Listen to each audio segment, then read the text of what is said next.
up. So, Gen 9 of Pokemon was announced. That's exciting. I am... Damn, like, no one thought that would be now. I mean, like, people were, like, kind of expecting it, but, like, not really, you know? But it looks fun. Also, I love how it's open world, honestly. Like, it feels so much more open. I don't know, like, how to explain it, but, like, I really like Legends Arceus too. Because of that, because it's so open and expansive, and it's just, like, there are Pokemon, like, everywhere, and you can, like, see... like, what's the word I'm looking for? I can't think. But, like, their habitats and stuff. Like, you can actually see them walking around in the wild. Time for crime! Yay! We love crime! Did you see? Did you see? I mean, I sent you like a bunch of stuff, but I am doing pretty good, actually. I forgot to pour myself something to drink. But did you see that Gen 9 of Pokemon got announced? I did send you the trailer or whatever. But if you haven't watched it yet, I'll pull it up on stream right now. I don't fucking care.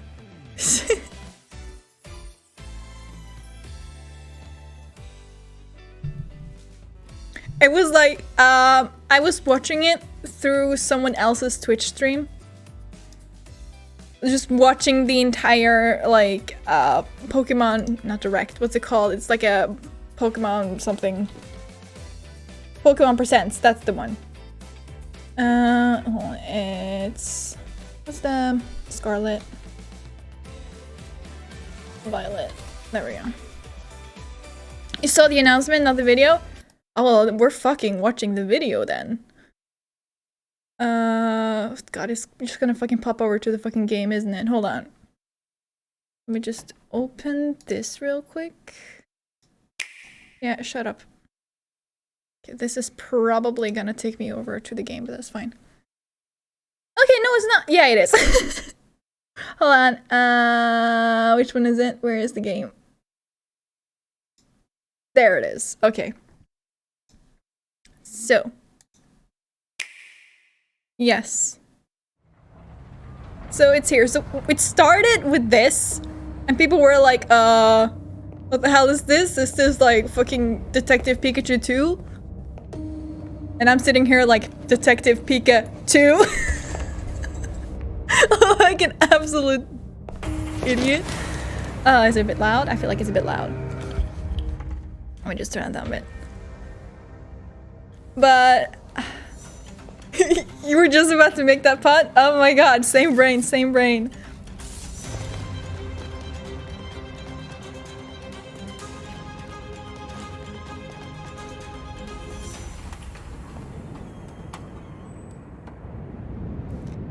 And I was here and I was like, oh, no, yeah, no, this is for sure Detective Pikachu. I was thinking, like, the entire time.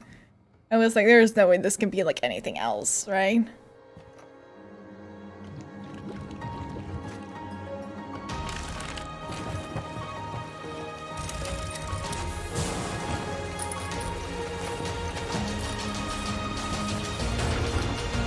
And then...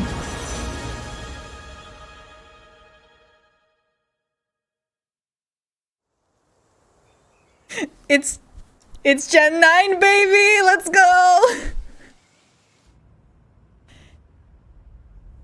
It's open world.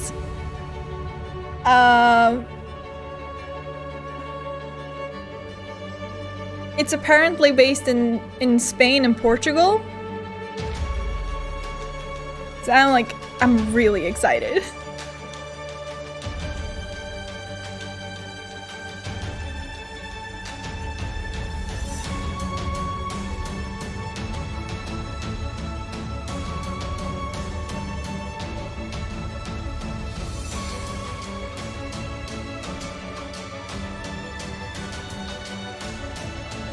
I hope it's gonna take like some inspiration from Arceus. God, I feel like it's really loud again.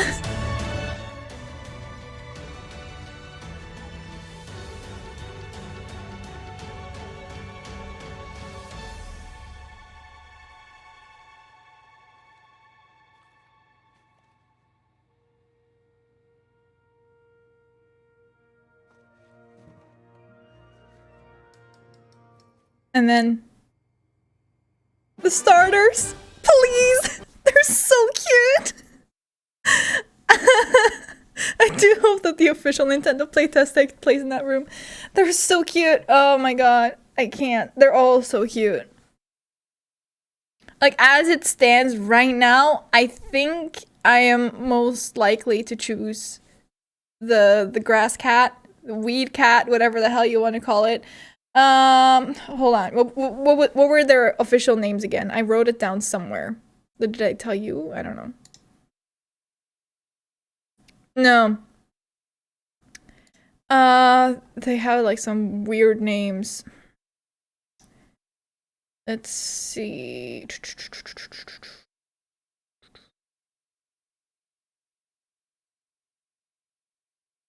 Oh my god.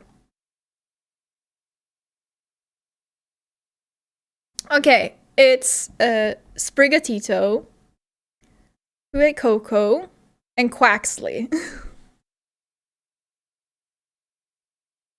Or Fue Coco because Spanish. Sprigatito, yes. They're very cute. As it is right now, I'm most likely to choose the cat because I'm a cat person through and through. Like,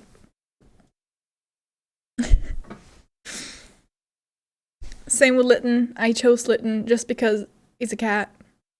Or did I? Yeah, I did. I love their names and will not remember them at all. I love the Donald Duck. We love it here. Yeah, they're cute. Like the little pepper croc. Oh, amazing, truly. Or gator. He took his shirt and put it on his head. Alright. Damn, I am so excited. They look so cute. They look so cute. I hope, like I said, it's gonna be like, it's gonna have like stuff from Arceus. Even though I believe they're made by like, different like, what's it called? Brain doesn't work, I'm sorry.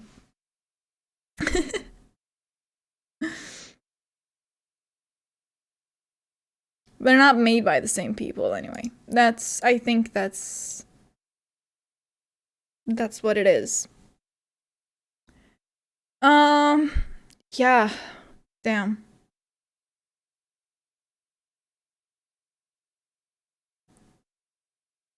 I'm excited to see what like the rest of their evolution lines are gonna look like. But Sprigatito looks really cute. I'm weak.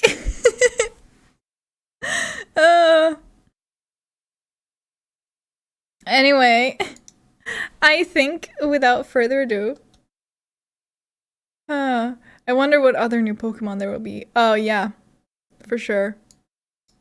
Me too. It's always exciting to see what new Pokemon they're gonna make this time. Anyways, hello.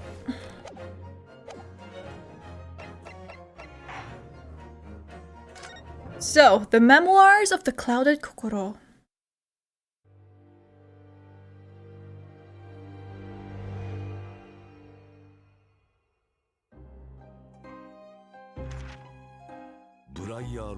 Ah, hold on. No,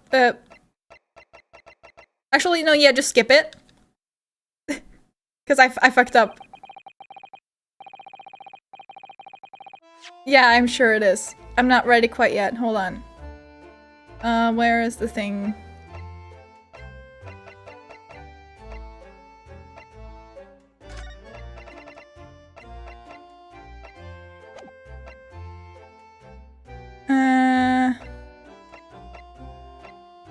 Let's just go back to title. Don't save. Yes. I think I have to change it here or something maybe. Where is it? Language, there it is. There we go, because we're back in Great Britain now. So we're back to English. There we go. Let's go. It's nice that they have that feature. I love it, honestly. It was a ghastly tale of a winter's night. One of an invisible killer and a crime perpetrated on the pavement along Briar Road. As the victim lay at death's door, the mystery of just who had stabbed the young lady from behind had been resolved. But no sooner had my friend saved that Eastern Exchange student from his harrowing plight, then in the dim, flickering shadows of gaslight did a second bizarre crime rend the stillness of that very night. I dare say most can still recall the sensational headlines of the day. Haunted apartment of death, the condemned criminal's curse, the dread demon of coal gas. Yet, though the great detective had at once discerned the truth upon his arrival at the scene, it only proved to be the overture that announced the rising of the curtain on a most tragic play.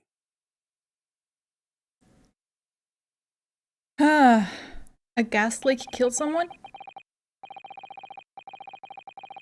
That does make sense, yeah, because this is like the continuation of that one case. What's it fucking called? The Clouded Kokoro.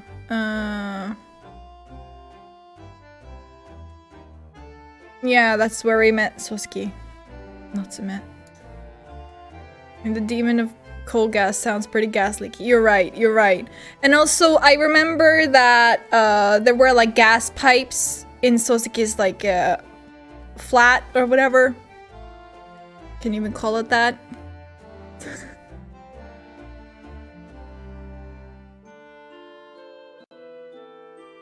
My name is Ryunosuke Naruhodo. I'm a fledgling lawyer, just starting out on my journey. 6 months ago, I arrived as a visiting student of law, having made the long voyage across the sea from the Empire of Japan to here, London, England. And on the way, in quite extraordinary circumstances, I made the acquaintance of a world-famous detective. Currently, I reside in the attic of the detective's own lodgings, from where I run my legal consultancy of sorts. I successfully defended a number of clients in Britain's highest court, the Old Bailey. But since a particularly grueling and unforgettable legal battle 4 months ago now, I haven't returned to the courtroom. In truth, I lost my right to return. But that epic trial was just one small part of an epic tale, a tale which was now about to awaken from slumber. Thanks to a letter that arrived this morning from my homeland.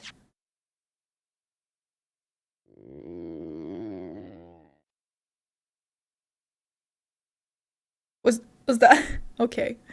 Was that supposed to be a stomach rumble? Okay, well, then he did face consequences for his actions. I don't remember exactly what happened. I mean, I remember it was pretty much just an accident, and that wife of that moon guy, like, yeeted shit out the window. Wait, where did the knife come from again? It's been so long! Damn.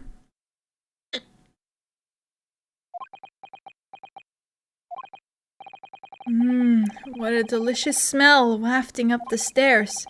It must be nearly time for breakfast. I better go down to Mr. Sholmes' suite. Did he not reveal state secrets in court? Was that one? That was the other one. That was the last one. That's not that one. Hold on.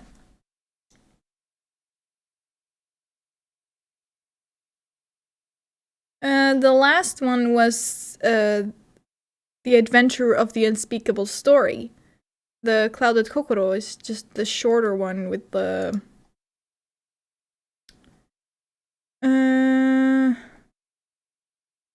Hold on, let me just go to like the fucking last part and just read about what happened. What really happened? Sosuke Natsume left your books with 3 books in hand. Not wanting to waste time in the cold, he traversed over a small bit of construction and turned onto Briar Road, heading toward his lodgings at the other end of the road. Ahead of him was a young woman wearing a big green coat.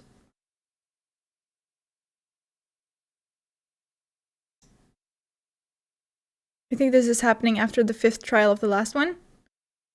Ah, okay. I was kind of confused because, like, it made it look like we were, like... Is this not? Okay. You aren't yet,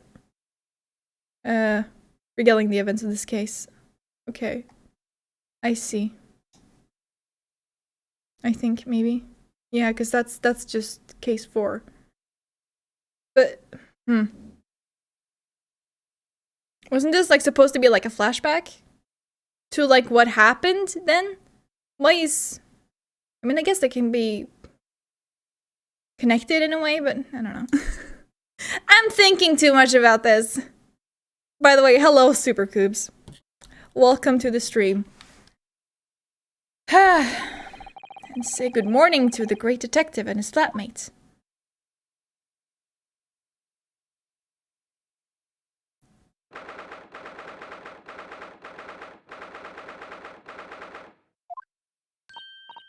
Oh, Bruno! Good! I was just about to call up to you. The bacon's ready. Good morning, Iris. It smells delicious as usual. Before we eat, though, I have some news. I had a surprise this morning. Not another word, Mr. Naruhodo. This should be just the abstruse thing for my pre-breakfast stagnation-repelling mental stimulation, my dear fellow. Morning to you too, Mr. Sholmes. Ah, yes, I see. So that's it, please. Sholmes. I was not ready for this, hello. The truth is as clear to me as day. My faculties of observation have revealed it again. What are you talking about? Privacy, yeah, like personal space. You, Mr. Naruhodo, you have, this very morning, met with a surprise. Well, is that not the case? Hold on, wait, let me just fix something real quick. There we go. Really, my dear fellow, it barely warrants explanation. Firstly, your hair is particularly unkempt, somewhat reminiscent of a bird's nest. Secondly, you have neglected to fasten the 3rd button of your jacket. Clearly, when considered together, these 2 facts point to you having been flustered this morning. Can I talk now? But of course. Though I don't look for admiration, you understand. My hair always looks like this. It's been this way since I first met you. Oh, it has? And the button was ripped off last night, if you remember. By you. Hurley pulled your button off.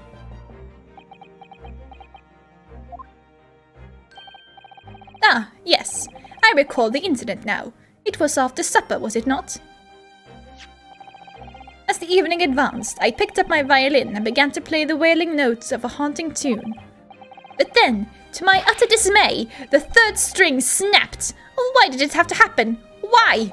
Little wonder then that in my vexation I grabbed the first button I saw and ripped it from its proper place. But you know, that makes sense, adds up to me. Well, I'd like it back now, please. It's troubling me that I can't fasten my jacket. And it's troubling me that you expect me to know where it is. Somewhere thereabouts on the floor, one presumes. Helpful. What matters at the present time, my dear fellow, is simply whether or not my deduction was an erring. An erring? But Hurley, Bruno said it when he came in, didn't he? I had a surprise this morning.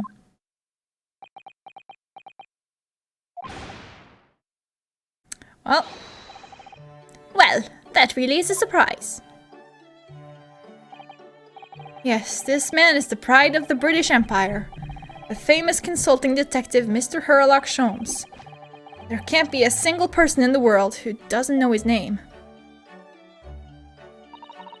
Alright then, enough of this silly conversation. Come and eat this bacon before it goes cold. And I have a new herbal tea for you to try too. My latest special blend. They say herbs, don't they? And here we have Iris Wilson, Mr. Sholmes' lodger and companion. A truly exceptional young girl who's the author of a highly successful serialization here in London. Yes, The Adventures of Sherlock Holmes is published in Rand's magazine. So, Mr. Naruhodo, won't you put us out of our misery? What surprised you this fine morning? Well, I received a letter from Japan. Oh, from Susie, you mean? Was it? Really? That's right, and she had some rather startling news, in fact. Ah, intriguing indeed. You must tell us all about it over breakfast. Oh yes! What fun! Okay, here we go. Fucking examining everything. Machine really is imposing, isn't it? But I can never remember its name. Hurley calls it his great analytoscope. It can analyze anything at all.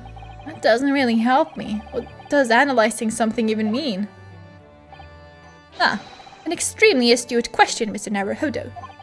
Sorry? Well, as Iris said, my machine here spits out analysis results of anything with which you care to present it. But how to interpret those results, that's the key. And I confess I have no idea. Well, thank you. Clearly, I'm going to have to construct a great analytoscope to solve the problem. That might not help.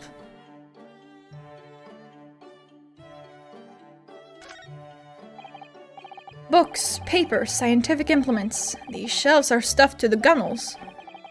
Miss Susato wouldn't be able to help herself if she were here. She can't stand mess. Susie might not be able to stand mess, but she wouldn't dare touch those shelves. Oh, why not? Everything's in intricate balance. Hurley spends ages on it. If you were to touch even one thing, the whole lot would come tumbling down. Susie noticed it was a very delicate arrangement right from the outset. You make it sound like a meeting of great minds, but the truth is Mr. Sholmes just needs to tidy up.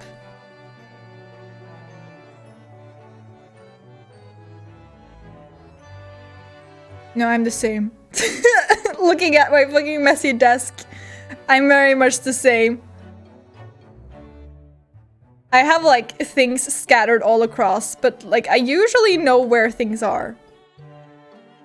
It's usually like if things have been tidied away that I have to like call my mom and be like, hey, where is that thing?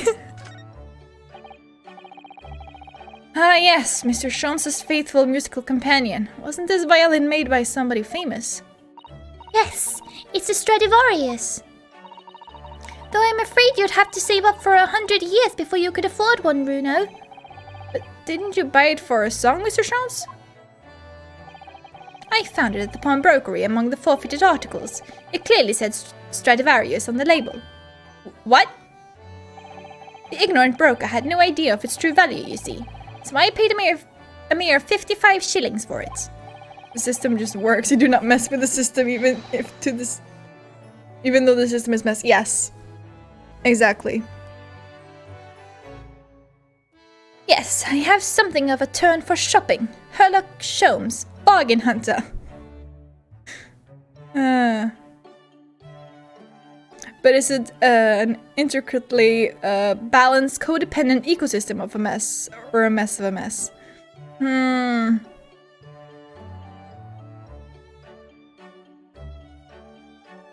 I don't know. To me it makes sense, but to others it's just a mess. So, who knows?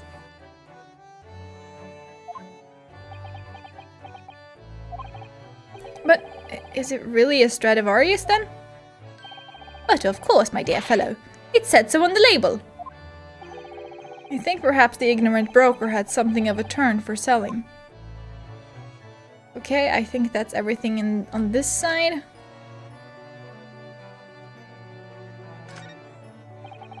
When it gets to this time of year, Londoners seem to leave their hearths alight all day long, and I love it. There's something very relaxing about watching the flames flit and dance about. But fireplace in days of summertime is a waste of space. Really no use at all. Rather like a great detective in days of no crimes and no criminals, Hurley? Now consider this, instead of a fireplace, a frost place. That's my latest idea. Damn, he really invented like the thought of AC units. An extraordinary hearth from which emanates a cool breeze in the hot summer months. What do you think? I think if you invented such a thing, your name would go down in history. The principle is extremely simple. One must, of course, light a cold fire in the hearth. Yes, of course. It's of course brilliant. The trouble is, none of the fires I build ever burn cold. How it taunts me. So as you British say, it's a bit of a damp squib.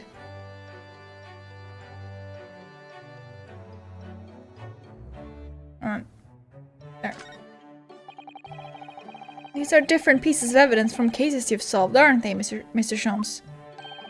Not quite, Mr. Naruhodo. Not quite. These trinkets are a selection from cases I've solved with particular aplomb. They are souvenirs of my success. Memories, Mr. Naruhodo. Memories. Really? So tell me about the case in which the bust of Napoleon featured. I forget. Memories, he says. Wonderful, Mr. Sholmes. Wonderful.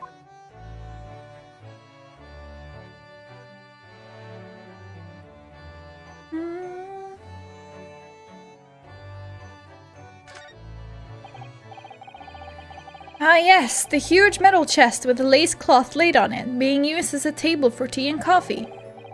It's very sturdy, that's for sure, and firmly locked shut. That chest contains my father's detailed records of Hurley's many cases. Did he not say the first game that he just smashed them and replaced them? I don't remember. Yes, so I've been led to believe, though personally I've never actually seen inside. And that's the way it will stay. Those papers are a secret between Daddy and me. If you go opening it uninvited, you might find yourself being bitten. What? Is there a beast inside there or something?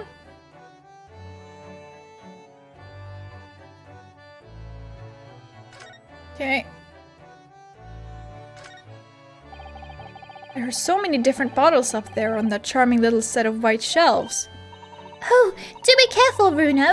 You mustn't try the contents of any of these bottles even if you're hungry. I wouldn't do something stupid like that. I'm not a child, you know. Well, I wish I could say the same for Hurley. The other day he polished off a full bottle of one of my alkaloids. He what? He said he was hungry. I'll be extra careful. Well, Sholmes is ever the character. I can type with my eyes shut, you know. I can believe it. When a deadline's approaching, you sound like a Gatling gun. That reminds me of a dream I had the other day. It was such a funny one. It woke me, actually. I was typing for a whole hour in the pitch black, but I didn't make a single mistake. That's incredible. But then, when it got light, I found that there wasn't any paper in the machine. Now I wonder if I'd actually been typing at all. I think you might just have fallen asleep on the job. Huh. I look forward to finding out what aroma your tea will have, Iris, every single day. Well, I infuse a different concoction of herbs from the garden every time, so it's never the same twice. When you call it a concoction, it sounds more like a science experiment than something for tea time. Oh yes, That's because different blends can have very different properties. Some calm you down, some make you feel jolly, some give you energy. Today's particular blend is something quite special, so you're really in for a treat.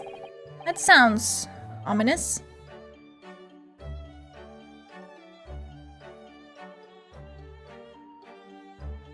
Okay, I think that's it. Nice.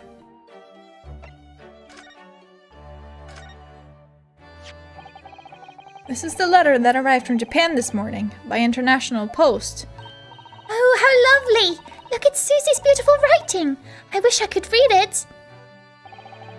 And how is your judicial assistant faring, may I ask? She's very well, thank you. In fact, according to what she's written, she actually appeared as a lawyer at the Japanese Supreme Court and won a case. Really? Oh, isn't she wonderful? This special blend contains cocaine. Yeah, I wanted to, like, be like, yeah, make you feel jolly. Oh, do they?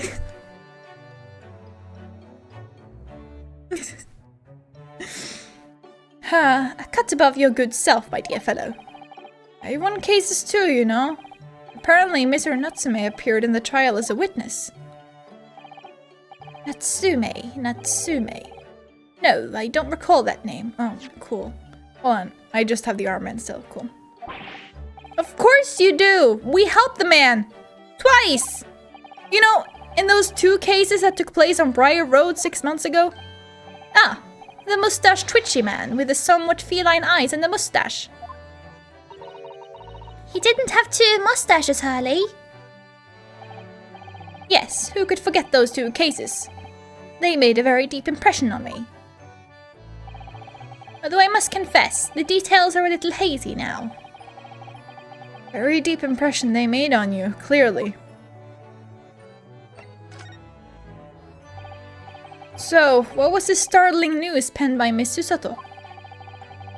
Oh no, that was Herlock, wasn't it?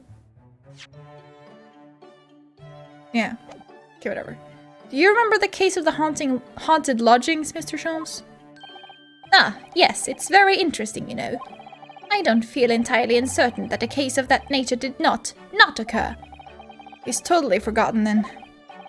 Anyway, in her letter, Miss Susato asked that we read over her case notes again and investigate further. Though it took place half a year ago. For what purpose? Because of something that Mr. Natsume said to her, apparently. He suggested that the real reason why she was called back to Japan so suddenly might have something to do with that case of the haunted lodgings. Oh? On Mr. Natsume's return to Japan, Miss Susato's father questioned him about the case, she says. And something Mr. Natsume said appeared to have troubled Professor Mikotoba, prompting him to send that telegram. Oh, that case! Yes! It was very strange, wasn't it? Yes. And I had compiled the whole story into a nice, neat manuscript ready for publication too. But then Hurley here was all funny about it, remember? He was very mean. That story must not be published, you said. Very mysteriously as well. Really? I said that? Are you sure? Do you perhaps know something about it as well, Mr. Sholmes? About why Miss Susato was suddenly told 4 months ago that she had to return to Japan?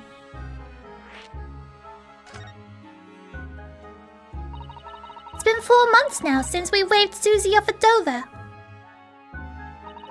It was such a shock, wasn't it? The way she just suddenly announced that she had to go back to Japan. Indeed it was, due to a telegram she received from her homeland, I believe. That's right, telling her to return urgently. Yes, because her father had passed away. No, it just said he was suffering from a high fever, the cause of which was unknown. He's not dead. But according to this letter, that news about her father's fever was just a ruse. A ruse? So Susie's daddy lied to her so that she'd make the voyage back home. Why would he do that? I have to admit, I have absolutely no idea. But she believes it's almost certainly related to the case of the haunted lodgings. Ugh. I cannot speak. Summoning her back to Japan so suddenly like that. I wonder what Miss Susato's father is hiding. Hurley, do you know what it's all about?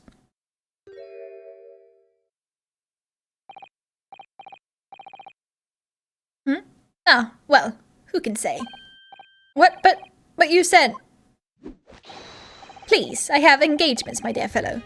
My calendar is quite surprisingly full today. An astringent analysis of the matter would be excessive, I feel.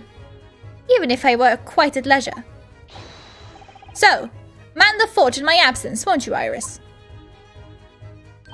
I will, Hurley, don't worry. See you later.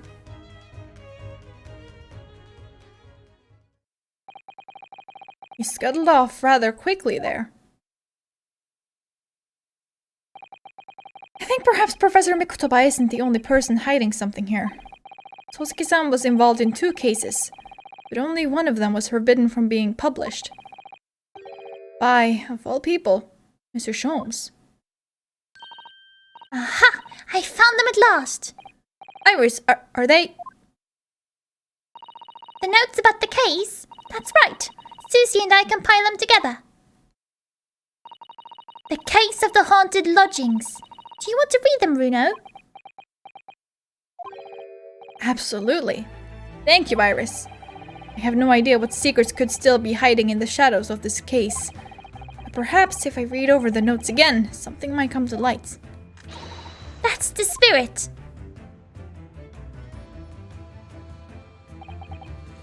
And so, Iris and I decided to read over the case notes again together. Everything from what happened to our investigation and that fierce battle in court that followed. Reliving every detail. Just need to find a clue. And I have all the time in the world. Because of course, I'm no longer allowed to practice law in the courts of Great Britain. Okay, then it makes sense. I thought we just kind of picked up right where that case left off, but I guess that starts now, huh? It was 6 months ago, a mysterious incident that unfolded on the wintry streets of London. A young woman was found lying on the snowy pavement of Briar Road with a knife in her back. Fortunately, her life was spared, but she was unconscious for several days following the incident. The fog was thick, and nobody saw her attacker, but by a cruel twist of fate, a visiting Japanese student was walking behind her at the time and was duly arrested. That man, Soseki-san, and the man who effected this arrest, his arrest was Mr. Sholmes. Believing in our compatriot's innocence, Susato-san and I decided to represent Soseki-san in court. And after a grueling trial of many twists and turns, we finally managed to prove his innocence.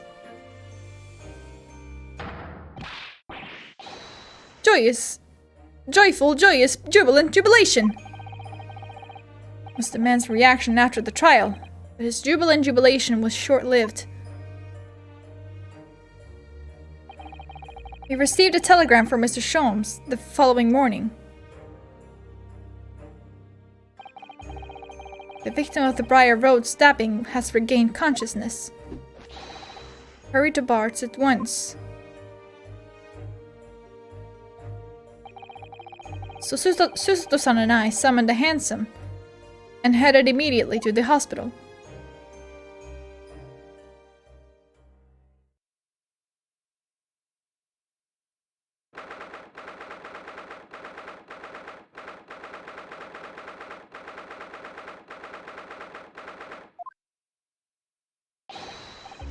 There you are at last. Morning, Mr. Sholmes. I think not. Oh! You're late! What on earth took you so long? Your telegram only arrived at 5 o'clock, Mr. Sholmes, and it's a 25-minute ride to the hospital. That's right, and it's 5:30 now. I think we made very good time. Time is utterly irrelevant. The fact is, I have been waiting for what has felt like an eternity. Can you just summon handsome people to accompany you to places?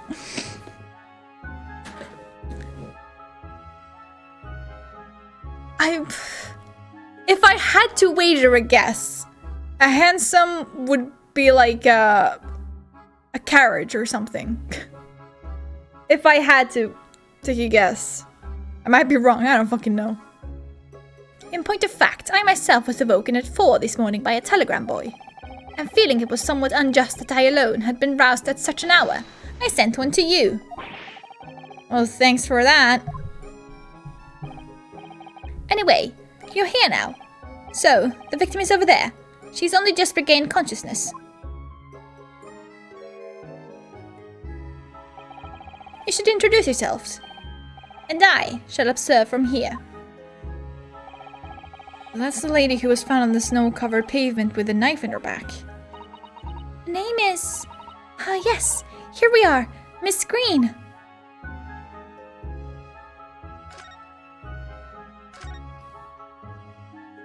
Where is Sholmes? Well, here we go again. This thing? No. There are lots of bottles in that cabinet, aren't there? You think it's safe to keep them like that? If you were a patient here, I feel sure you take some medicine by mistake when you were half asleep. Sholmes is watching from behind you.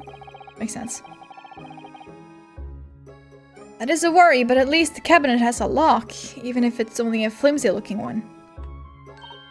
Oh, I've no doubt you'd managed to unlock that somehow while you were half asleep as well. There are limits even to what I can do when I'm half asleep, you know, Mr. Sato.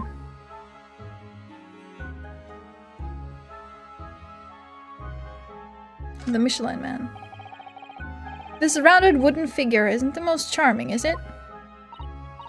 I don't think that's a decoration, Mr. Naruhodo. It's an artist's mannequin, I believe. Mannequin? Used when practicing sketching. The human form in different poses. Really? It's not exactly what you'd call a typical figure for that purpose, though, is it? No, I suppose not. I confess I've never seen one quite so full-figured before. Well, if you want to draw a full-figured person, it's the right tool for the job.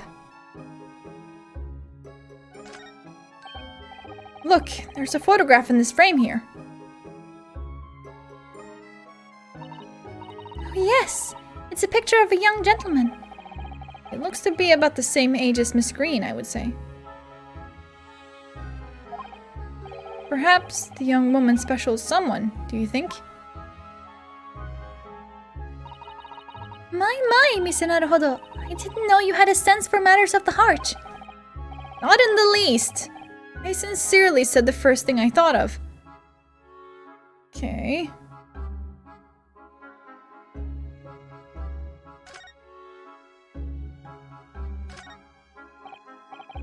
This looks like the treatment notes for whoever's occupying this bed. Let's see. Do not permit to run around the hospital. The patient doesn't seem to be here at the moment, so... He or she is probably running around the hospital then. Oh dear, how worrying. What's worrying is why they haven't discharged the patient yet. Well, there are all sorts of medicines in this cabinet. Look. I'm not sure if it's safe leaving them in reach of everyone like this. Yes, you're right. I can imagine if you were peckish, you might try a whole bottle of two. Well, at least there seems to be a little lock to secure the cabinet doors. I don't imagine that would stop you if you were hungry. I worry that you break the lock. Really? Same fucking line? Hunger doesn't turn me into a criminal, you know, Mrs. Sato.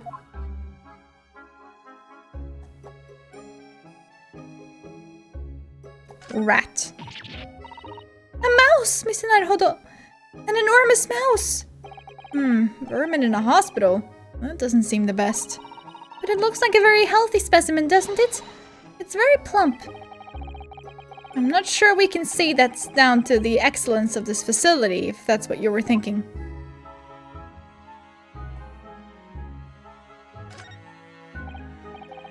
This looks like the patient's treatment notes. Let's see. Do not feed. What is this place, a zoo? You know, I seem to remember seeing an almost identical sign in our local park. That is rude, yeah. For the pigeons, yes. This is a person. Poor woman. I hope she hasn't read this. That must be a bag of Miss Green's personal belongings. She would have been brought directly here after she was found stabbed on the pavement, though. I expect a friend or family member probably brought some things for her. Alright then, let's see what's inside. Change of clothes, no doubt, and... No, Mr. Naruhodo. You must never scrutinize a young maiden's personal belongings. But the young maiden might have chocolates, or biscuits, or caramel.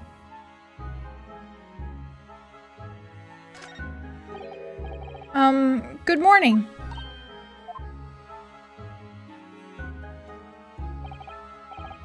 Hello, I'm, do you know Naruhodo from the Empire of Japan? Oh no! Was it your knife that... Are you the man who... No, I'm a lawyer.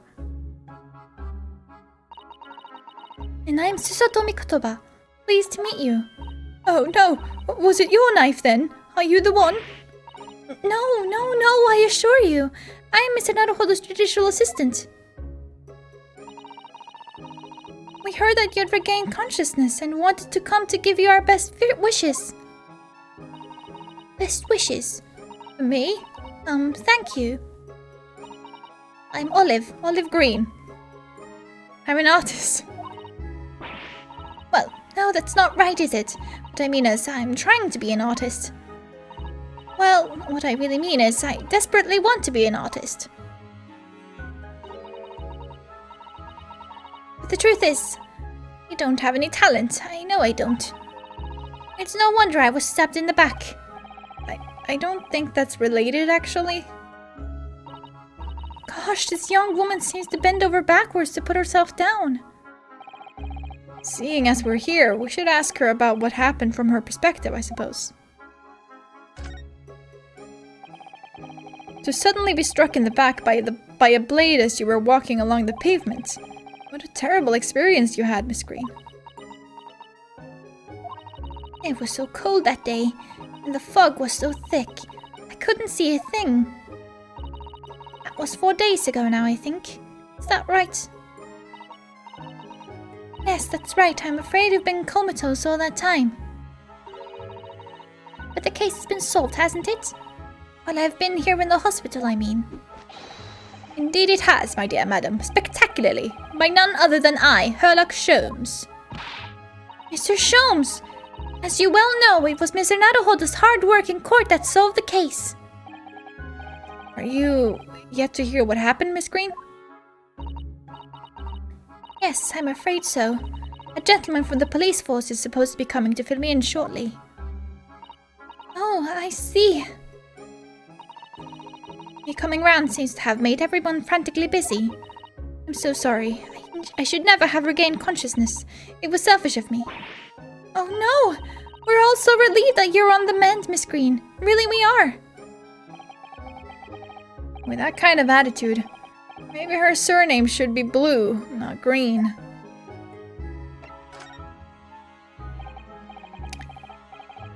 So you're an artist, are you, Miss Green? Oh, no, I couldn't possibly claim that. I'm a fledgling artist at best. I mean, I'm a student of art, really. At the Thorndike Academy of Fine Arts. Oh my! An Academy of Fine Arts! Great Britain is such a wonderful country. Tell me, Miss Green, do you live hereabouts? Oh, no, actually, I don't deserve it, but I have a little flat on Brixton Road. I see. How very interesting. Oh no, is it? Someone has a bit of self-esteem issues. Yeah. You think? A little bit? More like a lot. Brixton is some 10 shops away from the underground from here. And Thorndike Academy is a mere 3-minute walk from Brixton town centre. Does that matter, Mr. Jones? Perhaps not, but Briar Road is a far less salubrious part of town by comparison, dwelt in by those of inferior means, including the maleficent Mr. Mustache. Inferior means? I suppose Hoseki-san does fit the bill. It struck me as somewhat out of the ordinary for a young fine arts student to be walking in such a district. That's all.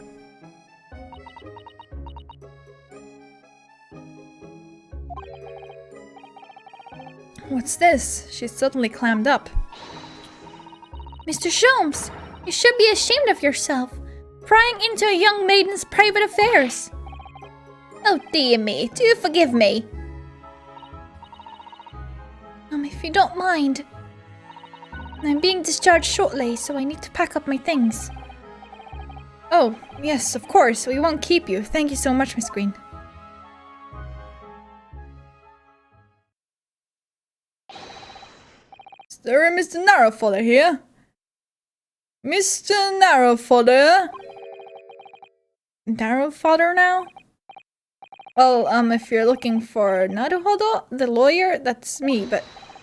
Ah, Mr. Narrowfodder. Good. This is for you. It's a message from Mr. Saucy Nutmeg. Saucy Nutmeg? A Saucy Nutmeg? Oh, fuck, that's so funny. Mr. Nutmeg sent a message to me? Why would a policeman be delivering a message from Mr. Nutmeg? Exactly. What's going on? What's a Scotland Yard constable doing playing delivery boy at this time in the morning? What are you waiting for? Let me see that. Oh.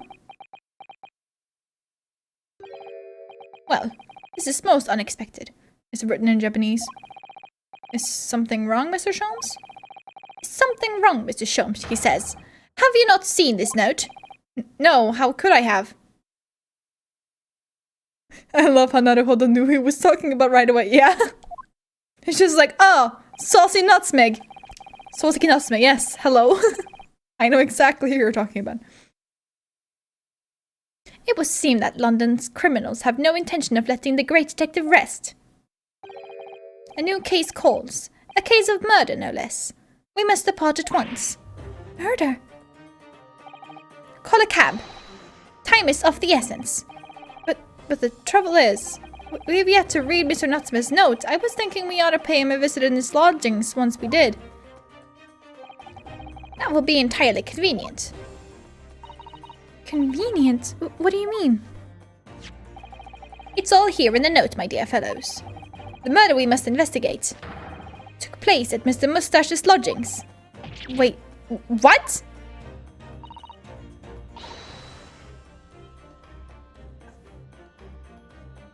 I'll hail a fiacre? At once.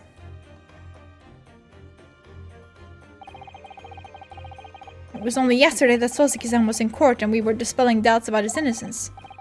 And now, the very next day, there's a murder at the man's own address. He may very well be the unluckiest man alive.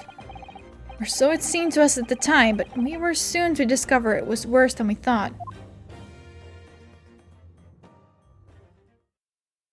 Yeah, I was more wondering how to pronounce it.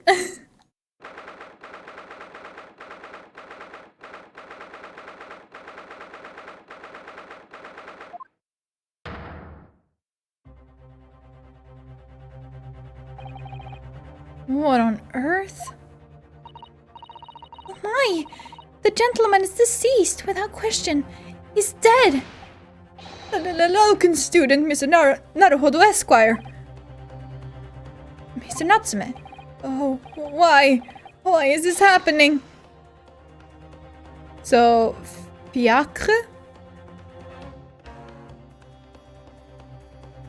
Why to me? I've only just got out of court yesterday! I was finally home after 2 days of misery! And then I wake up the next day to this! And no earthly bird should catch a worm like this!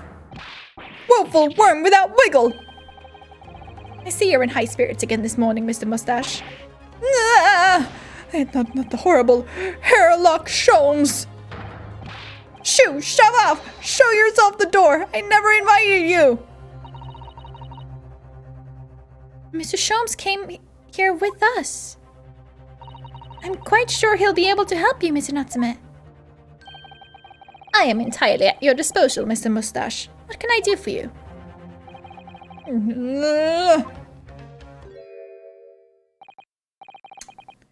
Here they are, already, the busybodies.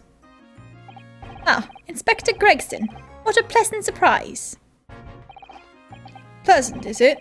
Gives me heartburn every time I see your face at the crime scene, Sholmes. Ha! I deduce, Inspector, that your heartburn is a result of your excessive consumption of fried food. Yo, Eric, what's up? Yes, more Great Ace Attorney. I figured it's been long enough. I have had a long enough break from Ace Attorney, anything Ace Attorney related. So here we are. Good morning, Inspector. This is a crime scene. Don't you go touching anything. Or good morning to you too, sunshine. Oh boy. Pokemon was great. I technically finished it, but I still have a lot more to do there. So I'm just gonna do that in my own time, and then I'm just gonna like finish it up once I'm done with that. Oi, I said hands off! You're gonna mess up my crime scene. Oh, no, I just wanted to look, that's all. No chance. I know you're kind. You'll mess it up just by looking at it. Someone's in a bad mood. There's certainly some bad air in here, isn't there? Alright, it sounds like I'd better talk to the inspector first and try to curry some favor. Okay, well.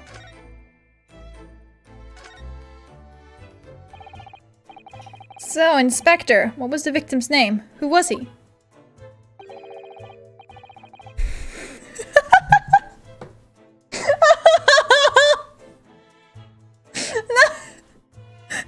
Mr.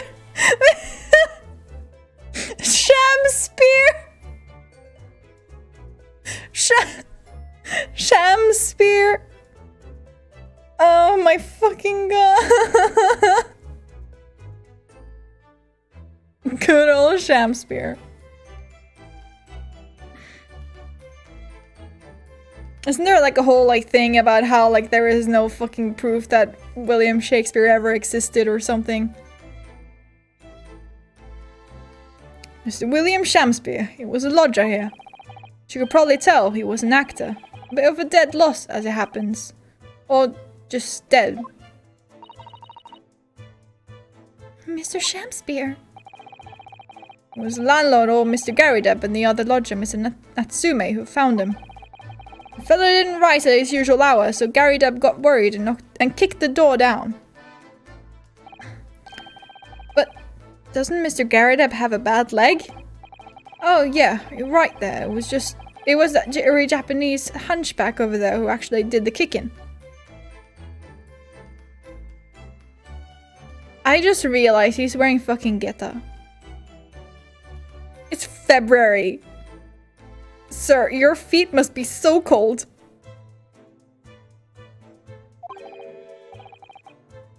Really?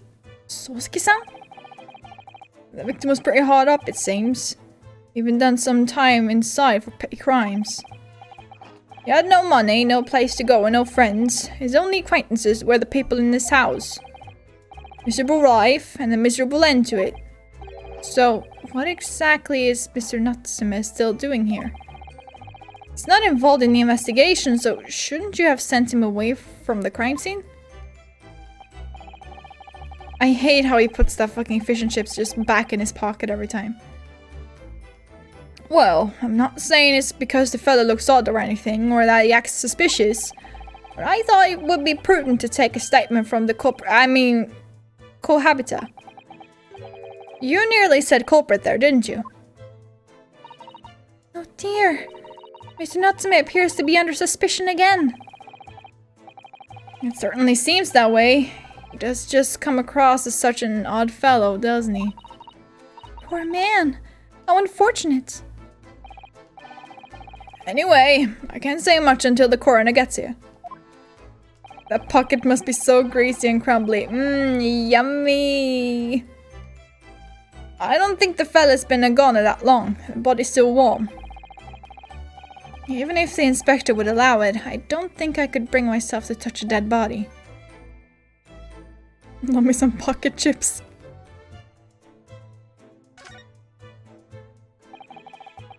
What a terrible thing to have happened.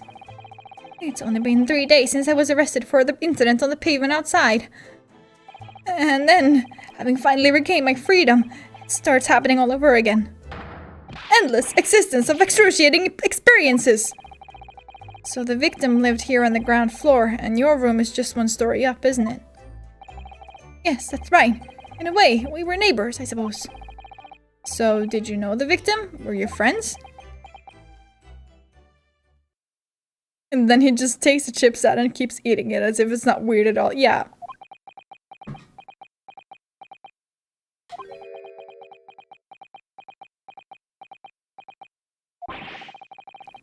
What's the matter with Soseki-san now?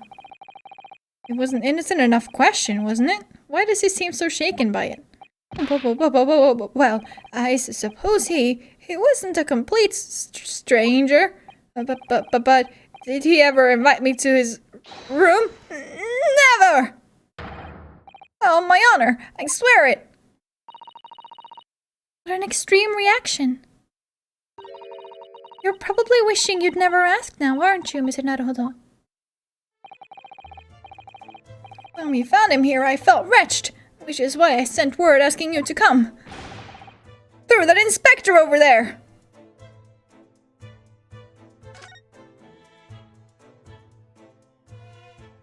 I see. Mr. Sholmes, what are you doing? Ha! You need only observe to know it, my dear fellow. Investigating naturally. There's nothing natural about that pose. Mr. Sholmes, have you made some miraculous discovery? Patience, my dear madam, patience. You've not been here in this room 5 minutes. So far, all I've managed to deduce is what actually happened. My goodness, but isn't that everything we need to know, Mr. Sholmes? Now that you propose the idea, I believe one could indeed see it that way. At the present time, I have managed to draw 2 incontrovertible conclusions. The first, that there was a physical struggle here last night, in which the victim fought for his life.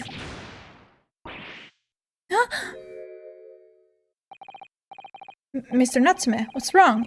Is something that Mr. Sholmes said significant somehow? No, don't mind me. Forget I was here. And my second conclusion is that there was a poison lingering in the air here last night that passed the victim's lips. Nonsense!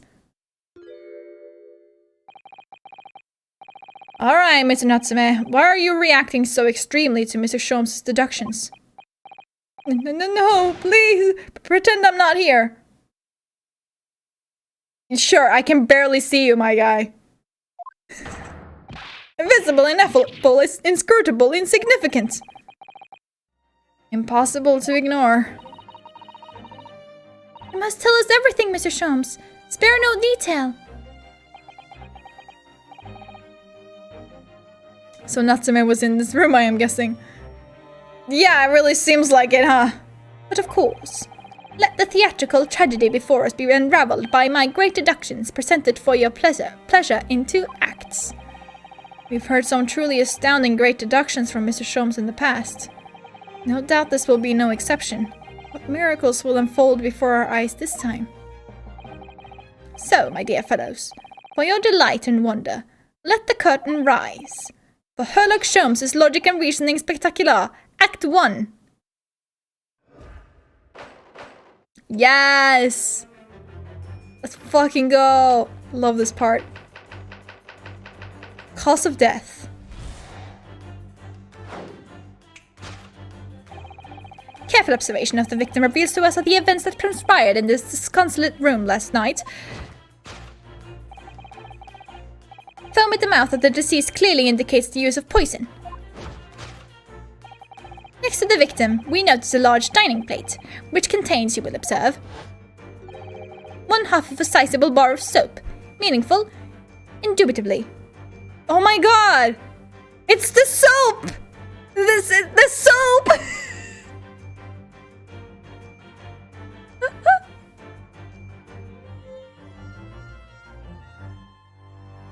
It's the Zap soap.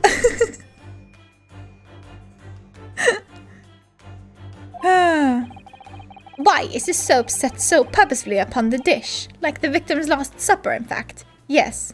He collected the poke soaps. Could it be that the man was about to eat it? Of course, the fork reveals the answer. It appears that the young man's appetite was his undoing. Taking up arms in the form of his cutlery, the victim engaged in a deadly battle for his life. Yes, the struggle against his hunger was in vain, for in the end, he couldn't resist devouring the slippery feast. But London's foul soap is besmirched by foul poison. Yes, the victim's life was claimed by poison that tainted the contents of the plate. The soap and the lather about the young man's mouth are too perfectly matched to ignore. The cause of death was clearly intoxication due to excessive ingestion of foul soap. Though personally, I have a greater interest in the taste of foul candle wax. Candle wax, of course.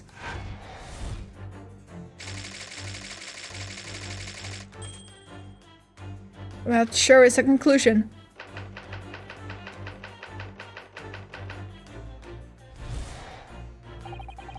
Suicide by soap? But also murder by soap? Like, listen to yourself, my man. The cause of death identified, we proceed to Act 2, where we ponder the next question. Was this suicide or murder? The audience will recall that death occurred during the victim's last supper. Did the man dine and die alone? This single teacup suggests the answer. To draw a conclusion on such meager evidence would be foolish, however. Certainly.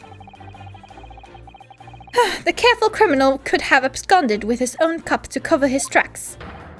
Well, allow me to lift the veil of doubt, my dear fellow. Indeed. What reveals the answer, of course, is the broken lock. Though forced open now, at the time of the incident, this door was locked. And the sole key was in the victim's pocket. In other words, when the victim consumed the poison, he must have been alone. Alone with this inferior soap, from whence wafted an inferior scent. Murder by soap sounds even weirder. Yeah. It sounds weird either way. And with an acrid aroma lingering in the air, the victim met his end in tragic solitude. We can take comfort only in the fact that his soul was well cleansed on its way to the hereafter.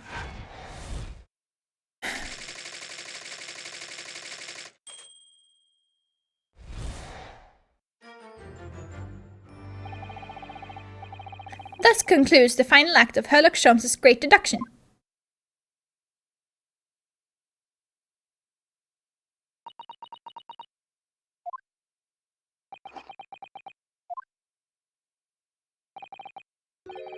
There's just one thing, Mr. Sholmes. You are disposed to identifying just one thing, aren't you, Mr. Naruhodo? Pray, what concerns you? Well, no matter how hungry he was, do you really think the man would have eaten soap? Is it quite apparent that this man had barely a penny to his... It is quite apparent that this man had barely a penny to his name.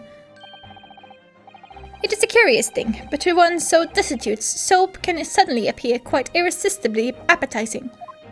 I'm sure there are other things here they could have eaten that would have been better than the soap, but sure. How extraordinary! In truth, I have tried a little soap myself in the past. You've eaten it, you mean? My dear fellow, it was some time ago now. My postulation was that it would cleanse my gut. Did it? As I writhed in agony on the floor and spilled the contents of my stomach. Yes, I believe it did. The experience taught me a valuable lesson. Soap is quite poisonous. I have been hungry and never once thought, yum, soap sounds delicious right now. Right? I figured that was a pretty universal thing. It has an unpleasant taste and leads to great discomfort. In summary, I cannot recommend it. Wait, I just remember that one Unus Annus video where Mark and Ethan they didn't eat the soap, but they certainly licked the soap. Put the soap in their mouth. Because it was like a video based on the old trope of like washing your mouth out with soap, you know. And they were like, yeah, we're gonna do that. We're gonna find the most delicious tasting soap. I think it was something like that. It's been so long. And I can't watch it again. So, something like that.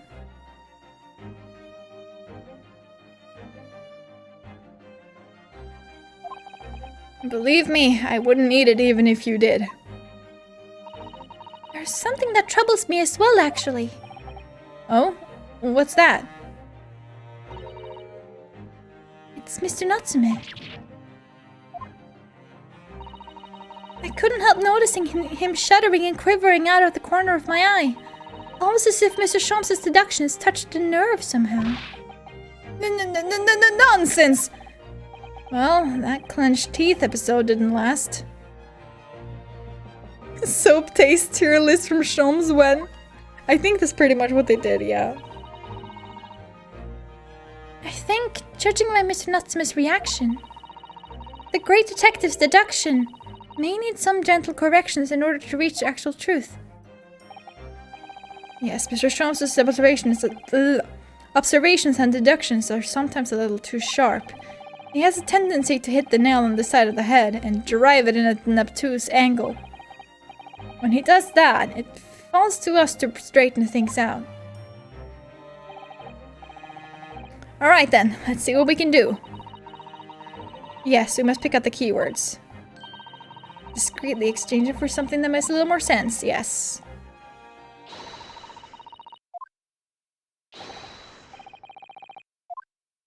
Yes, I'm ready. Yeah, let the curtain rise. Her luck shows us logic and reasoning spectacular. Ah! Course correction. Yes! Let's go! I love this part so much, it's so good.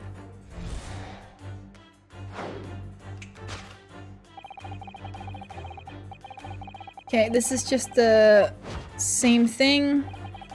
I can't skip it though, that's kind of annoying.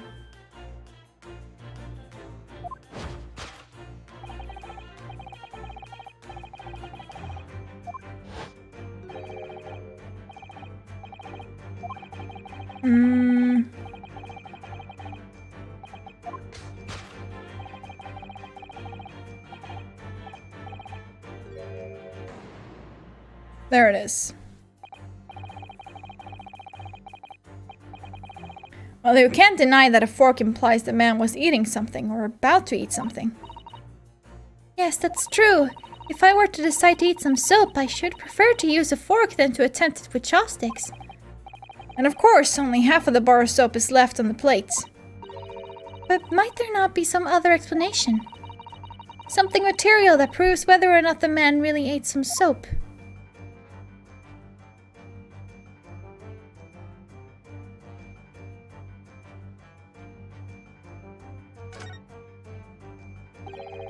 Suppose you'd eat soap with a fork, would you? Oh, I don't think it's a question of which implement you'd use. You shouldn't eat soap, full stop. But then why? Why does the man have a fork in his hand? Oh dear, I understand your frustration, Mr. Naruhodo, but please don't take it out on me. The point is, if we decide the man used his fork to eat the soap, we wouldn't be changing Mr. Sholmes' deduction, So really, yeah, I know. I used a small spoon. Small spoon is best spoon.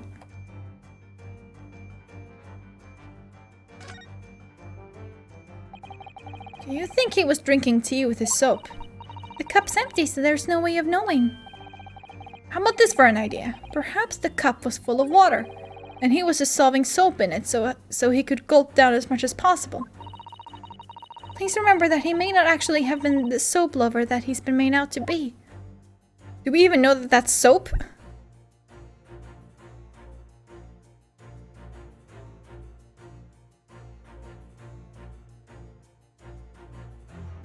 Take that! I mean, I guess I don't really have another option there. Nope.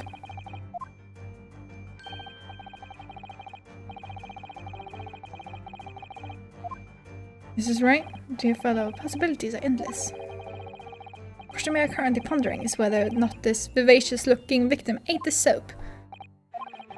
So we have established that. I suggest you keep your possibilities to yourself. Okay, whatever. Can I skip this, please? Wow. First mistake in this.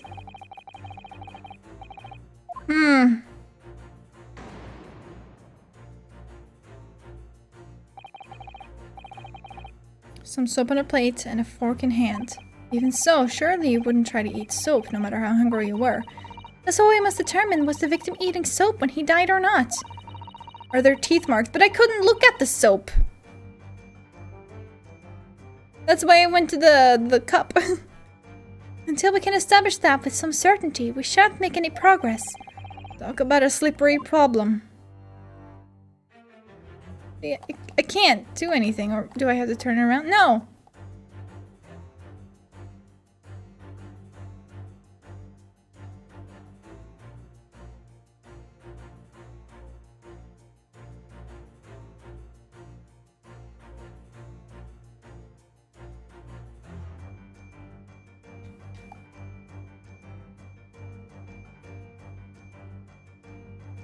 I can't. Can you look under the table? No.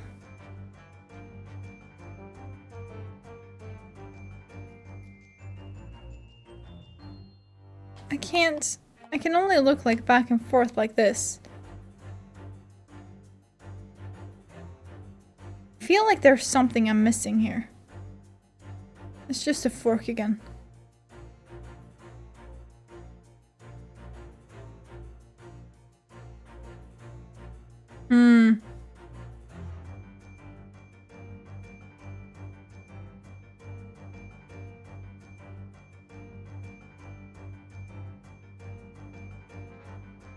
Go back to the fork now. Or something. No, still the same. I can't!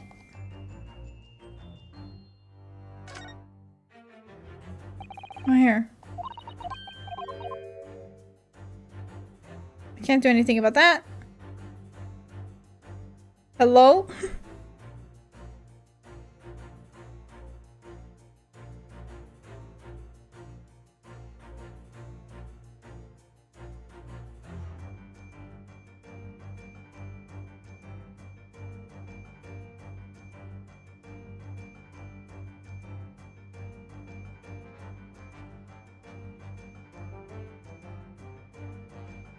I'm looking for something, like any— oh, there! Damn.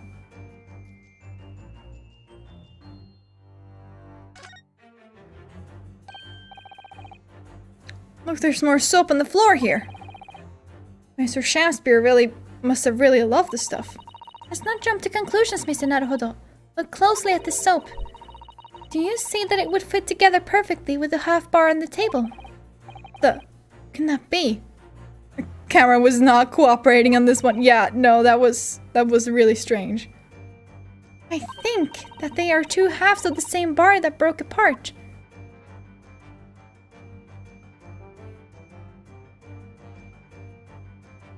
I mean, now I see it, but it just went like too fast, I guess. Take that!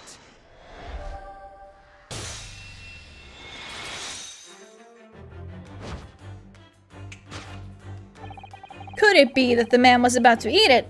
Of course, the other piece of soap reveals the answer. It being the other half of the soap on the table, in short, the victim was not eating soap at all. But it's obvious, really. But no deaths of hunger could drive any man to attempt to eat soap. Even I, with my unquenchable thirst for practical knowledge, took only a single bite. But that begs the question of how the man was poisoned, because there's no sign of any food on the table. An excellent observation, Mr. Naruhodo, and one that furnishes us with the answer we seek. But London's foul soap is besmirched by foul poison. Yes, the victim's life was claimed by poison that tainted the contents of the plate, yes. Mr. Sholmes is still pushing the soap argument then. Perhaps he's suggesting the man licked the soap rather than ate it.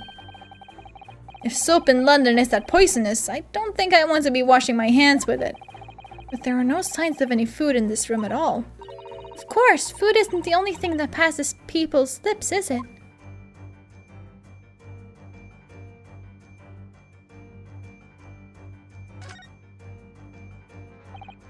Yes, a Western vessel for the serving of infusions of dried tea leaves. It's a teacup, Mr. Naruhodo, as you well know. Stop putting on airs. And it's empty. Ah, so we have already established that the victim wasn't eating soap when he died. However, there's significant evidence to suggest he was drinking tea. My thoughts exactly. Take that!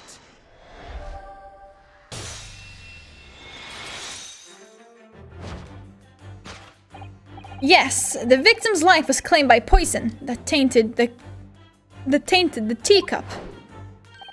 Indeed, cups have been the vessel of choice for practicing poisonous over the centuries. And it would appear that this victim drank every last drop.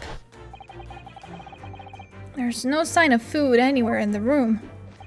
Which leads us to the immutable conclusion. The cause of death was clearly intoxication due to the ingestion of poison contained in this teacup.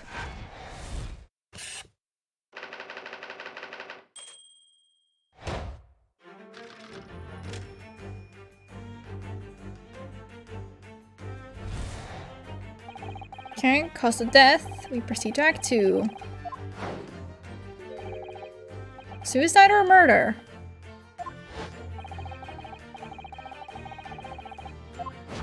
Death occurred during the victim's last supper. Did he die alone? Single teacup suggests the answer. Ah, the Western vessel for infused hot drinks again. It's already featured heavily in our deduction so far. Yes, we can imagine that shortly before his death, Mr. Shamspeare was having a drink of tea. There would be nothing remarkable about that, but what troubles me is Mr. Natsume's reaction when he heard Mr. Sholmes suggest it.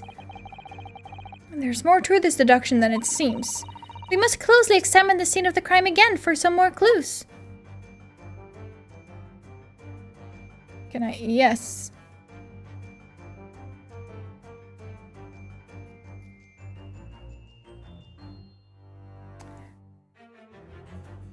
Okay, like the other... I was about to call it butter. The other soap piece I can understand. Maybe. Kind of, but this is... Take that! Maybe it was soap tea. Butter! It looks more like butter to me!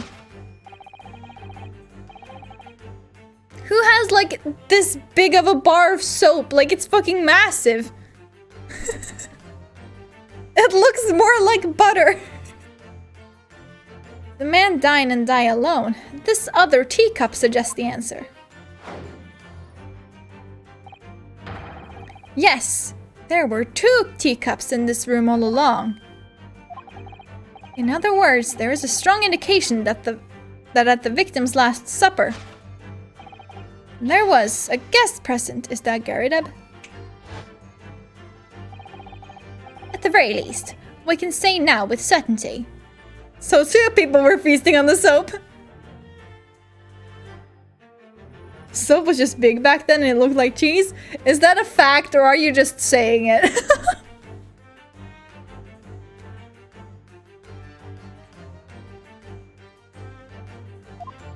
we can now say with certainty that somebody else was here in this room that last night, taking tea with the victim. What are you talking about? Utterly, unbelievably, unjustly unreasonable. To draw a conclusion on such meager evidence would be foolish, okay? In which case, what more can we deduce about this possible guest? I see pictures, but I don't know if all soap was like that. You've seen pictures? Old soap.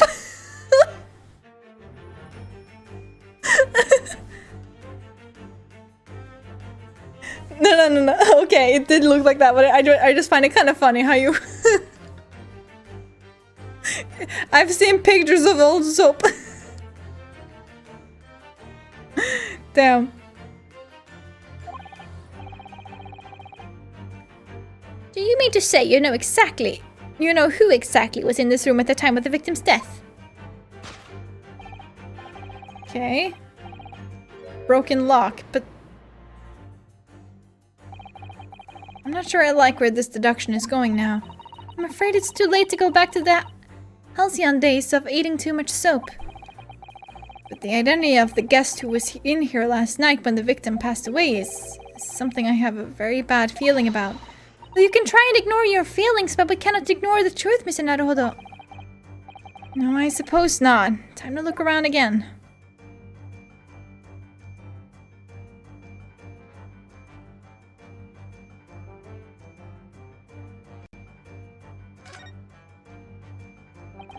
At first glance, it seems that the only things in this room are the makeshift stage and the costumes. I overlooked these 3 books initially. I wonder what they are. Let's see, the titles read... The Picture of Monsieur Lecoq, Canterbury Yearnings, and A Meal for Gaborio. Wait, I'm sure I've heard those titles before. It could just be an incredible coincidence, but... They're the exact same 3 books that Mr. Natsume purchased the other day. What? Yes, on the day of the unfortunate incident when Miss Green was stabbed. Swastiki-san had just been to a bookshop and bought them. That's right. And now those 3 titles are here in the room of the victim. Yet Mr. Natsume claims to have never been here before. What? What does it mean, do you think? I really don't know what to make of it. Pile of familiar books. Take that!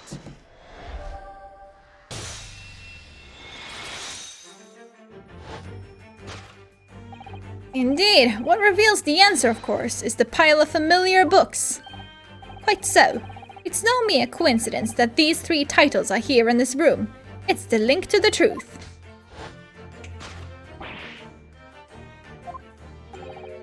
Mr. Natsume, you purchased these books 4 days ago at a second-hand bookshop.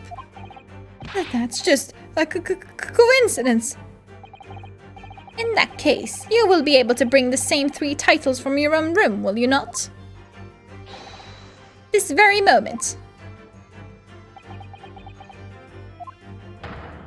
No, never. Non-negotiable. If you can't bring your own copies here, it proves that these 3 books are in fact yours.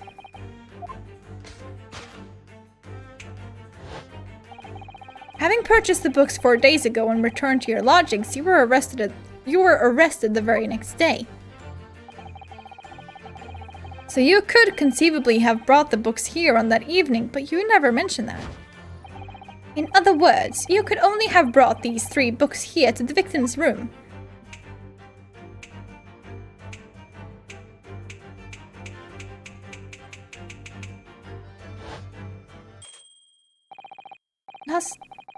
Last night, having returned to your lodgings after the trial concluded at the Old Bailey. This poor man. I am so sorry for you. In short, there is only one possible conclusion. The victim died here in his room last night as a result of poisoning. Soseki has no luck, right? And that same night, the victim had a visitor. And that visitor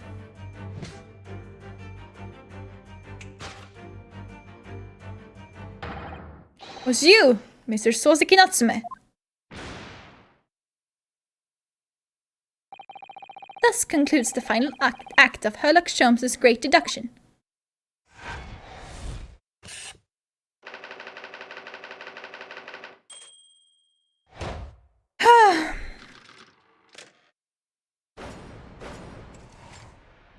Nice.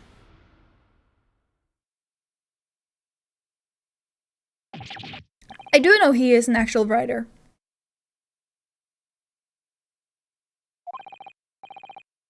Not again, not again, not again. Not again!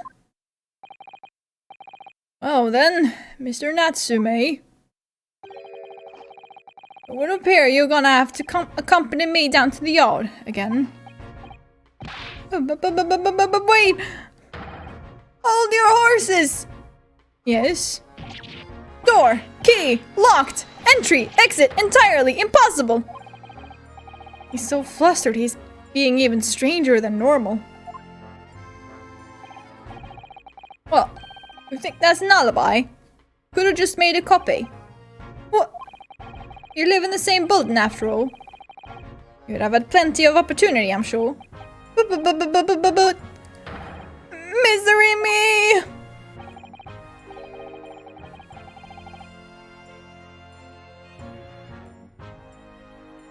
He kind of looks more like Edgar Allan Poe?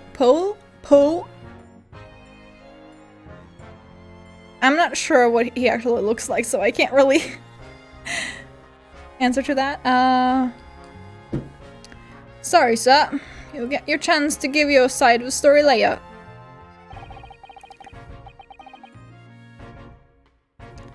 Facts speak for themselves, Mr. Mustache. You horrible Herlock Sholmes! He really has found himself an arch rival now, hasn't he? Come on now, no dilly-dallying. Outside, there's a carriage waiting. Welcome, student Mr. Naruhodo Esquire. I never imagined I'd be in this position again, but you have to help me, please, please. I'm innocent. All right, I understand. We'll come to your cell later and talk about it. And one more thing. Oh, yes? My poor little kitty cat. Please give him his breakfast for me. Magahai. And so, his evil curse still apparently unbroken. Soseki-san found himself once again the prime suspect in the case of murder.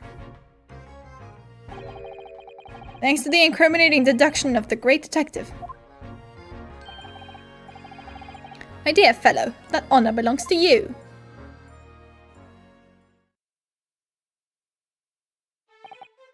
Well, at least that means Inspector Gregson is no longer here. We can examine the crime scene in more detail now. Yes, that's right.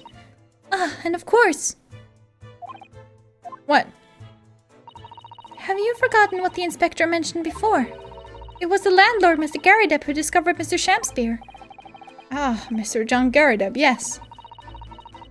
I expect we could find him in his sitting room on the top floor as usual. Right, we must remember to go and talk to him later then. Well, time to look at everything that he has in his room. This is some sort of makeshift stage, I think, isn't it? Where does the audience sit, though, for the nightly Shakespeare performances? Actors aspiring to the great stage must practice their art, Mr. Naruhodo, with or without an audience. In fact, on the related note, perhaps you should set up a mock bench for the defense in your office. What? Then you could practice your art every single day. Well, think about it. If you promise to don a beard and play the role of the judge.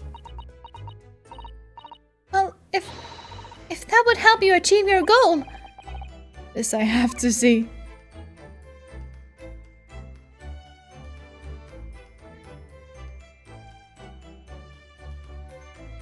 I believe I actually have read like part of his I am a cat text.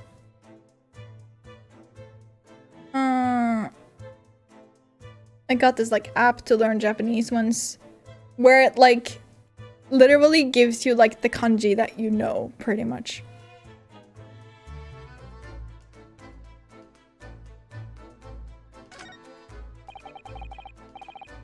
This is a gas wall light, right? It must be connected to a gas pipe on the wall.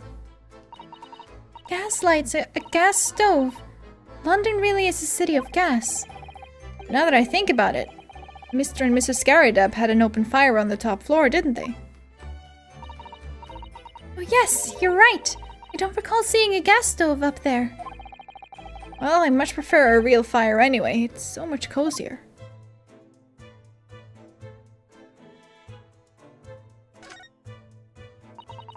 As we've seen from the outside, the window is completely bricked up. A vestige of the former window tax that Britain has had to pay.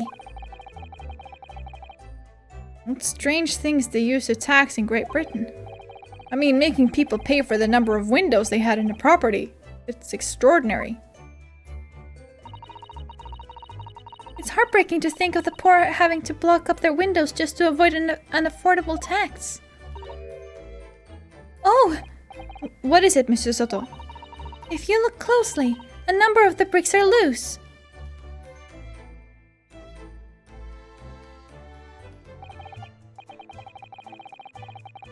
Oh, yes, it looks as though an amateur has broken out a few of them just here. Was it Mr. Shamspeare who did it, I wonder? Being the lodger renting his room. Ah, look at this, Mr. Naruhodo. More soap? On the outside, there's a little ledge. And there's something on it. What, outside?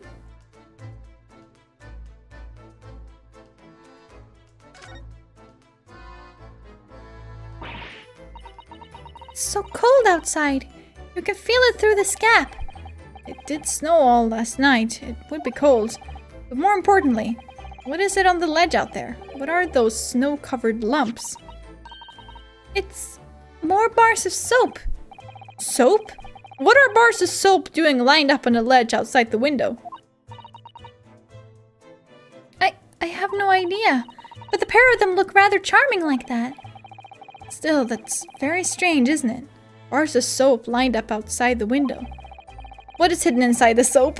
Is something hidden inside the soap? It seems like he went out of his way to hide it. And considering the other one is broken in two, suggests to me that there is something hidden inside at least one of these soaps. I think perhaps we should take one. There are two after all. Oh dear! I suppose we could. Oh, what's this? Look here at the soap. Ah! You see, in the middle here, there's a patch that's a different color. It's sort of transparent, but some sort of fancy design, I suppose. Only in Great Britain. It looks like the Hinomaru flag of Japan, doesn't it? How wonderful. It's probably a very expensive brand. Expensive? Then what's it doing in this ramshackle old room?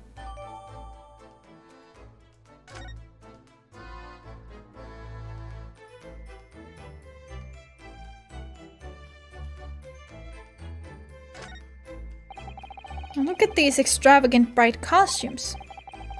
Somehow they look out of place in this room with its grim, shady goings-on. This one looks like a king's attire. A king? I've always dreamt of being a king. Oh, I think it'd be more suited to a feudal lord. A daimyo, or such like. With a chonmage top knot? Every Japanese man wishes he had a chonmage. Oh, you'd look wonderful with one. And you already have the sword. Can you imagine what would happen if I walked around the streets of London with a chonmage and the sword?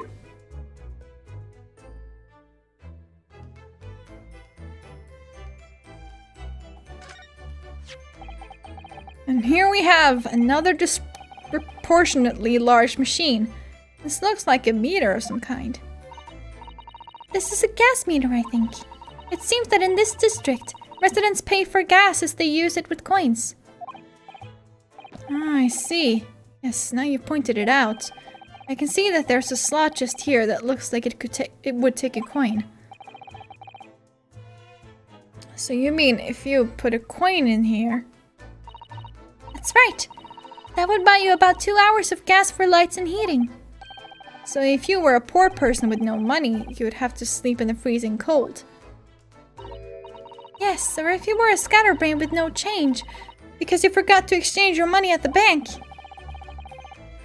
Thank goodness there's no meter in our office.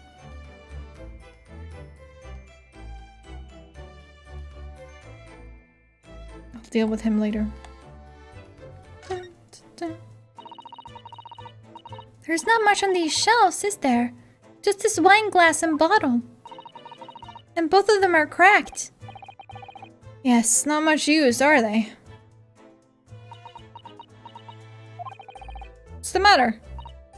Oh, I was just reminded of the raper, that's all. Prosecutor Lord Von Seeks? Yes, he's so reckless with his wine glasses. I was thinking it's a waste and that he should donate some to the needy. You can suggest it next time we meet.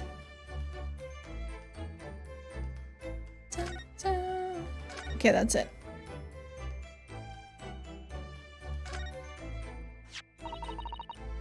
What's this?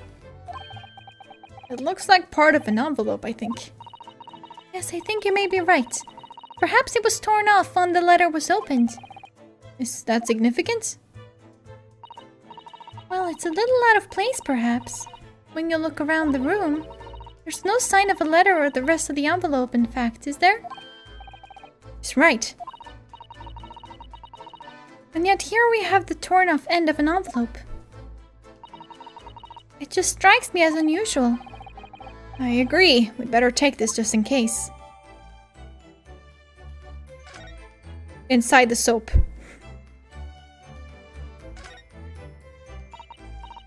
One of the teacups that Mr. Shamspeare and his guest drank from last night. But don't go drinking from them, Mr. Naruhodo. There's bitter poison inside. I'm not planning on drinking any, don't worry. Anyway, the cups are both empty. That's true. So one was Mr. Shamspeare's. And the other must be the cup that Mr. Natsume was drinking from. But Soseki-san wasn't poisoned, of course. Perhaps we should take these so we can examine them in more detail later.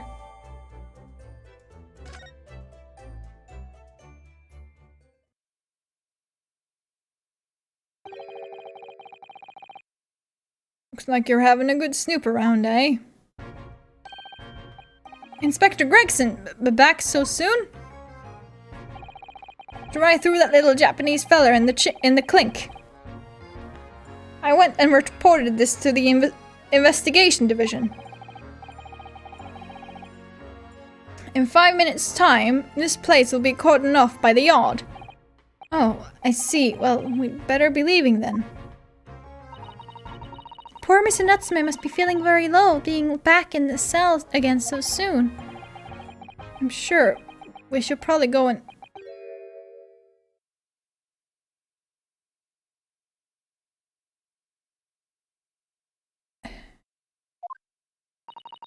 What's wrong, Mr. Naruhodo?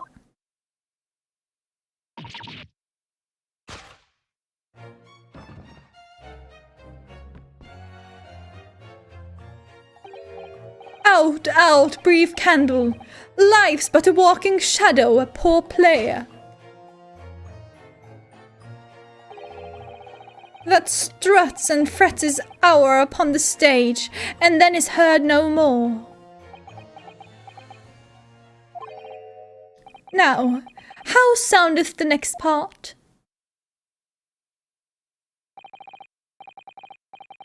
It's a tale, told by an idiot full of sound and fury, signifying nothing. Indeed, oh happy day! Sir? What? Walking Dead! Is this man's okay? I don't know. The fella isn't dead at all. What was that nonsense he was saying, though? Did no one bother to check for a pulse? Well, obviously not. He was dead, right? I think, yes. It was from William Shakespeare's Macbeth. A soliloquy from Act 5, Scene 5. Shakespeare. So it was that the victim, Mr. William Shakespeare, came back to life. The man had indeed been poisoned, and it transpired that it hadn't killed him. He was taken by emergency carriage to a nearby hospital for treatment, and Inspector Gregson evicted us from the scene of the crime. Whatever that now was.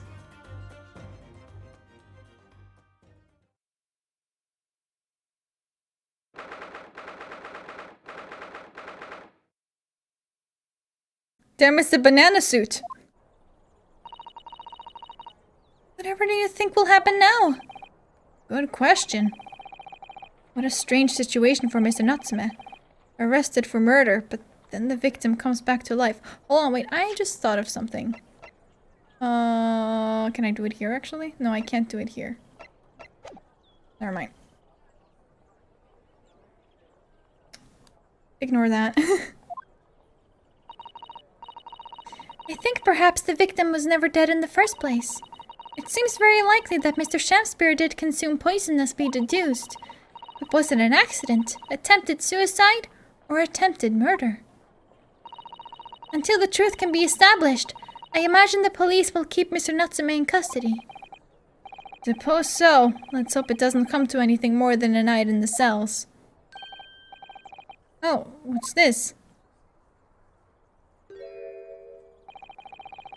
What's that man doing over there? It looks like he's trying to see into Sosuke-san's lodgings.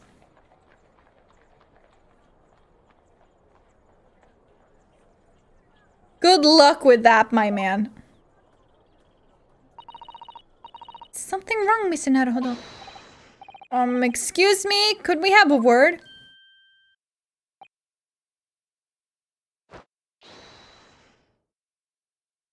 Okay, bye! He just ran off. I feel sure that I've seen that man somewhere before. Where was it? I do too, but I don't remember. It's Popeye. Yeah, I was thinking the same thing. Isn't Sosuke's room on the first/second floor? Yeah. We were literally just told that. That his was like the story above.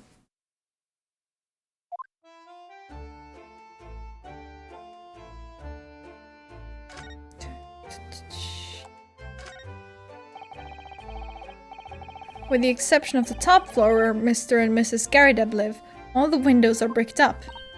Yes, that's because of an old window tax that was charged on the number of windows a property had. In order to pay less tax, the poorer members of society filled in many of their windows. But the tax has since been abolished, hasn't it? So the windows could all be opened up again, surely.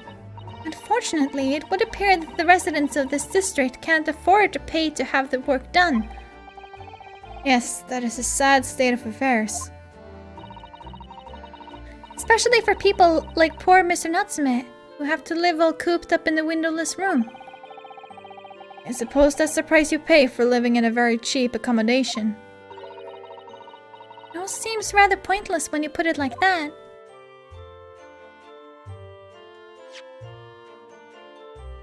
Okay, what we got so far?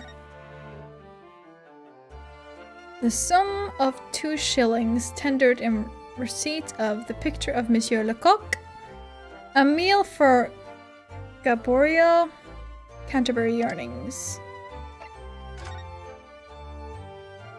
Ah, yes, the street map. Bar of soap. Oh. What is it, Mr. Naruhodo? This bar of soap, when we first found it, I could have sworn there was some sort of round disc in this depression just here. A reddish one. Yes, you're right. I remember it too. But now the depression is completely empty. Where could the disc have gone?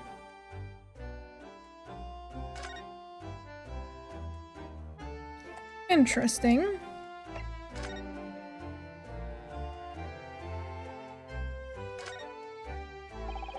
Whoever opened this envelope didn't bother with a letter opener or scissors, did they? Yes, whoever opened it was clearly someone with an unrefined temperament. And judging from the angle of the rip here, the person in question must have been right-handed. Mr. Sato, I think perhaps someone's been reading too much of The Adventures of Sherlock Holmes. You can never read too much of it, Mr. Naruhodo. Never!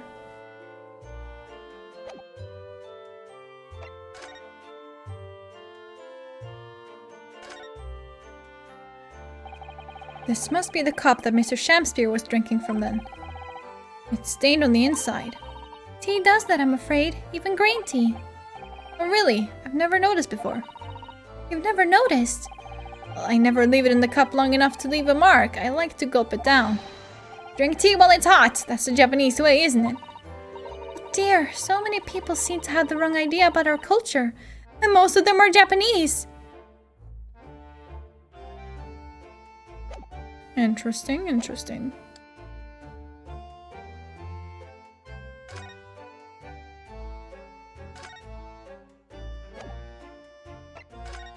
We were gonna go to Garideb.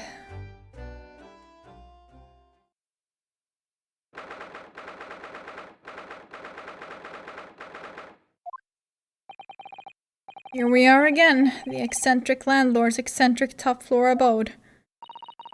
We're here because Mr. Garideb's the only one who discovered the incident this morning.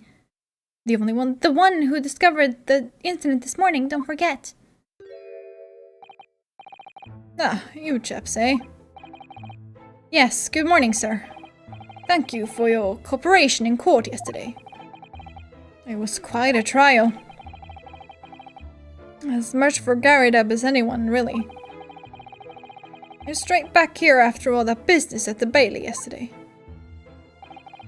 Didn't expect to wake up to more bally nonsense this morning. I wonder if you wouldn't mind telling us exactly what happened, Mr. Garideb. Yes, I suppose you'd like to know all about that dead loss of an actor chap in the ground floor room. Those were exactly Inspector Gregson's words, weren't they?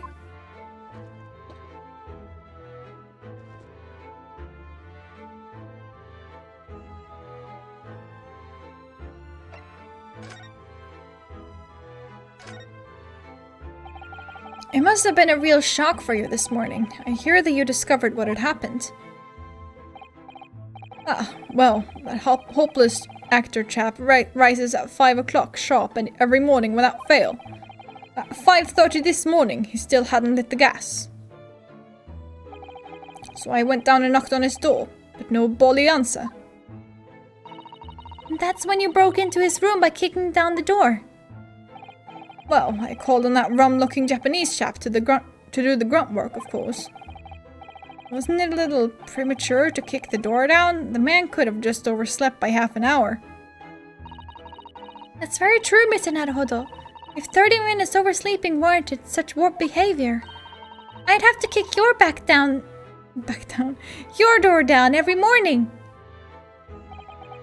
Well, you know, better to be safe than sorry and all that. Is it just me, or is he avoiding our gaze now all of a sudden?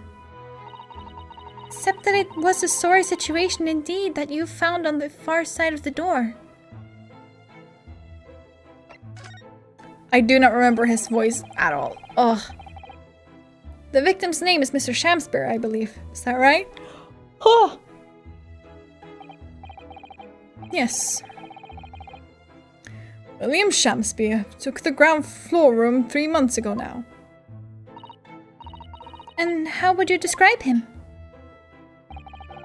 In a word, destitute. Destitute? Well, let's face it. The only redeeming feature of that room is the cheap rent. Anyone wanting to live in a place like that is either broke or has a bally screw loose. So hard to choose which category Soseki-san would fall into. Mr. Naruhodo, that's a little rude. Was doing research as well. Research? Into what? Shakespeare, of course. Shakespeare. Read a few plays of the old bard myself, you know. Romeo and Hamlet and all that. That sure is a... Yes. That sure is a play. Yes, William Shakespeare is England's most highly regarded classical playwright and author. He's known as Sao in Japanese, as you know, and many of his works have already been translated. He's known as Sao.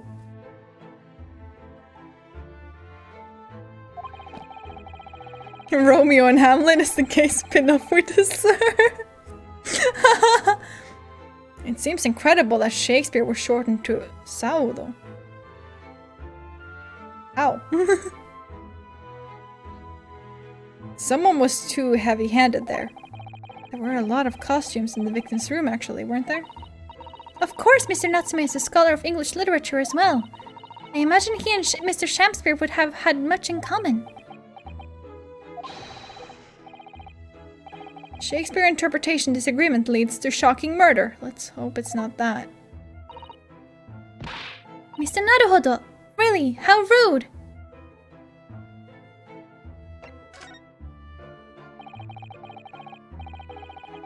After Mr. Natsume's trial yesterday, you came straight back here, I believe, didn't you?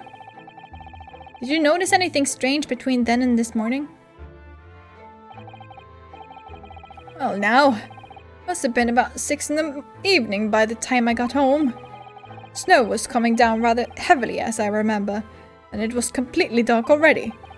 That failed actor chap was out at the time. Mr. Garrideb noticed there was no light from his room or something, I suppose. But Ryunosuke was an English major too? Shh.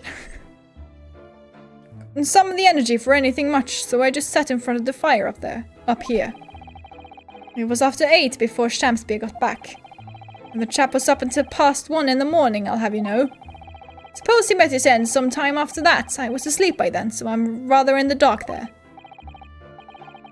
Well, thank you. That was very illuminating. Is everything all right, Mr. Soto?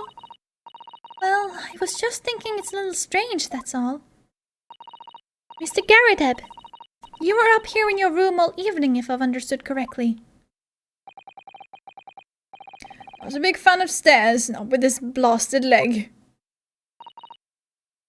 Then, how is it that you seem to know? The precise movements of your tenant on the ground floor, I mean.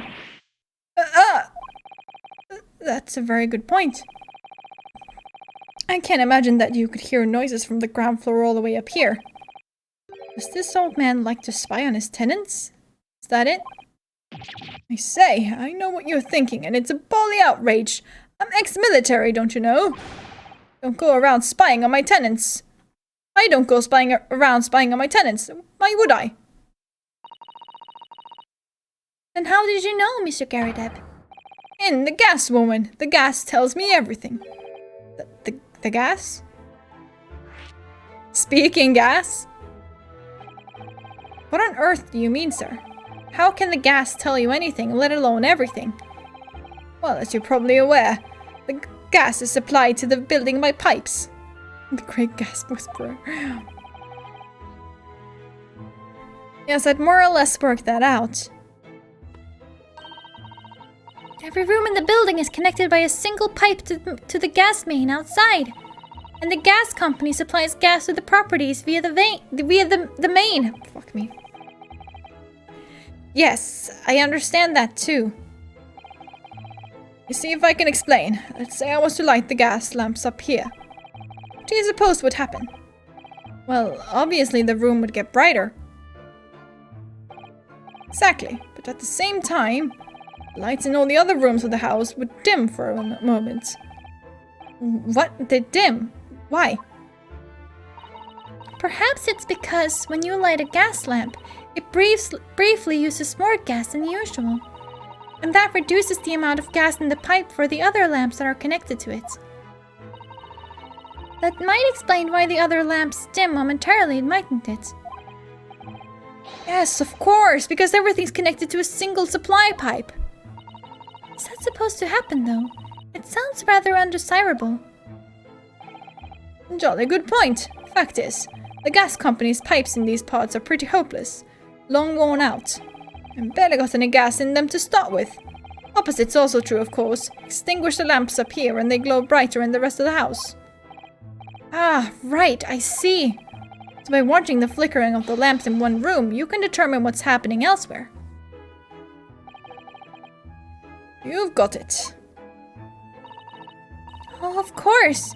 Because when people come back home in the evening and before they go to sleep at night, what they're guaranteed to do is either light or put out their lamps and fires. Ever. In point of fact, the room on the ground floor and the one above it use slightly different amounts of gas. By watching the lights in here closely, I can work at almost exactly what's going on in the whole house. Gosh, that's fascinating, Mr. Garrideb. Absolutely fascinating. He actually was a gas whisperer, who knew? Oh well, nothing to it really. I can't really see that it's going to help us with the case either. What I'd like to know is why Mr. Garrideb is so interested in what his tenants are up to in the first place. I feel like there's more to it than idle curiosity. Well, we've done as much investigating here as we can, I think. Perhaps we ought to go to the prison and speak with Mr. Natsume again. Good idea. Okay, let's go.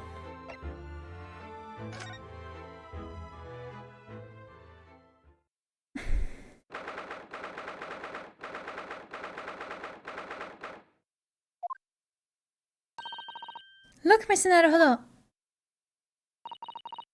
Mr. Natsume, have the police finished questioning you now? Welcome, student Mr. Naruhodo Esquire. Oh, yes? What is he? Tell me. Is he a ghost? Is he here to haunt me? Let me guess, you're talking about Mr. Sholmes. He actually calls himself a great detective, Mr. Natsume, not a ghost. But his diabolic deductions, they're not of this world. They've left me cursed. I'm cursed, I tell you. Well, that sort of hurts. Credit where credit is due, Mr. Naruhodo. You were heavily involved in the deduction too. Yes, moving on. We have some wonderful news. Oh? The victim that we all thought was dead has come back to life again. Not behind you. He's not here right now. You're fine. He's not here. It's fine. Now, in the absolutely worst case, you could only be tried for attempted murder. For attempted murder. Yeah, that's it. Wrong emphasis there. That's great, isn't it, Mr. Natsume? It's terrible! Oh! I'm stuck in this cell, suffering for some silly wrong end of the stick. You did it, didn't you? Confess, you're a killer. Why the mustache? Constant questions! I'm sorry to hear that. That's selfish shister. Make up your mind. Are you dead or alive? If you were going to come back to life, why bother dying? Wickedly wishy-washy William. Well, it seems... Well, it seems likely that Mr. Shamsphere was never actually dead in the first place. Ah, yes, that might make sense, and I'm pleased that he's alive, of course. Our lively debate last night was much fun. I'd be sad to think it was our last. Oh! Oops. Mr. Natsume, does this mean that you did see the victim last night? You met with Mr. Shamsphere, didn't you? I'm not saying another word! I demand to have a lawyer present. Who do you think I am? Please, Mr. Natsume, we need to hear your side of the story. Why am I cursed like this?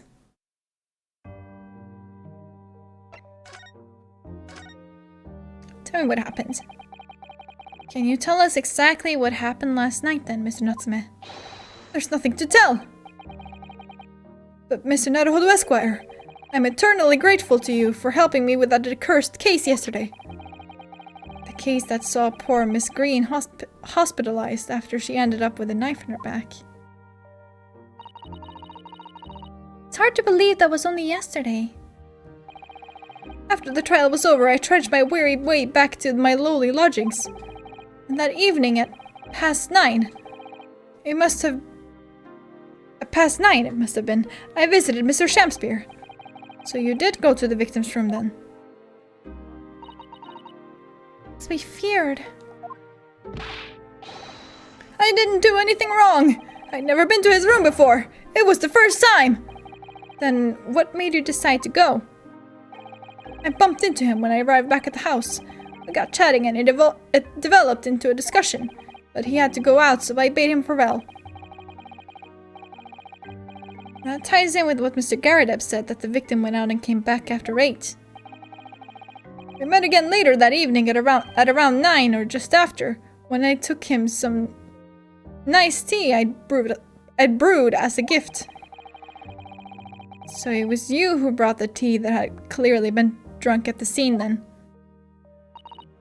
And I suppose you were discussing the works of Shakespeare, were you? Yes, that's right. That's exactly right. Romeo and Juliet. Who was the stronger? It was a delightful debate. I'm sure. Such a stimulating subject, Shakespeare. Blah. And the debate became very heated, so you slipped poison into Mr. Shakespeare's tea? No, never, not at all. Team Juliet won. That was me. And when I left his room, the flamboyant fellow was fighting fit. I swear it, categorically.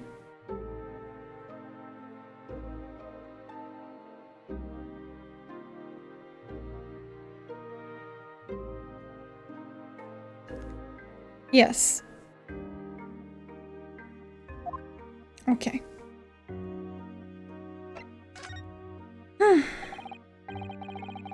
Mr. Natsume, you often say the same thing about yourself, I've noticed. That you have a cursed existence. I'm sure I've mentioned this to you before, but I've been here in Great Britain for a year now, and in that time... How would they even determine which one is stronger? Who was stronger, as in physically stronger? I don't know.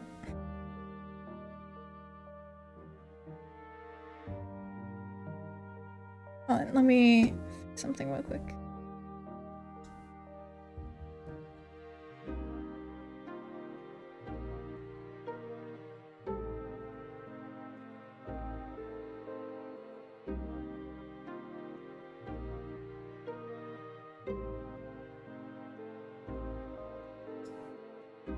There we go. Alright. I've been here in Great Britain for a year now, and in that time I've learned that it's no place for me. It can be very trying to live in a foreign land and adapt to the ways of another culture. There are foreigners everywhere I look, and they all stare at me, they all laugh. That's the impression I get whenever I go out. It makes me scared to leave my room. Which is why I've become a recluse. But even in my own room, I find no respite from my fears. I've moved more times than I can remember, and then, 1 week ago, I moved into Briar Road. Why? I mean, why did you choose that place? It doesn't seem very comfortable. Because the rent is cheap. I have so little money, it spoke to me. The rent? Obviously, there's a reason why it's cheap. Because the room is cursed. Cursed? Cursed how? The previous occupant, the man who lived there before I took the room, died there. Oh no! He was only a young man, but one morning he was found dead and no one could explain why. Surely no one would want to live in a room with a history like that. I didn't. When the letting agent recommended the place, I wavered. But I want books, and books cost money, and a horrible history is a small price to pay. When I realized it would mean I could buy more books, I signed the lease like lightning. Brave or blinkered? But after I moved in, I soon came to realize what I'd done. I realized how horrible that room's history really was. gosh. Was it really so awful? Tell me about this horrible history.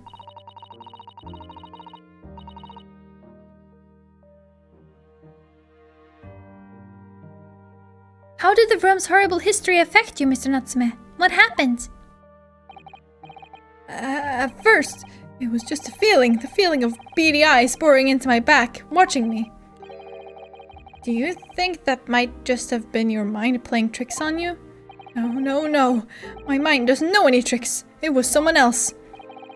It's been one long nightmare ever since I was given the keys to the place. A nightmare? You've been having bad dreams, you mean? All the souls who've died in that room, lean over me in my sleep and try to strangle me! It really is horrible. And now I come to think of it, it happened again last night too. The very same night that Mr. Shamspeare was writhing in agony from the poison in his body. I was on the verge of being suffocated silently by those miserable spirits in my room. Simply must move out of that room as soon as possible. Yes, you're right. I know it. And that's why I'm already searching for the next room with a history to call home. I think perhaps you should try to avoid accommodation with any kind of history at all. Otherwise, I'm scared that you yourself may become history. Whew, Susato-san knows how to make the man listen.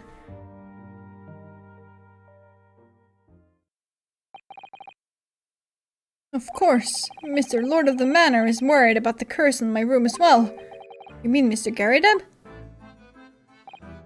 Yes, he knows that if people keep dying there, he'll never be able to rent it out again.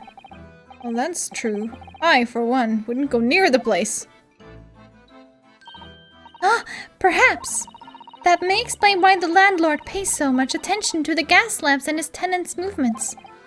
You mean because he's worried about their well-being? He does seem to have an unusually keen interest in the amount of gas in the pipes.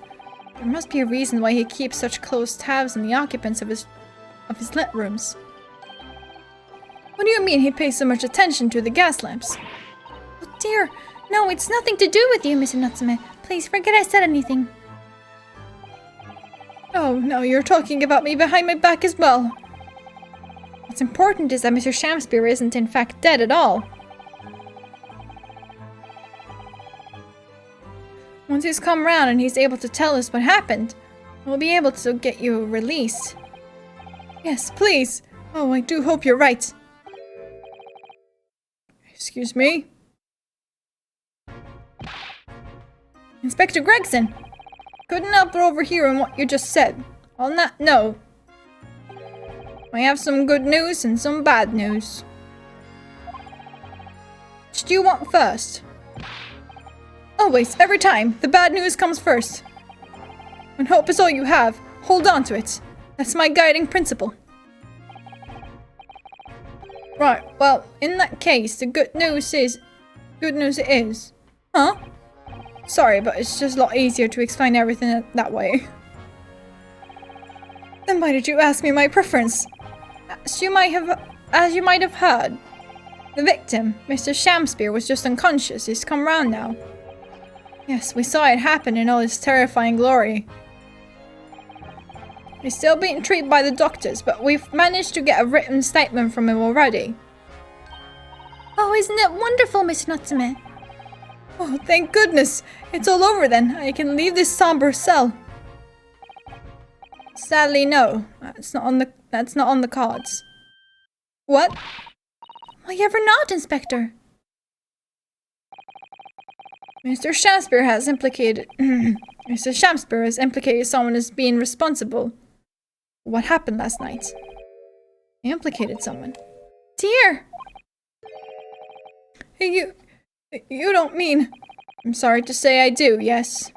He's pointed the finger at you, Mr. Natsume.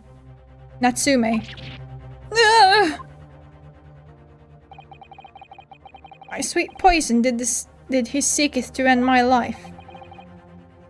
Wicked caitiff. So Seki Natsume. No! I'm afraid you'll be appearing in court as planned. You'll be wanting to make the necessary preparations. No!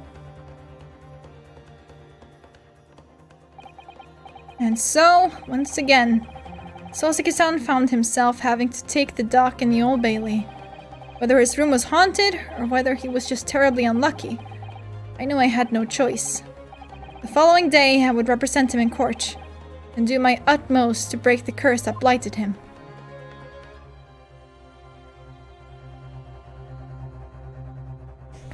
Yeah, I figured that would be like the first part. How many parts is there to this one, actually? Let me check. Let me check. There are 4. Ugh, there is more investigation. And I'm gonna drop it here, I think.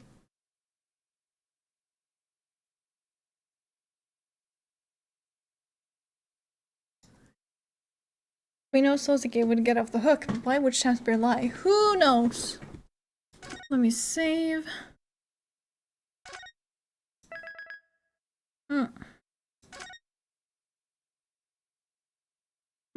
Yeah, I think I'm gonna leave it here. I'm getting a bit tired.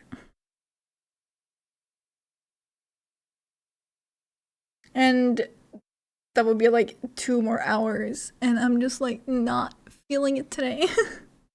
No, wait, that's not it. Actually, I'm on the fucking wrong game. Hold on.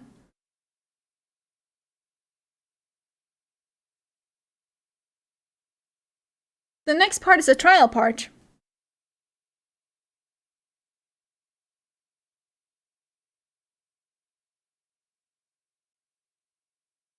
Let me just scroll through here.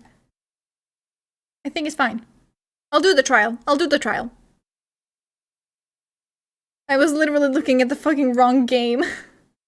Like an absolute dingus, my god. Okay.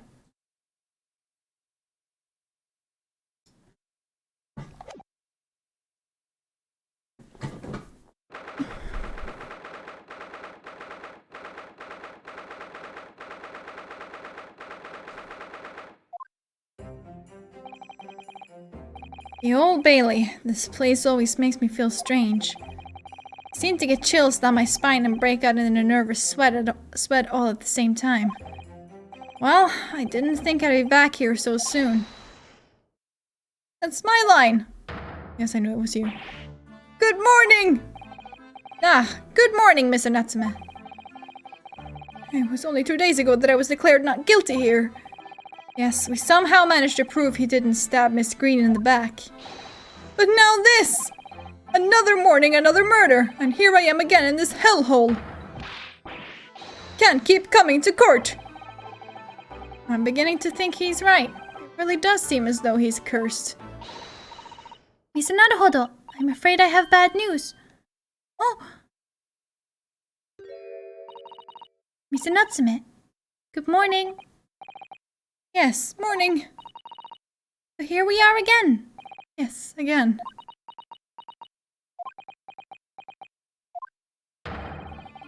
Judicial Assistant Miss Mikoto Escores! What's the bad news? Oh dear, you heard, did you? If you come in shouting at the top of your voice, people can't help hearing what you say! Oh, I'm sorry. You've done nothing wrong, Mr. Sato. Now, what is it?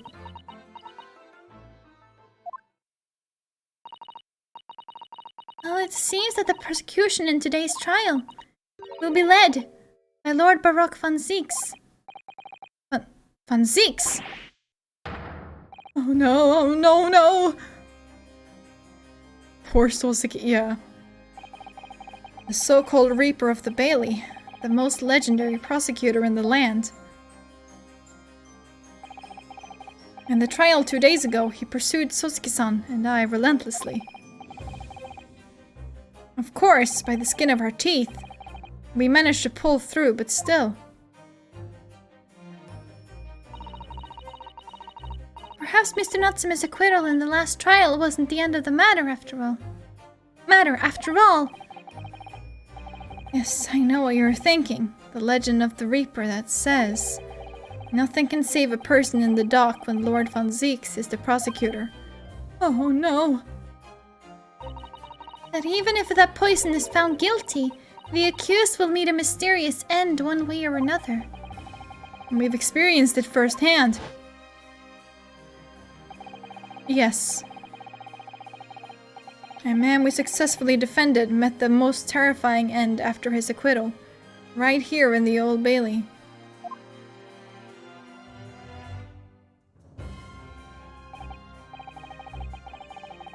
Do I have to put up with those ice-cold ice pouring into my soul again?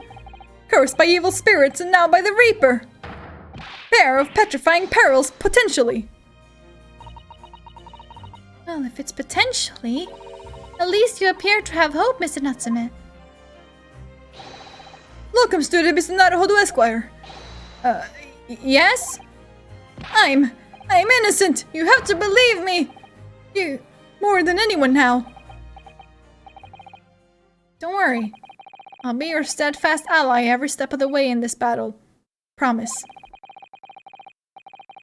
And this promises to be a hard battle, I fear.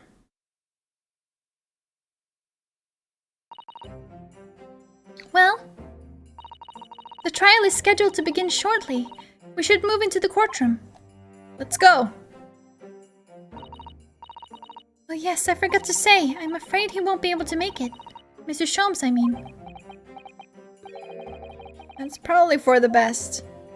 Oh. If he were here, I might be tempted to rely on his help.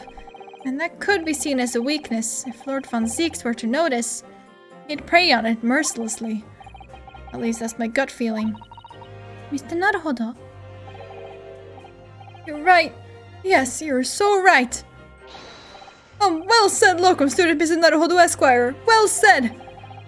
I swear on this sword at my side and on the spirit of Kazuma that it harbors. I'll show him what a Japanese lawyer can do. I'll set you free with honor. Yes!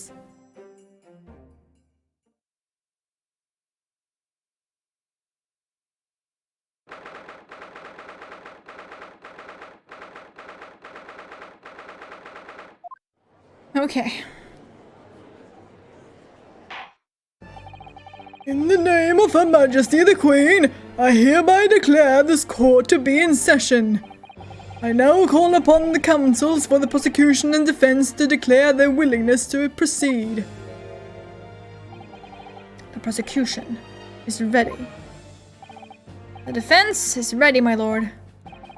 Readiness for the trial, my learned Nipponese friend, is not what the defense needs. What you need is readiness for your inevitable defeat. It's not just my imagination. It's really there. Lord von Zeeks has such an animosity towards us Japanese for some reason. It was some time ago now that he first became known as the Reaper of the Bailey, I believe. These past few years he hasn't appeared in court at all. Yet now he's back in the courtroom. For some reason, only when I'm defending.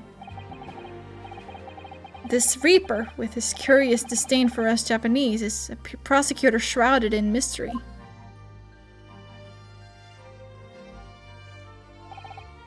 Still, this isn't the time to be pondering that. I have to concentrate on Soseki-san's trial. Furthermore, I now call upon the 6 ladies and gentlemen of the jury. You have been chosen at random to represent the will of the people in this trial. Are you ready to fulfill your duty? Absolutely. I had a feeling this larrikin wasn't innocent before. I must say that I feel especially ruthless on days when my hat refuses to sit right. Oh, well, I rather like how you're wearing your hat. I think the ruthless look is very fetching, actually. I need to be somewhere at 10 o'clock. I have a very important meeting. Let's make this quick. I couldn't agree more. I need to take home 5 bob tonight or the missus will go through the roof. No, may the Lord show us the light here. Show us all the light here and lead his flock to a righteous verdict. Pan speaks with such confidence for a guy who has lost every single case against Ryunosuke. You're right. The British jury system is so very different to our own, isn't it? It's quite extraordinary to think that the power of judgment is in the hands of the 6 members of the public, and that the judge can only pass sentence when all jurors are in agreement about the defendant's guilt.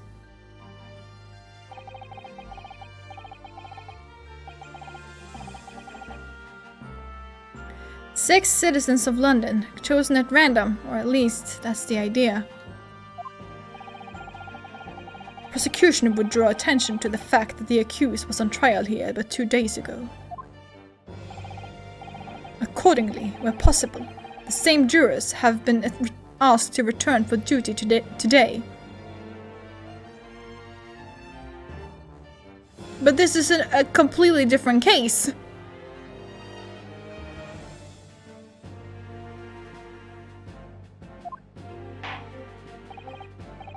Very well. Let us commence the trial. Lord Van Zieks, your opening statement, please.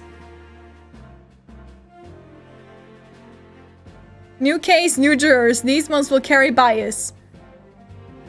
I mean, to be fair, wouldn't the bias like go more towards innocent because they already ruled him as innocent once?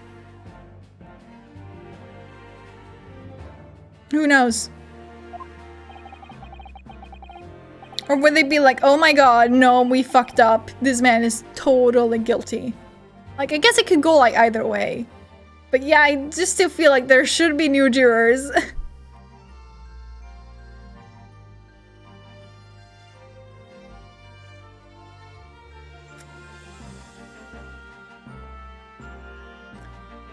Ladies and gentlemen of the jury, it is not the intent of the prosecution to cast doubt over your past decision.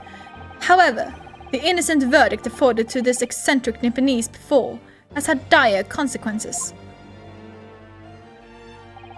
Did the accused repent for his wrongdoing in that affair? Far from it. Instead, he used his freedom to perpetrate a most blood-curdling crime. Namely, that of the attempted murder of his neighboring lodger, an innocent Englishman.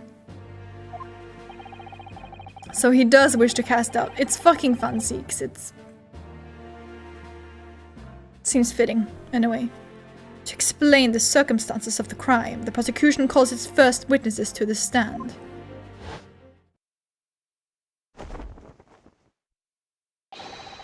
The detective responsible for investigating the scene and the accused himself.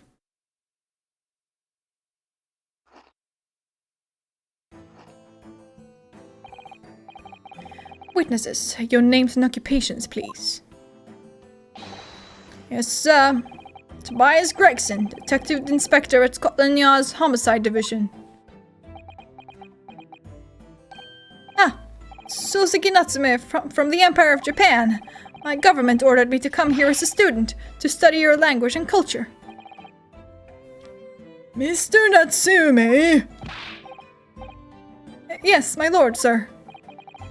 I'm quite sure I'm not mistaken that you swore an oath never to set foot in my courtroom again. I remember it as if it were yesterday. The day before, in fact, my lord. We're close enough. Believe me, this is the last place I want to be. God, itching nose. Every single time. Without fail. Inspector, let's hear from you first. Explain the case for the court. Right you are, sir. The incident occurred at the Garidep household, where the defendant has lodgings. In the ground floor room of the victim, Mr. William Shamspeare.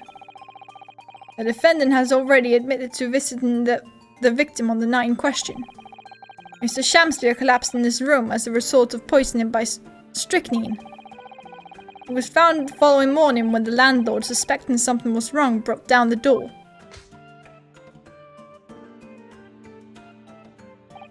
This means, I presume, that the door to the victim's room was locked at the time of the incident?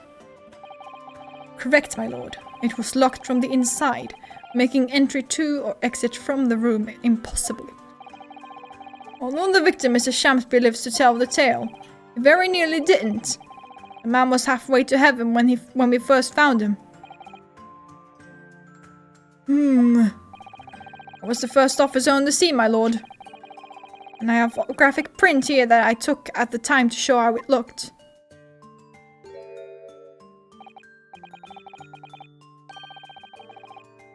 Yes, a chilling scene indeed. The man looks very much deceased. That's right. Everyone present believed that's exactly what it was.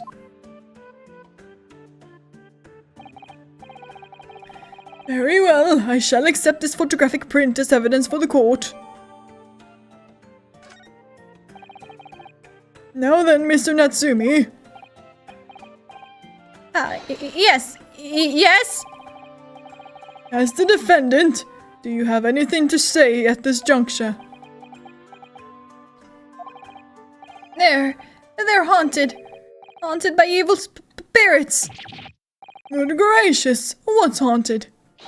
My lodgings! There's been a whole series of strange happenings in my lodgings.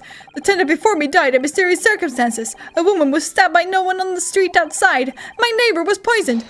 And me! What about me? I've nearly been killed countless times. Killed, Mr. Natsumi? How? Even on that fateful night it happened. When I returned from Mr. Shamsby's room, I lit my gas stove and climbed into bed. But before long, the stove went out. And somebody tried to kill me! You must always extinguish all fires before retiring for the night, Mr. Natsumi. But it's so cold! My runny nose would freeze. The point is, I didn't poison my neighbor. Oh, why am I being accused of this? Why is my existence so cursed? Thank you, witnesses. I believe I have a reasonably clear picture of events. Wah. If I could raise one more point, my lord. One more conclusive point. Conclusive? Go on. Fortunately, the victim, Mr. Shamsby, has regained consciousness after his ordeal, and he has named the true culprit. The poison consumed by the victim was administered in a cup of tea that he drank on the night in question. Tea, my lord, that was brought to the victim's room by the accused. The accused?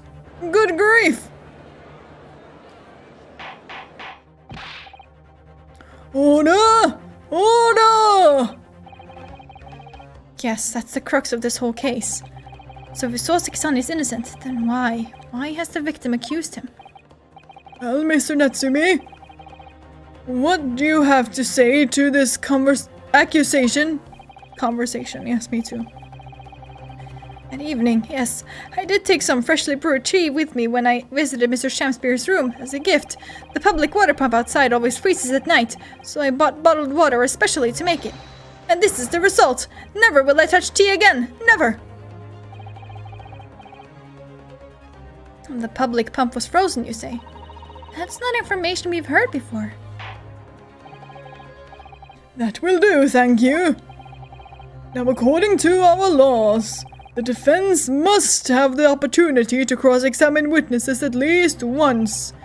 Therefore, I call upon these witnesses now for a formal testimony. I presume the prosecution has no objection? None whatsoever, my lord. Good. Then you will give your account of events on the night in question to the court now. Yes, my lord.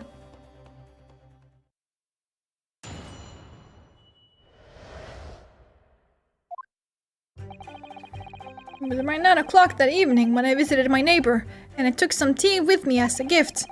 We had a heated literary debate over a nice hot drink, after which I went back to my room at around 11. My tea was completely harmless. He couldn't have locked the door behind me otherwise, could he? Strychnine takes some time to have an effect on the body. People don't keel over immediately after taking it. The victim could have been perfectly able to lock the door after his guest left. The argument still stands.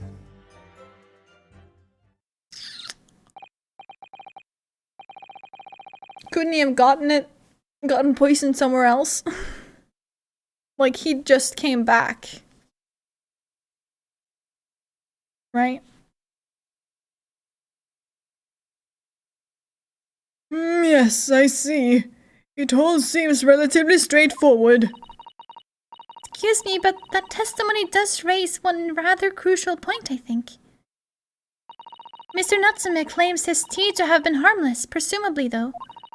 The teacups have been examined for traces of the poison, haven't they? Why didn't I think of that? Well, as it happens, no. We haven't been able to. Did I hear you correctly, Inspector? Scotland Yard has failed to examine this suspect's substance. Maybe he left the building, maybe it was through the hole in the brick wall window. Who the fuck knows? Also, another thing I noticed was... this little spillage here.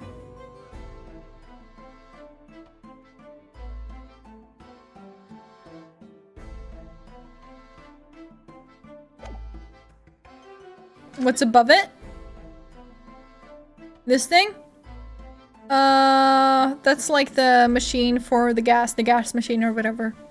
You like put money in it and then you get like gas for 2 hours or whatever. So it's something leaked on the floor anyway. Oh, the face cam is covering it. Sorry. Thank you for letting me know. I keep forgetting. There we go. This thing.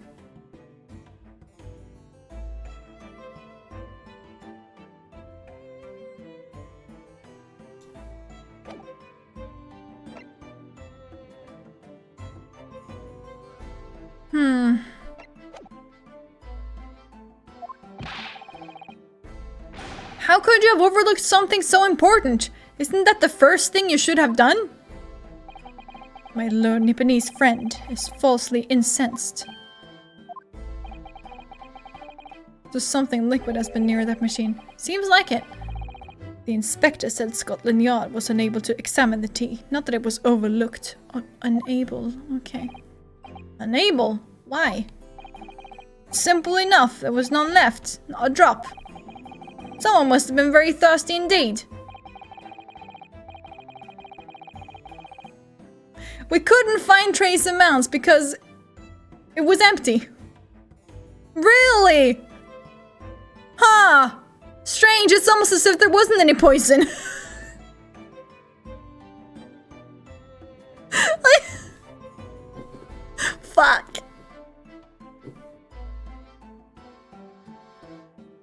With current scientific techniques, it's not possible to test for poison under such circumstances. We only need a drop, but that one drop does actually have to exist, funnily enough. We wanted to test for poison, but there was no poison left to test. Ah, shit!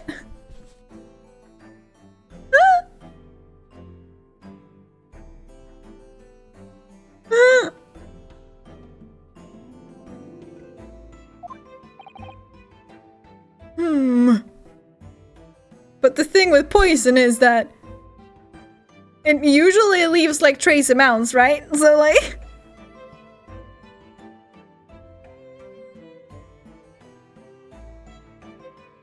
That's such a fucking dumbass argument. The lack of examination notwithstanding, it appears nothing other than the tea passed the victim's lips on the night in question. Or did he look up all the tea in the cup? Yeah, no, that's exactly how I drink my tea. That I drink very often. I do it, actually, in fact, I do it with my, like, regular cups. Just gotta stick my head in there to make sure I get, like, every single last drop.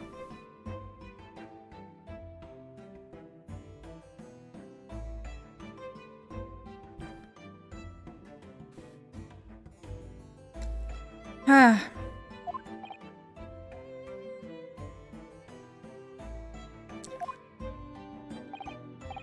I see, thank you. The matter is clear. Cast your eyes over the jury, my learned friend. What? You can see it in their faces, I'm sure. The recognition of the accused's guilt. Your client's fate is all but sealed. In mere moments from now, you will lose, and your compatriot will be damned for all eternity. No liquid shall remain in the cup when I am finished with it. Can't let them beat me down. I won't. Counsel for the defense, proceed with your cross-examination. Yes, my lord.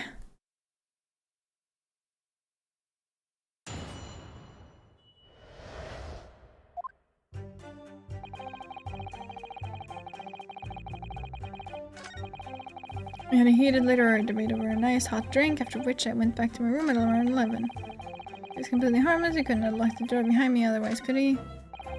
Strychnine takes some time to have an effect on the body. People don't keel over immediately after taking it. The victim would have been perfectly able to lock the door after discuss after our assistance.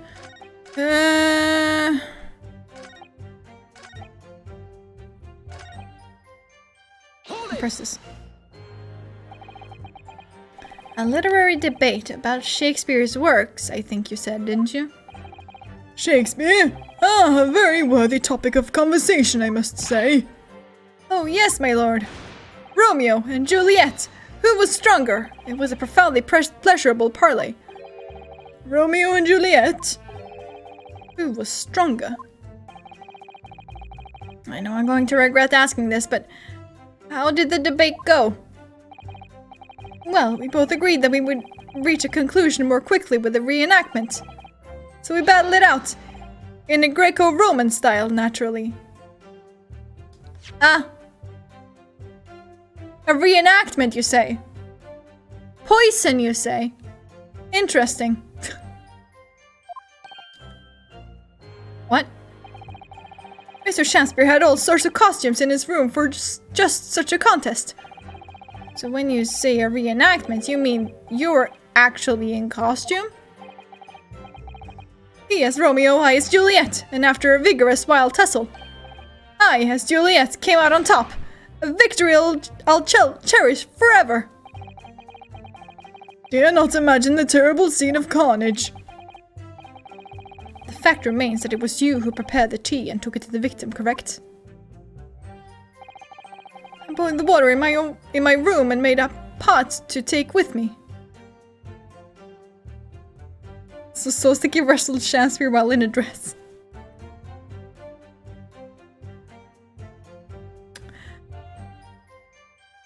I guess.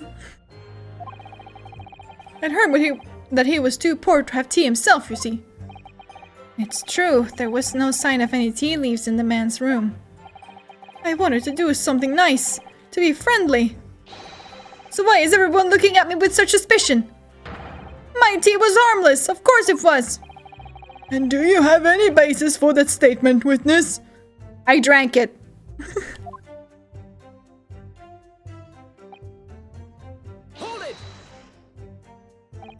Yes, there was not a drop of tea left in the victim's room anywhere, was there? That's correct. Anyone would think the fellow had never had a pot of tea before. He must have licked it dry. Which is a pity, because one drop is all would have needed to analyze it for poison. Okay, so someone actually went out of their way to, like, clear it, I guess. And you say that you returned home to your room at 11 o'clock, Mr. Natsume? Yes, definitely. By heaven and earth, I swear it. The landlord was able to verify that, as it happens. He confirmed that the defendant went back to his room at 11 that night. And how is the landlord able to attest to this? Hey, so it was the lamps, I believe. What did you send? Ah, fuck me. Hold on.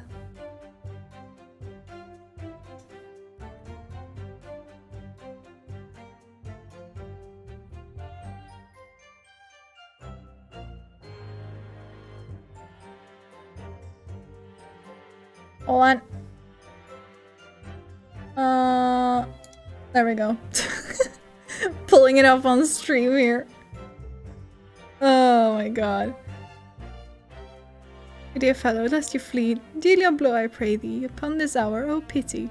So soon you shall see, Romeo, he was witty, with more power than she. Juliet could in close combat, Romeo being, her strength sells strong, so we shall compete. Come forth hence, clever, classy competition commence. Oh my god. Please. Hell yeah, we love it. Thank you for sharing it. That's amazing. Truly. I want to believe so badly this is what happened. I mean, unless they say it exactly this thing didn't happen, you're free to believe. The lamps, Inspector. When tenants return to their rooms and start using gas, the lamps in other parts of the house flicker. Yes, Mr. Garrett seems to pay a lot of attention to the comings and goings of his tenants. There's only one key to Mr. Shamspeare's room. I know that for certain. So he must have locked the door himself from inside this room. The victim has confirmed that to be the case, yes? So I'm right, my tea was harmless, completely harmless. You take poison, you die. Everyone knows that. Wait, but if they think that the poison came from Soseki, why didn't they like search his lodgings? You know, to see if they could find the poison.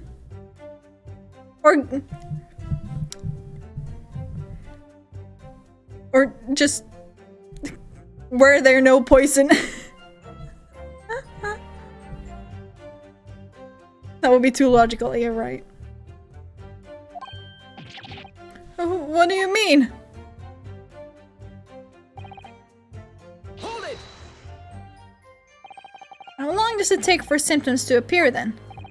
According to the coroner I was speaking to at the yard, about 30 minutes after the poison is consumed. Then, the victim suffers violent convulsions, cramping and stiffness and eventually dies from asphyxiation. So there's a 30-minute interval between when the poison is ingested and the onset of symptoms. There seem to be a lot of different types of poison in the world, that's for sure. Oh dear, death by poisoning again. It's always so awful. 30 minutes is a long time. Certainly long enough for the victim to have locked the door behind the accused after he left. You can't deny that, and it further degrades Soseki-san's alibi. I have the medical report from the doctor who examined the victim here, my lord. It spells it out, really. The accused is the only person who could have done it. Very well. The court will add this report to the court record as evidence. Okay. Oh yes, I see it here. Delayed onset of symptoms. Okay. Cause of coma, ingestion of a small quantity of strychnine. Toxic effects present 30 minutes after ingestion. High likelihood of the substance having been mixed with the tea the victim was drinking, but no sample could be obtained for testing. The poisoning incident occurred at around 1:30 a.m. on 21st February, assessed from the victim's pocket watch that appears to have broken when the man collapsed after the delayed onset of symptoms. No container for the poison was found at the scene. Right.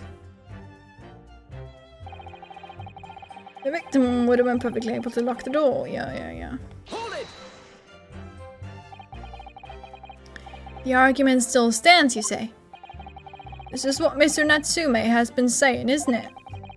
The pair of them drank tea together that night, so if there was poison in it, the victim wouldn't have been able to lock the door after the accused left later on.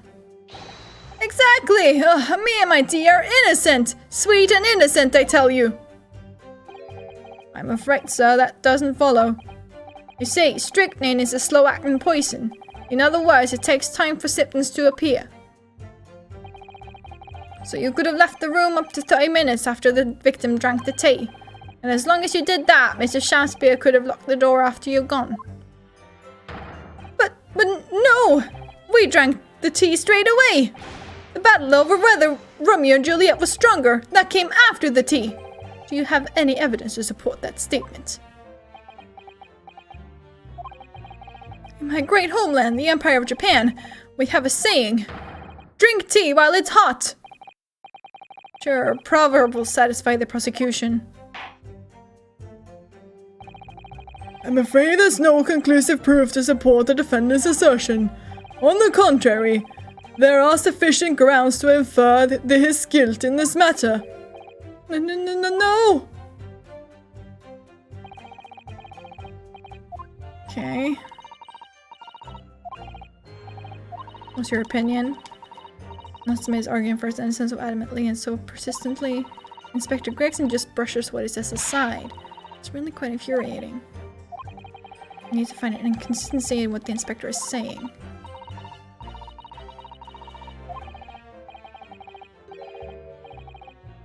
Poison and the tea. Okay.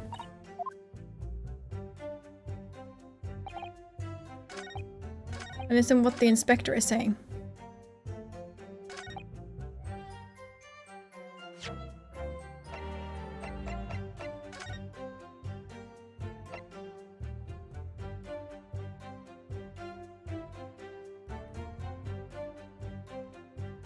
Oh, yeah, 1:30 a.m.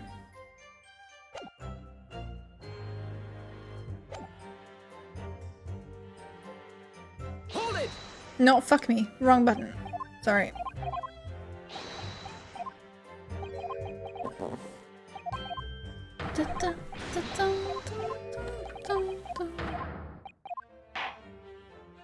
When did Sasuke leave? 11. So that's like almost 2 hours before. He got poisoned, I mean.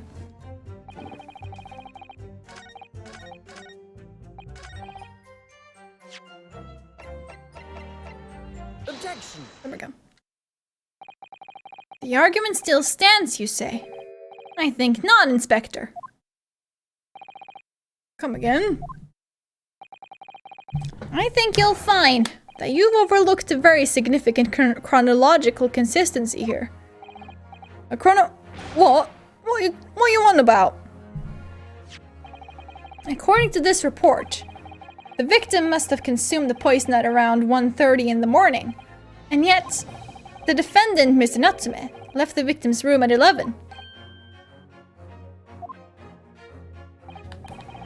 Yes, that's right. There's more than 2 hours of missing time here.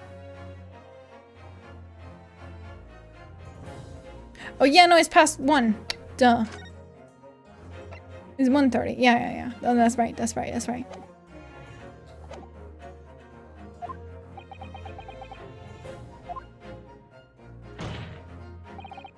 In other words, if there was poison in the tea that Mr. Natsume brought to the victim's room, how could the victim have fallen ill to it 2.5 full hours after the defendant left? Oh my god, they're so in sync. The defense's argument is entirely reasonable. How do you respond? Lord Van Zieks?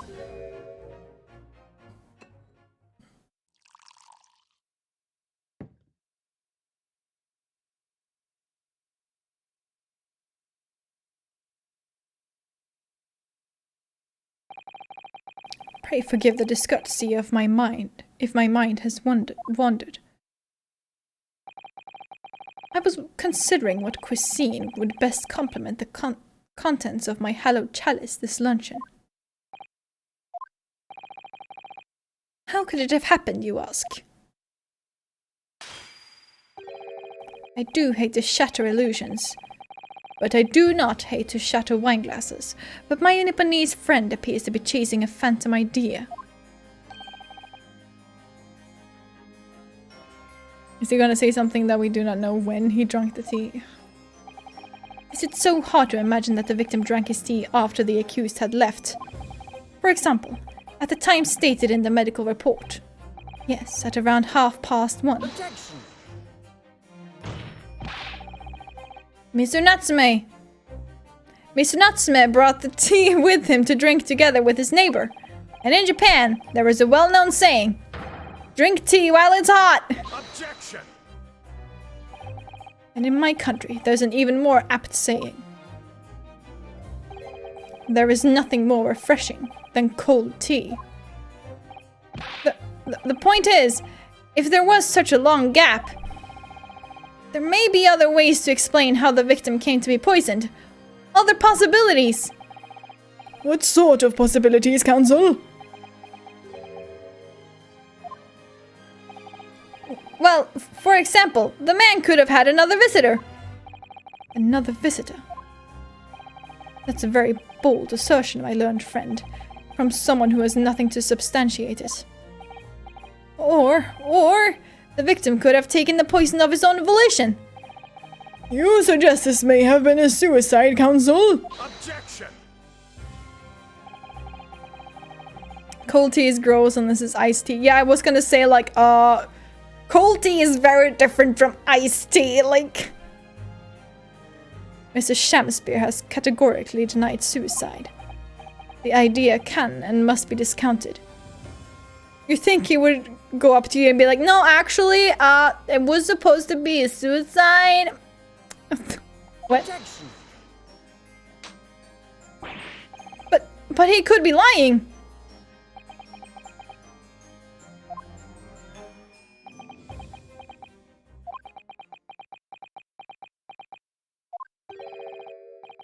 Is something wrong, Lord Fanzix? I was listening to the sound of the carriage pulling up outside the courtroom. Pray forgive the discourtesy. Carriage? What carriage? It would seem that the key player in this case has just arrived.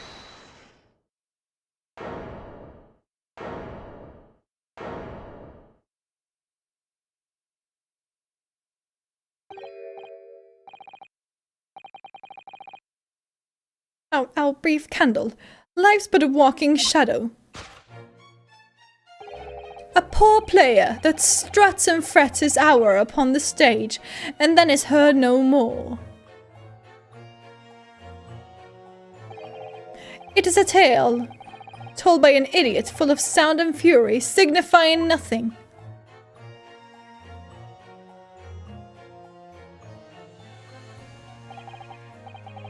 Who, sir, are you? William Shamspeare, my lord. Alas, 'twas I, undone by these bitter events. I am the victim. What's he doing here? And here is the drama queen himself. The prosecution seeks to recall this gentleman to the stand. With his testimony, my learned friend's futile resistance will be utterly crushed. You're calling him as a witness? Very well, Counsel. I grant your request with interest. I'm curious to discover what the court shall hear from the victim himself.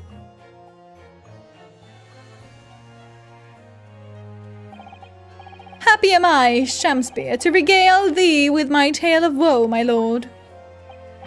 But I still have my own tale to tell, my own tale of worse woe. I can regale the court with a tale of my perfect innocence, in perfect English. That will do, Mr. Natsumi. Let the court now hear from the victim.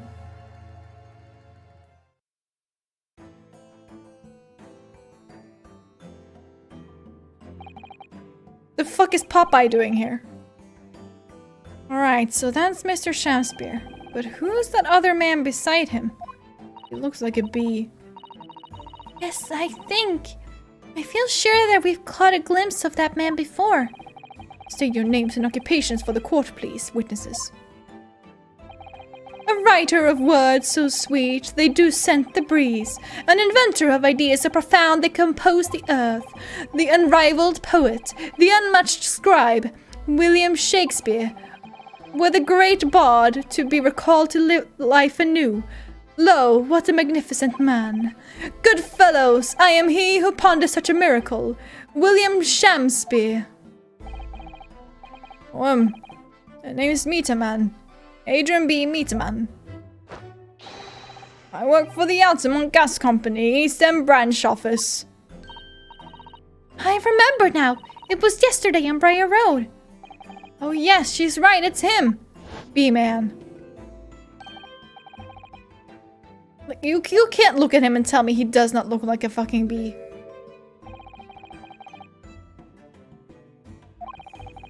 Looks like he's trying to stay in Swastika-san's lodgings.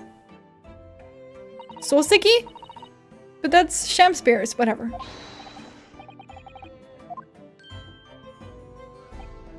Even his bag looks like a bee butt, right? He just pees out of there.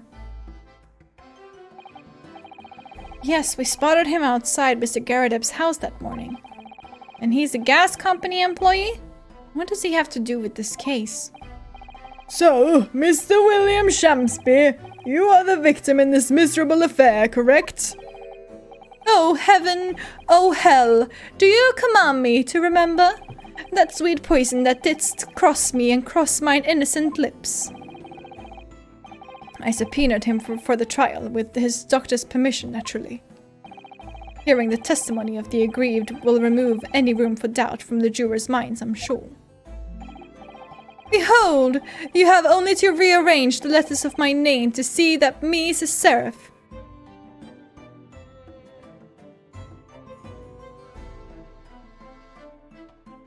Oh, okay, no, I got really confused there. That me is a seraph, an angel indeed. Thus be I noble of mind, sweet of nature, and verily honest of heart, as all heavenly angels be. Because there isn't a less contrived meaning in your name. No, not at all. The jurors seem to be very moved by this man, I'm afraid. They're actually taking the seraph anagram idea seriously? Can you please repeat that, Sonny? Thank you, witnesses, for your illuminating introductions. So you have way too many eyes, flaming wheels, and wings? Yes. That's the only description I will allow.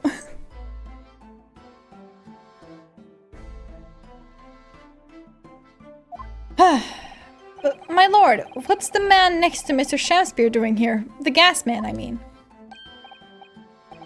What? Me? Well, now. Allow me to enlighten my learned friend. You recall, I presume, your earlier impertinence. When you suggested that the victim had another visitor to his room on the night in question. And moreover, that the victim is a compulsive liar. What? No, I didn't quite say that. This young chin-stroker is here to controvert your wild claims conclusively. Is that not so, Mr. Meterman? Hang on. No, I'm just here. I hereby call for your formal testimonies. You will tell the court as lucidly as possible what happened on the night in question. One may smile, and be a villain. Yes, it doth pain me, but let the truth be spoken, the truth of that wintry night of my discontent. The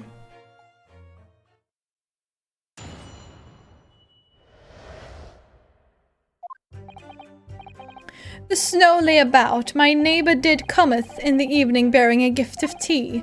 But marry, bitter was his drink, and when he left I did fall prostrate on my table. 'Twas the tea alone that did pass my lips that late hour, naught else. I was outside this bloke's window in the freezing cold all night keeping an eye on his room. No one else visited his room but that short little round-backed Eastern fella. Wait, what did you say?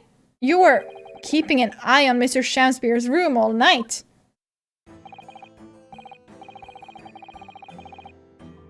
That's right. Of course the bloke's window is all but blocked up, isn't it? There's a little gap in the bricks where you can see into the room. So I spent the night trying to keep my teeth from chattering as I peered in through that. But why? The question, sir, is why? No. Well now, that's because he's on my list. What a piece of work is a man. Wherefore wouldst thou not stare in wonderment? What are you talking about? This buzzing busybody hath not part in this play. I pray thee, pay him no heed, make no more ado about his tedious words. Oh no, yeah, he's absolutely supposed to be a bee. I love that for him. What you say about me? Calm yourself. This court is concerned with what happened on the night in question. Nothing more.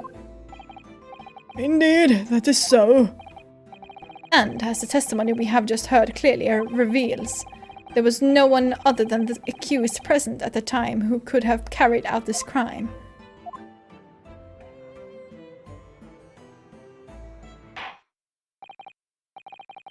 Well, I believe this may be the final testimony of the trial. Now, counsel, the defense may proceed with the cross-examination. Yes, my lord. He is a worker bee. Oh my god, amazing. Hold on, I'm gonna go and change my drink, but I'll be right back.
I accidentally turned on my mic while sitting down in my chair. Nice. I just wanted to get some water because I didn't have water.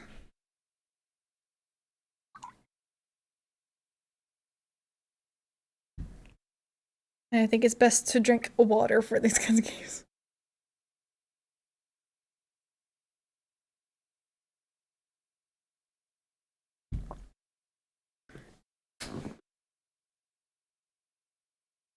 Ah, okay.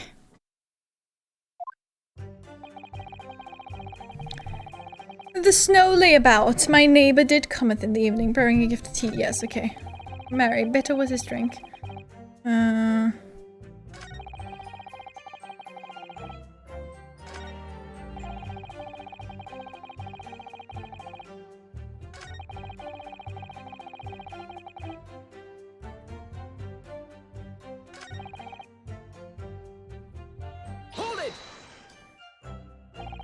But the windows on that house have all been filled in.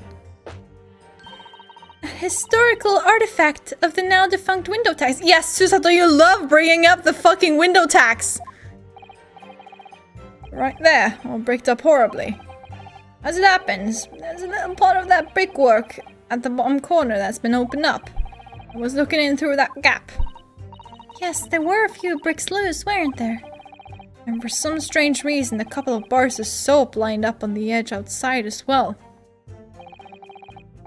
I don't like going around poking my chin in other people's business, especially on freezing cold nights. But them's my orders, so that's what I'll keep doing. As long as there's breath in my body.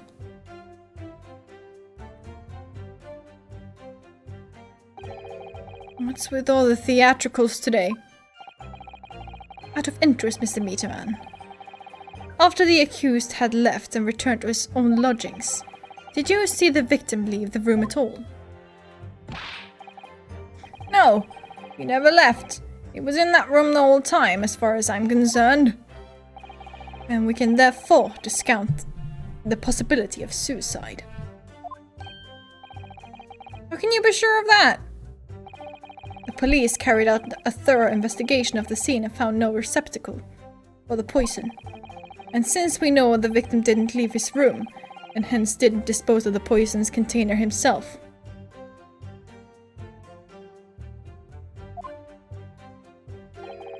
It's clear that this was no attempted suicide. Only the culprit could have removed the receptacle. Ah, yes. Lucidly explained, Counsel, thank you.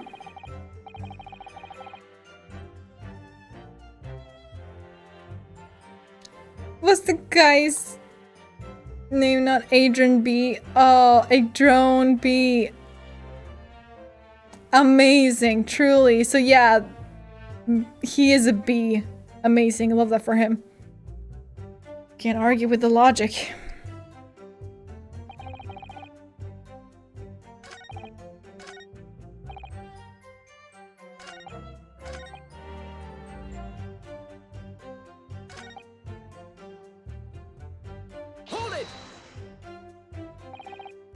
Let me stop you there. Mr. Natsume left your room at 11 o'clock, but it wasn't until after 2 that the poison made you collapse. That amounts to more than 3 hours of missing time. Why the fuck are you shimmying in court? What the fuck is this? If the defendant had really put the poison into your tea, that 3-hour window of time is something you're going to have to explain. Gladly. 'Tis an easy task. What? I did drink of the tea, not while my guest did tarry, but after he took leave of me. Faith, 'twas stone cold, but at 1 hour past midnight, verily when my lips parched. That doesn't sound normal. Nay, 'tis quite ordinary, sire. After all, thou wouldst recall our fiery debates. Amidst such arguments, there'd be no time for fiery tea. Romeo and Juliet again. And who was stronger? Mrs. Shamspeare. In summary, allow me to confirm. Did you not come here with the intention of naming your attacker? But of course, my liege. 'Twas a stooped lover of words did attempt to shuffle me off this mortal coil. Ugh, we all know what that means. Please, can you translate for me? I'm struggling. No, I understand it, but it just takes more brain power. It's really quite exhausting, but it's fine. Hold it! So, you didn't have any kind of evening meal? Dinner? Supper? Ha! Fee on luxury. Fee? Oh, fee. This man's be speaking in riddles. I want to say it's fee. On gluttony. To eat thrice daily is but a waste of time. Sorry? I would that my belly were full, no more oft than the sun doth rise. Well, most heroic eating habits, I must say. Night and day do I fill my hours with learned study of the great bard and playwright. Hence is that there doth not in my chamber be than the customs of mine art. Okay. That would appear to be the case, as even a rodent was found starved to death in your room. Now I think of it, it's not just food that was conspicuously missing from that room, is it? I don't recall seeing a single play or script anywhere. I had devoured them all. You've eaten them? Every word be within my skull. Didst thou imagine otherwise? Right, that wasn't misleading at all. Now, could you turn around, do you think? Like, sir, if you're that into theater, you would know you never turn your back against the audience. Which brings us to the conclusion that the only way the poison could have passed the victim's lips is in the tea.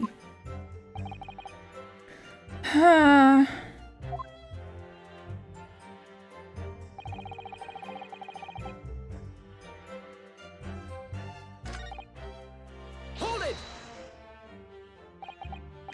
You say a short little round-backed Eastern fella. So you can't be sure it was the defendant then. Objection! How many other short little round-backed Nipponese with a mustache do you think there are in London? Well, of course, it's only a narrow gap and it was quite dark, so I didn't notice the mustache. But he showed up at around 9, so I'm pretty sure of myself. And when the person you saw arrived, did he and Mr. Shakespeare drink tea together? Ah, sorry, couldn't say. Why not? 'Cause I couldn't see into the room all that well, could I? What I did see was the silhouette of that little round-backed fella wearing a pretty dress. And the pair of them started some kind of wrestling match, I tell you. I didn't know what to make of it. I suppose that was the Romeo and Juliet championship battle getting underway. Mr. Meterman, allow me to confirm one final time. Apart from the accused, can you state with certainty that no one else visited the victim on the night in question? No question. Gasman's honor. So that's the entire testimony.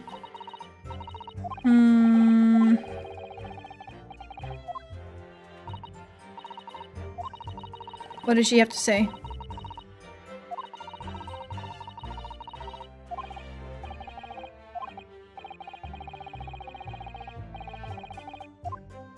Okay, continue pressing, I guess. Hold it! To be clear, by neighbor, you are referring to the defendant, Mr. Natsume. Oh, indeed, sire. Perchance thou wouldst that I call him the man from upstairs. And at what time did the mustachioed Nipponese visit you in your room? Our meeting was promised for the hour of 9, and lo did he come and to tender a gift of fragrant tea. Details which are in accordance with the defendant's own testimony, yes. We were broiled in such a literary debate as history hath not seen before. By which I presume he means their discussion about who was the stronger, Romeo or Juliet. I, Shakespeare, did play the part of young Romeo, whilst my neighbour played the fair Juliet. Each of us dressed as would our characters be, to bring weight upon our merry experiment. I dare not imagine the scene. Frailty, thy name is woman. Canst thou imagine how dismayed I was? Yes, I had heard of the Eastern art of jiu-jitsu, but ne'er did I dream 'twould be a skill practiced by the comely maiden. Comely? Whatever. Juliet beat Romeo up? This is not helping our case. I believe the court has heard enough about your earth-shattering literary debate. Perhaps you would reiterate your statement about the tea that the accused brought to your room. My liege, I am thy servant. Gladly I would do thy bidding.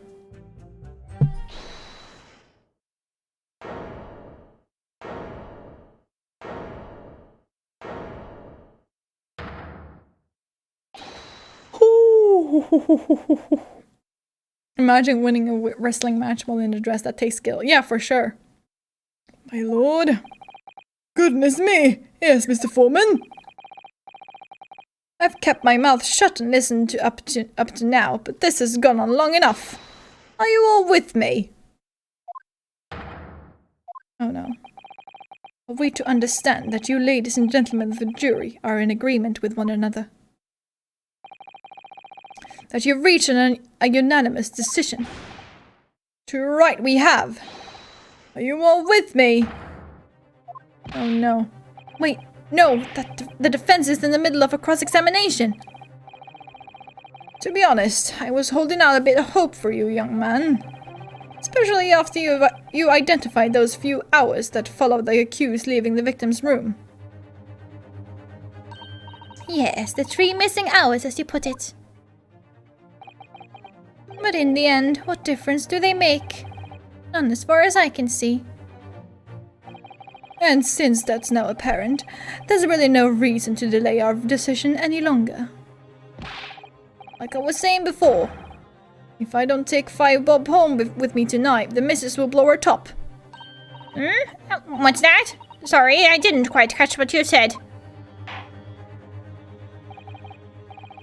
Very well. Let the court be apprised of your decisions. Ladies and gentlemen of the jury, you will state your leanings as to the defendant's culpability. Guilty! Guilty. Guilty. Guilty. Guilty. Guilty.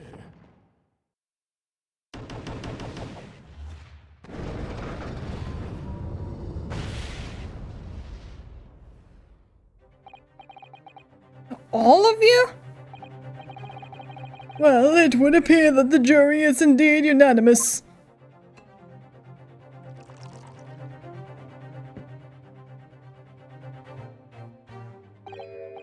So, this time at least, it seems justice will be done. All's well that ends well, as they say. This calls for a toast, I feel. To the guilty being punished.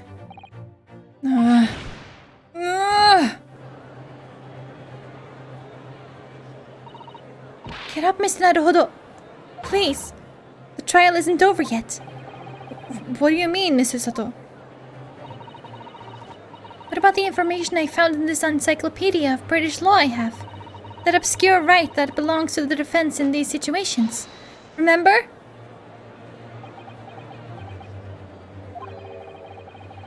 A summation examination.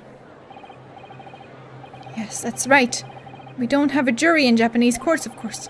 But here in a British court of law, if we can reverse the decisions of a majority of the jurors, we can force the trial to continue.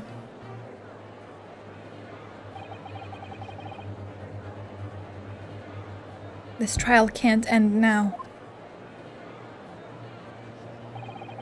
Whatever it takes. Just can't let that happen. The defense moves to invoke its right to a summation examination, my lord.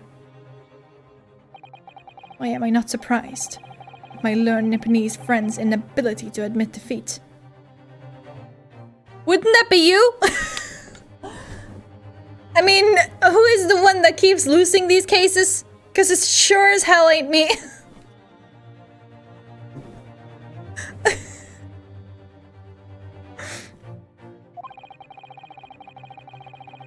You choose to cling desperately to some archaic rule you barely comprehend instead of accepting the truth. Certainly no other defense counselor in recent times has exercised the right to a summation examination.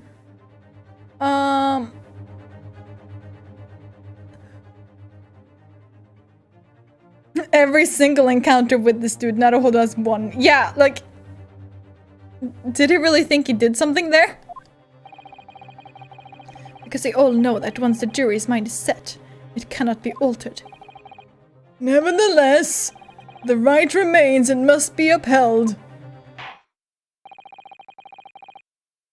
The defense counsel's request is granted. This court will proceed with the summation examination as outlined in the Encyclopedia of British Law. Thank you, my lord.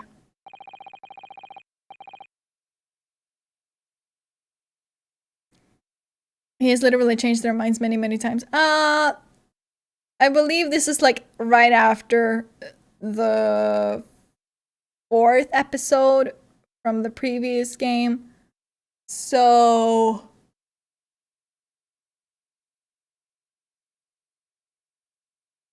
that would mean this is technically like the 3rd time. Because the first no, it's just the 2nd, I think. Then it makes sense, kind of.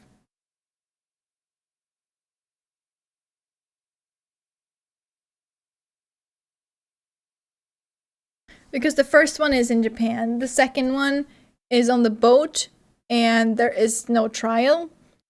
The third one is...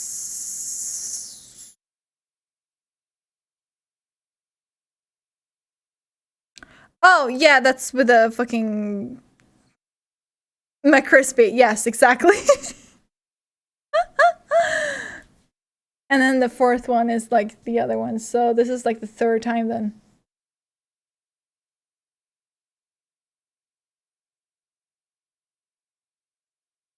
Are you and your fellows prepared, Mr. Foreman? Believe me, my lord, we know all about this young lad's tenacity.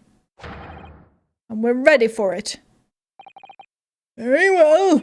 In that case, ladies and gentlemen of the jury, I hereby call upon each of you to state the grounds upon which you find the defendant guilty of the crime for which he stands accused.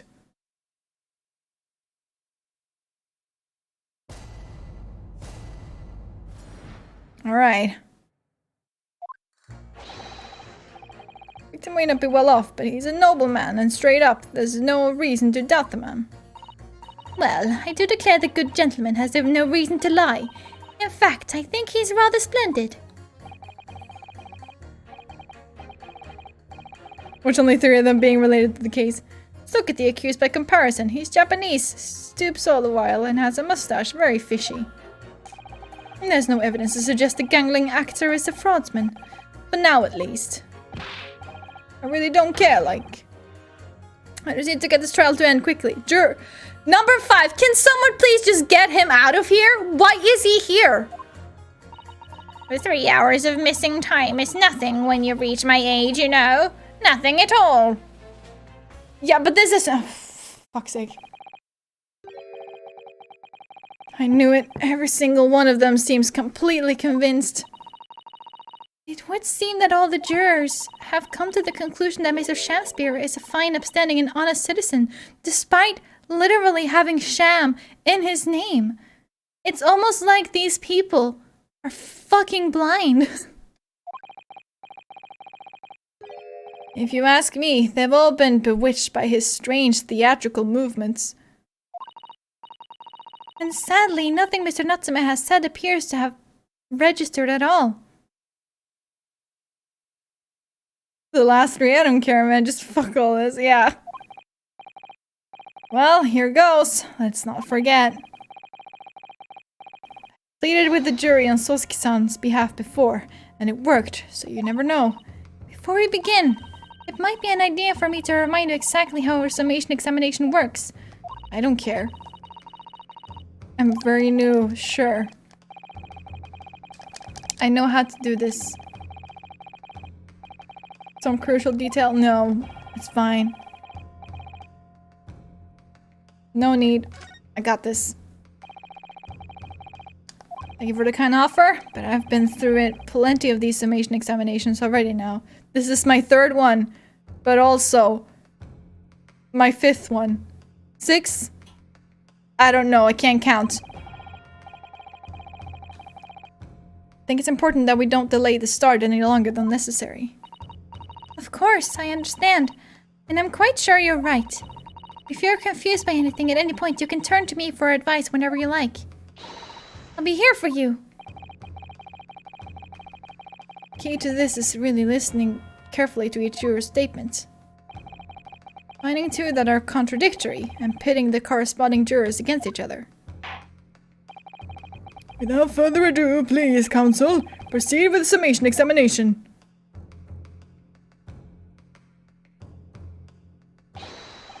Yes, my lord.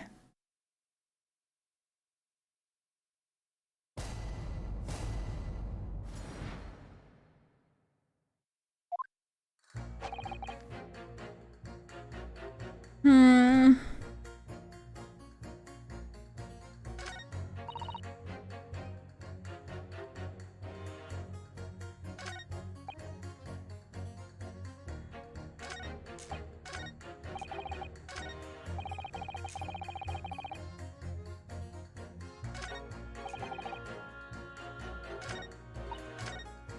Hmm.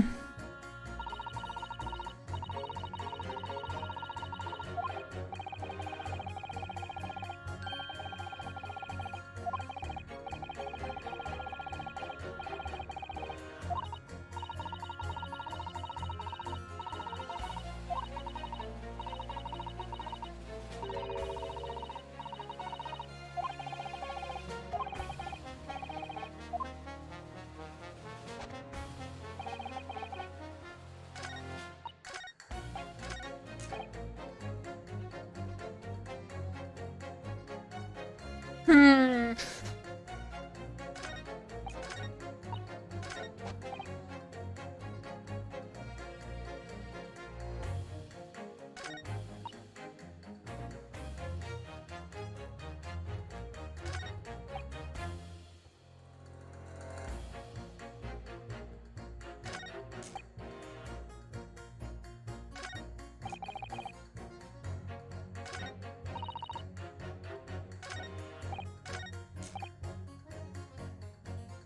I can't press them. A fraudsman? What do you mean by that, madam?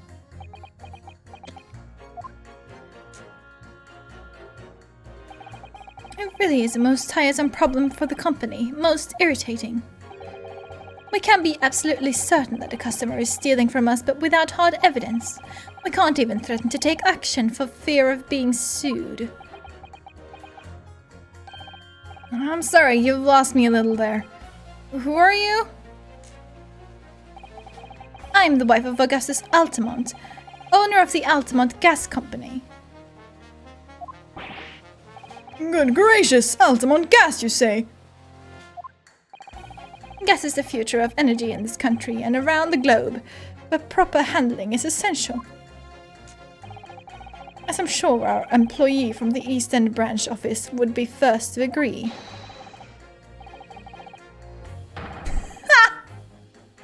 Lady Quimby! Oh, that's amazing.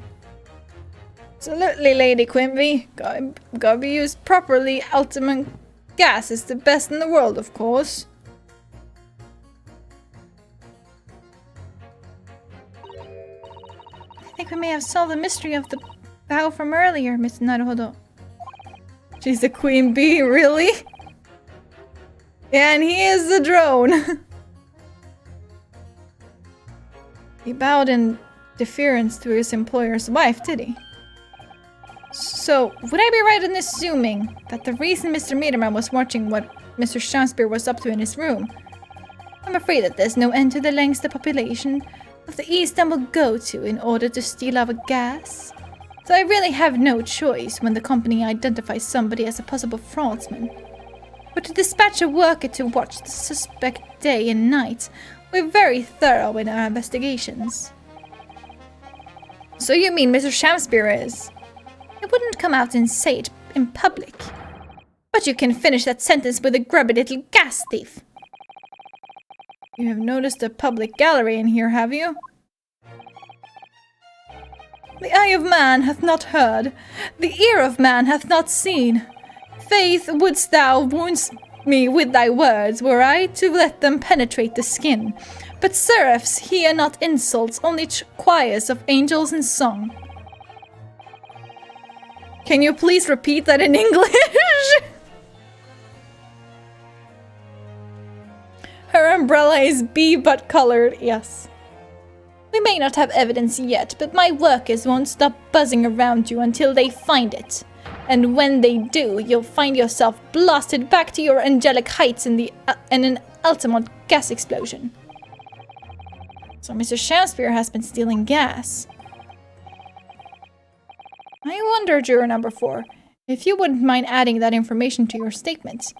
My pleasure. Was it the bit about ripping that thief apart you enjoyed? A little before the part about abject violence, if it's not too much trouble. Yes, of course. This could be it. This could shift the balance.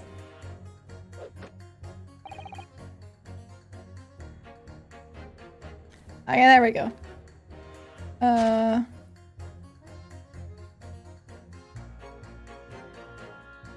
Objection!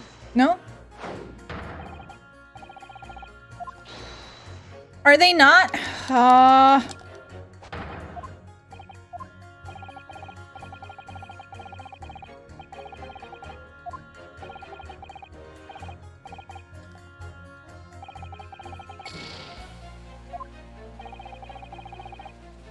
Maybe press for more info? Yeah.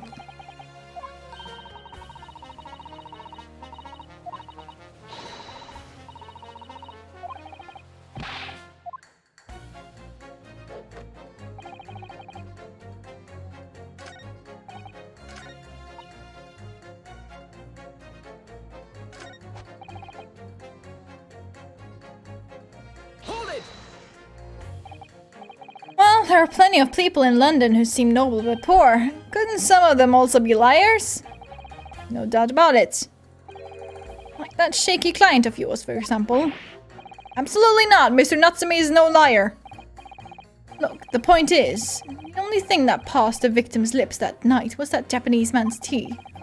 When you take the gasman's testimony into account as well, the truth couldn't be any clearer. Oh, well, that's alarmingly logical. But let me be frank here. I'm a gentleman with a gentleman's values. If it turns out that the old Shakespearean chum is a rotten liar after all, I'd gladly change my decision about the defendant. And I'm sure my fellow gentlemen on the jury would do the same, isn't that right? Well, yes. Perhaps. Though I don't see it happening. What's that? Elderly gent on the end here, you know. You'll have to speak up. I know, I don't care about you, juror number 5. How many gentlemen do we actually have on the jury, then? Alright, sir. I may hold you to that. Don't forget what you said.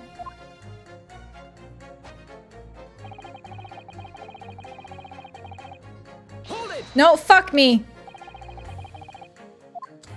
Stand by. Oh! Stop! I don't care! I pressed the wrong button. Okay, there we go. Thank you.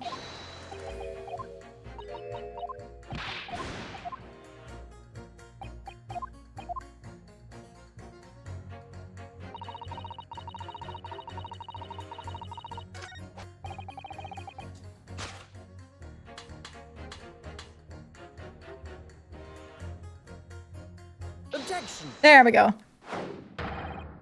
Those two statements clearly contradict each other. Good gracious! To whose statement do you refer, counsel? Juror number 1. What are you yelling about, lad? Yes! Let's fucking walk! It still clips through his butt. Or his pants still clip through the jacket, whatever.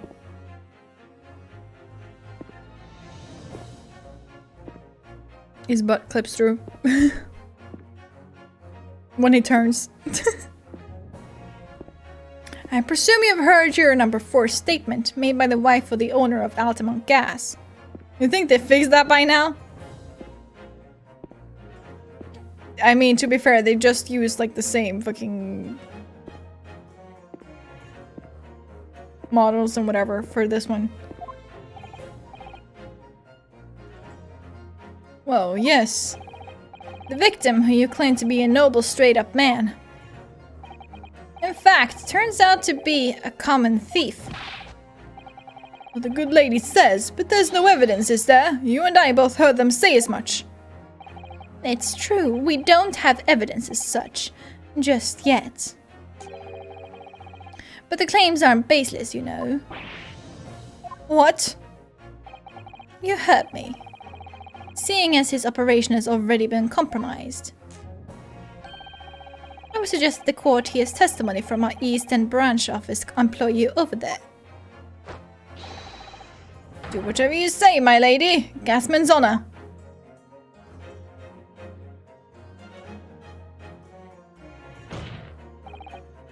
Juror number 1, you say you're a man of your word.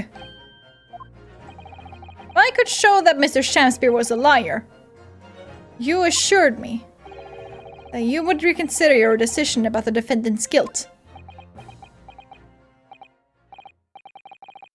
Yes, I did say that. And as a man of honor, I'll hold to it, as I'm sure the other gentlemen of the jury will. Me? Oh, well, yes.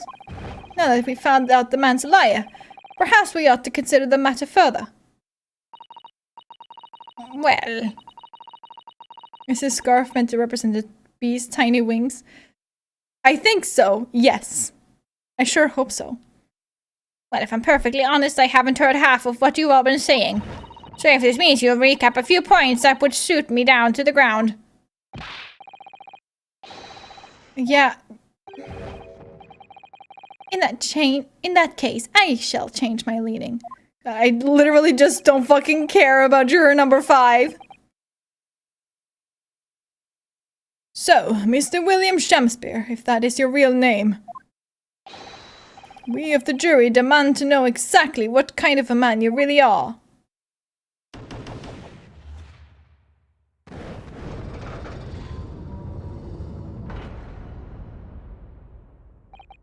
That's 4 jurors.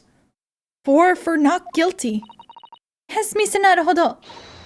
Victory!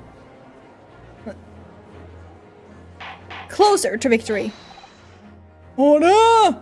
Order! Well, this is quite extraordinary, I must say. As a result of the defense's summation examination, the jury's leaning has changed. Now only 2 jurors say guilty, whilst 4 say not guilty. I therefore declare this court to be in a state of disaccord.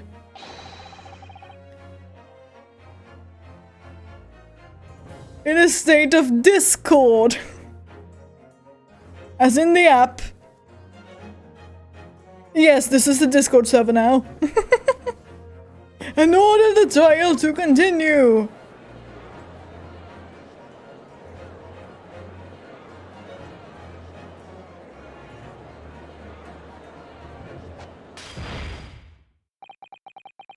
I've spoilt the bouquet, Mr. Shamspeare.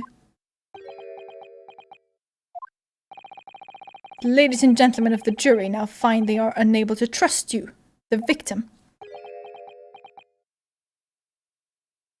I hope at some point in this trial he will say, I am a sham.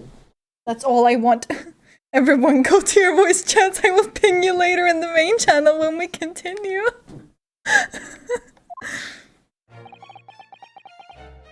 But you gods will forgive us, some faults to make us men, so God mend me. I do swear. Me too, fuck. This gasman speaketh that which concerns him most, naught but gas, naught but thin air.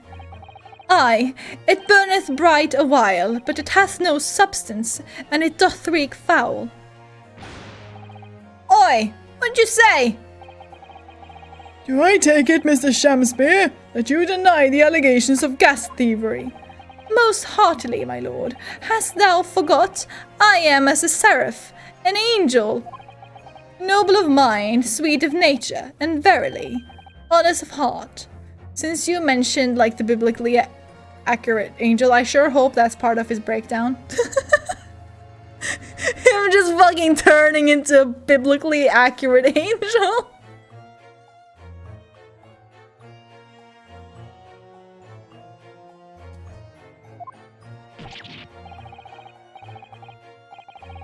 You flowery mouthed pompous beanpole, just because I haven't got the evidence yet.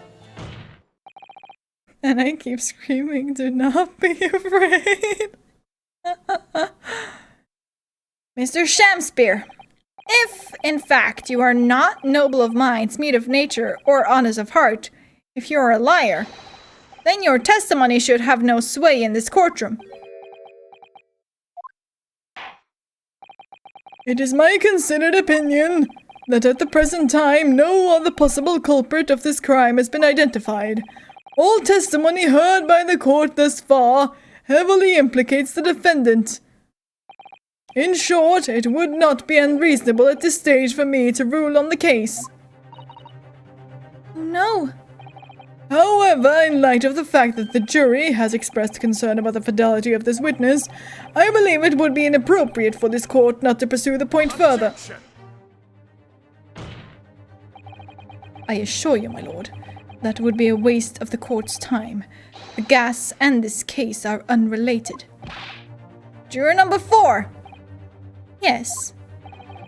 Didn't you say before that although you had no hard evidence to prove this man has been stealing gas, you have strong grounds for suspecting him? That's right, we do. Don't we, worker? Absolutely, Lady Quimby. Gasman's honor. Very well then, we will hear your testimony now. You will tell the court precisely why you believe the victim, Mr. William Shakespeare, has been stealing gas. Yes, my lord. It'll be my pleasure. Okay, I didn't get to finish that, but whatever. If I may, my lord. Go ahead, madam. This worker's testimony may have a significant bearing on the good name of my husband's company. Therefore, I should like to take the stand alongside him in a supervisory role, if you wouldn't mind. Oh yeah! Sweet as honey! Yeah. Okay, sure. Very well, as an exception I shall honor your request. Request. Thank you, my lord. You wait till the boss gives you an earful! Oh, it's gonna sting, you mark my words. So, you will both testify before the court on the subject of the illegal consumption of the Altamont Gas Company's fuel. Yes. Is that clear, my good man? Clear as Altamont's gas, my lady. Which is the clearest in the world.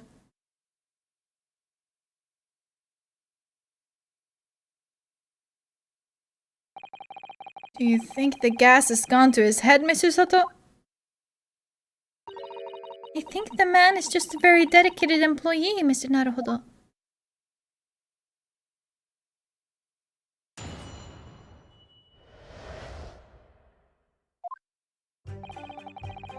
Or to be the company's East End branch investigator and meter money collection agent.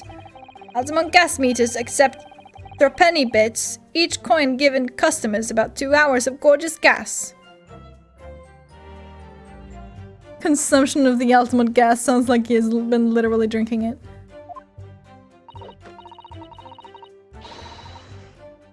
Maybe that is what Shakespeare drank. Kidding. And yet, the meter in Mr. Shakespeare's room didn't have a single coin in it. The meter doesn't appear to have been tampered with, though, and the collection agent has the only key. Somehow, he's using all the flaming gas he wants without paying a penny. That's not thieving, what is?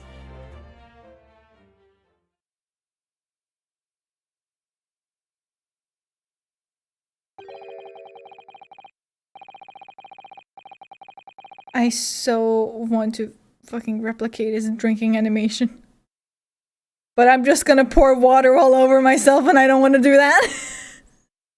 Like, he like puts like his cup, his chalice, up to like underneath his lower lip and then just pours it.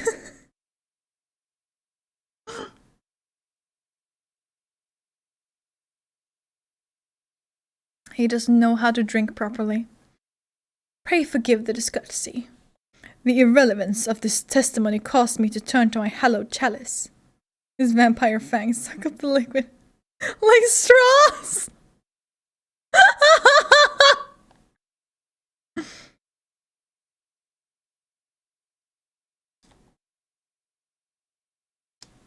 Why did it disconnect?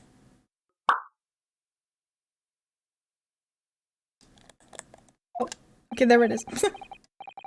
What do you mean by that remark, Lord Van Six? Did the mustachioed Nipponese poison the gangling excuse for an actor, or didn't he?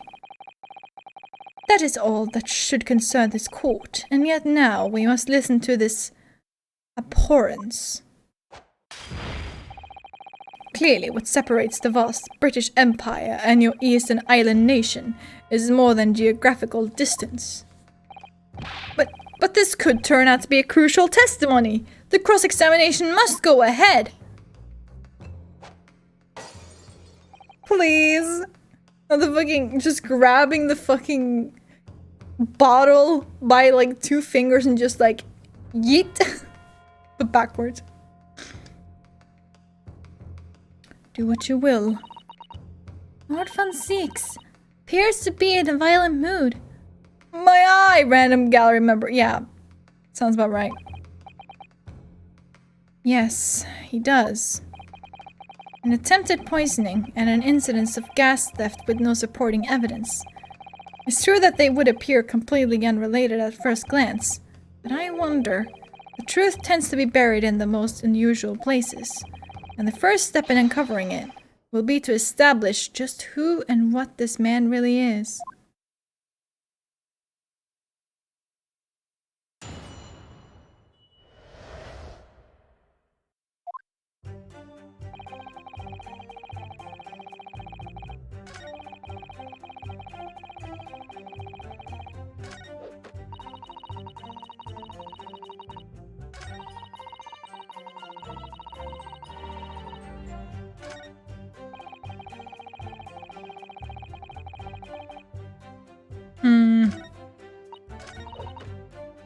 Hold it! Out of interest, how long has this been going on? Weeks and weeks! He's been pinching gas of us for ages! And you've examined the meter in Mrs. Shamsby's room, I take it. Naturally. We took it off the wall and went over it with a fine-tooth comb. I found nothing suspicious at all, I presume. No, I'm afraid we didn't. Which is exactly why I demanded a new type of meter to be produced. One with an indestructible lock. The Shamsby is special. That sounds like it would have cost an awful lot of 3-penny pieces. But even after all that, the rascal's meter was still empty. I'll never forget the humiliation when I opened up the money box and found it bare. You what? I said. You what? And the look on his face. That smarmy smile of his. Pulled the meter straight off the wall and took it back to the office. You know what? Nothing. Not a trace of it being jemmied open anywhere. Not a single sign. What's happening to my salary as a result? Down by 3 shillings a day, that's what. A life-threatening situation in a number of ways. Incidentally, what became of that meter? Nothing became of it. I've still got it. Oh. Right here. No wonder they call you Meter Man. I think it would be prudent for the court to sequester this item. I skipped that by accident. Definitely. Although at first glance there doesn't appear to be anything unusual about it. Let me take a look at this.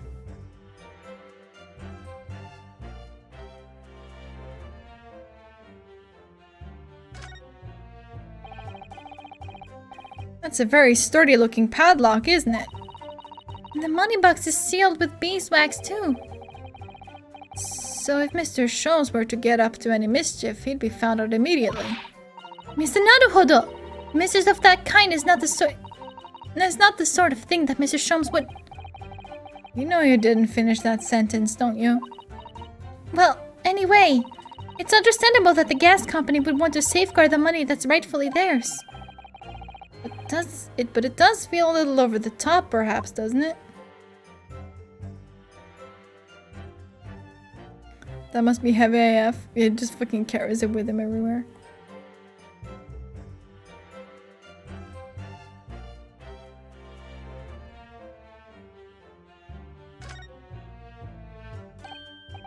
Oh, what's... You spotted something, Mr. Naruhodo. Just here, there's a little hole. Do you see? Goodness. You're right. I wouldn't have noticed. It's not a very neat hole, is it? Not professionally made, I'd say. So you think it might have been opened up by Mr. Shemspeare? Possibly. It seems the people at Altamont Gas must have missed it. Well, it certainly seems to go all the way through to the inside. Yes, but there's no way a coin would fit through here. That's true, but even so, it seems more than a little suspicious.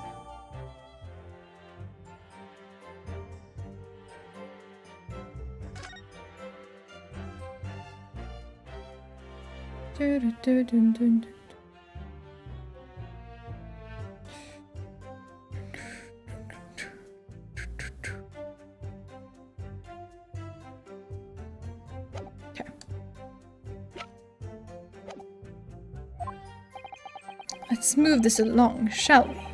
Continue with your testimony. Though I would say it has as much value as the contents of that meter.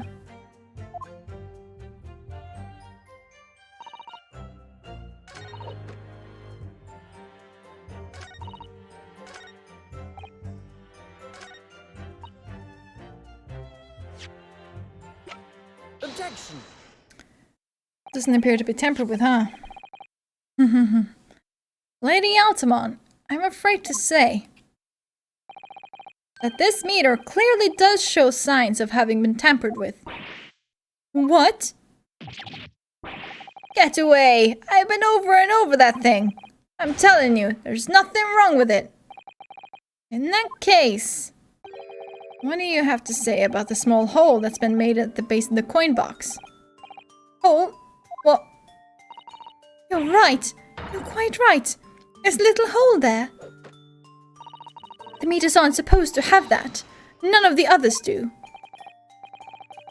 In other words, we can assume that Mr. Shakespeare secretly opened up this hole himself.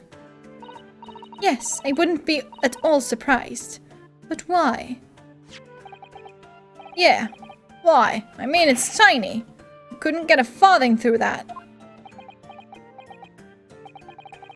Lady Altamont, I wonder if you could give the court some more details about your meter designs. What sort of details? Well, what I'd specifically like to know is how it's dismantled? Sure. How can the meter be dismantled? Dismantled? Yes, given that there are no signs of it having been forced. I'm wondering if perhaps rather than being broken open, it might have been taken apart. Well, yes, that does make some sense. The padlocks are made by a first-class locksmith from the finest quality steel, and the meter box itself is made from plate steel as well, welded shut to ensure that it can't be opened again. I can assure you, it's quite impossible to dismantle it. Nothing leaks from an Altamont meter. No coins, no gas, no nothing. I see.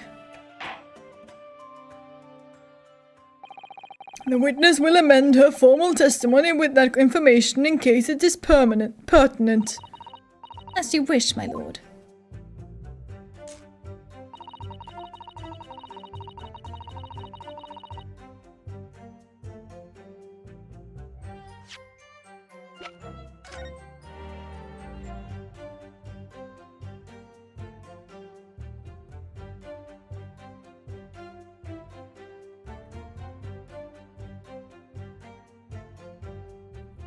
So the screws are just decoration? What?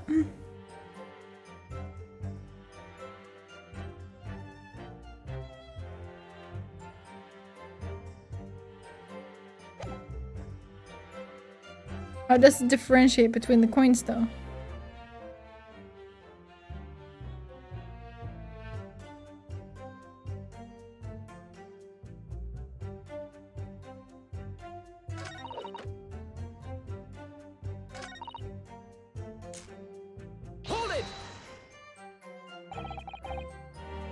Has anyone ever tried? Yeah, they've tried, but they've all given up before long. After After all, if they actually broke the meter, the company would be able to take legal action. Yes, that makes sense. What do you think, Mr. Naruhodo? Is its welded steel construction significant? Or perhaps there's some other aspect of the meter's construction that we should be focusing on? Maybe you're right. Perhaps I should try a different tack here. Like asking about how the meter differentiates coins. Yes.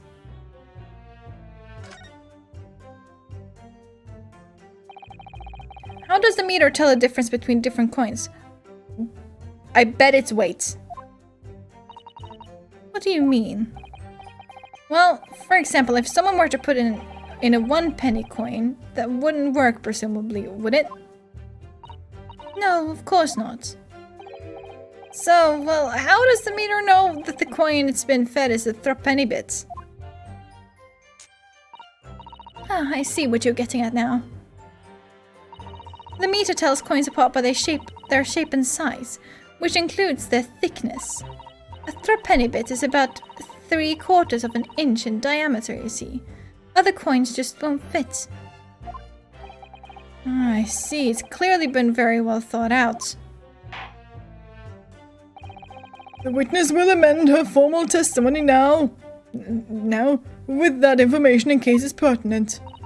Okay.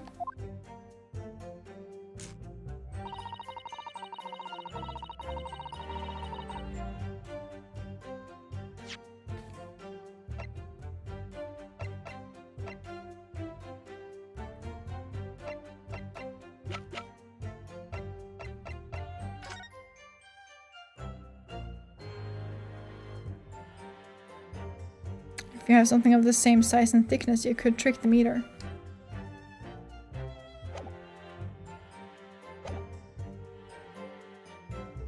I guess. Hold it! Conversely then, it would seem that anything matching a 3-pence coin, exactly in terms of diameter and thickness, could equally well be used. Would that be true? Well, yes, in a way. The weight comes into it at a certain extent as well. I've thought of that though, anyway. If I find any fake coins inside the coin box when I empty the meter, the contract says the customer has to pay 100 times the amount they diddled as a fine. We live for moments like that, as Gasmen do. Live for them. It would seem the gas company has thought of everything. The water? The soap.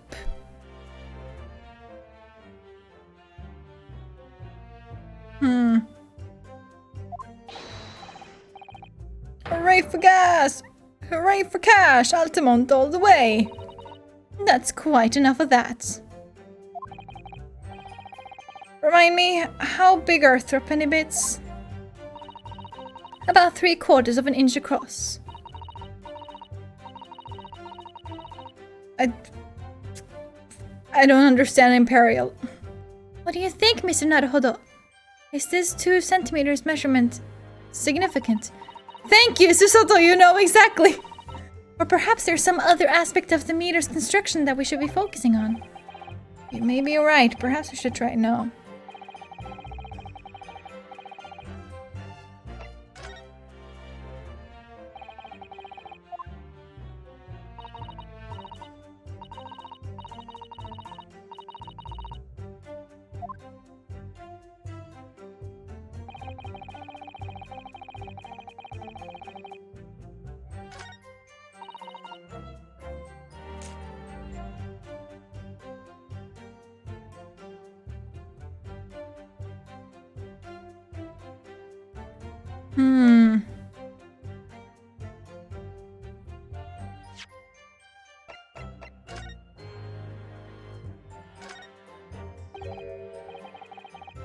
With this bar of soap, there's a circular depression on this side, about 2 centimeters across. Or 3/4 of an inch. Do you think... We did find this soap at the scene, didn't we? Yes. Yes, there were 2 bars on the little ledge just outside the window, so we took this one. But I'm sure that when we first found it, there was some sort of reddish medallion in the middle there. I remember it clearly. Yes, but there's no sign of it now. Where could it have gone?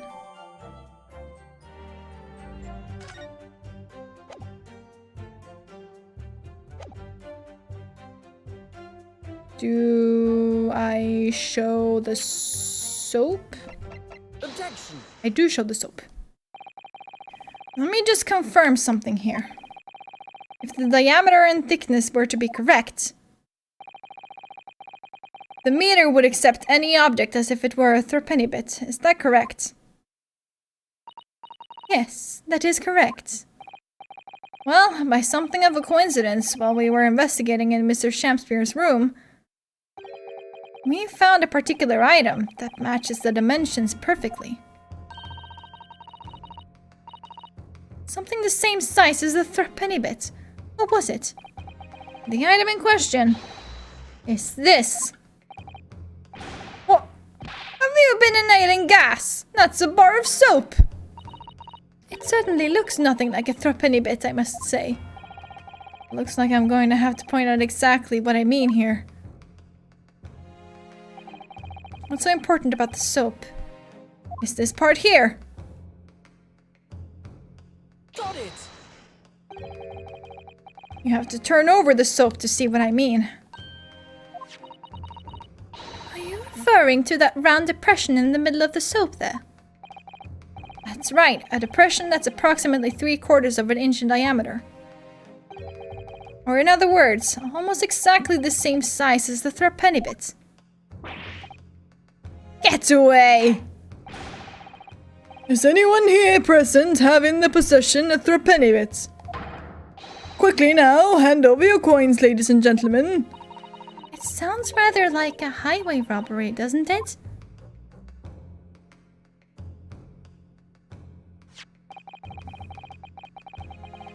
Thanks to a kind member of the public in the gallery, I have here a threepenny bit.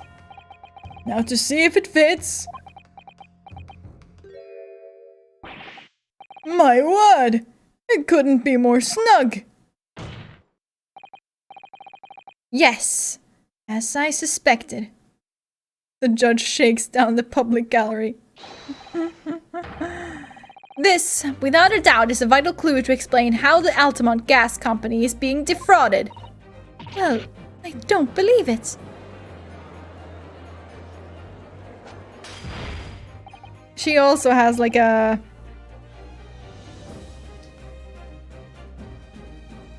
something around her, or it's around her hips, that's like made to look like wings. Funny. So your assertion amounts to what? That some inferior bar of soap has a tentative connection to the theft of gas? Yes! And a B-stripe skirt, yes. The depression in the soap was clearly made by a threepenny bit. I must concur at least that pushing a coin with some force into a poor quality bar of soap such as this is a remarkably simple way of replicating the coin's shape. And then you could use, well, some melted wax or something to pour into the mold. You could make fake coins in no time.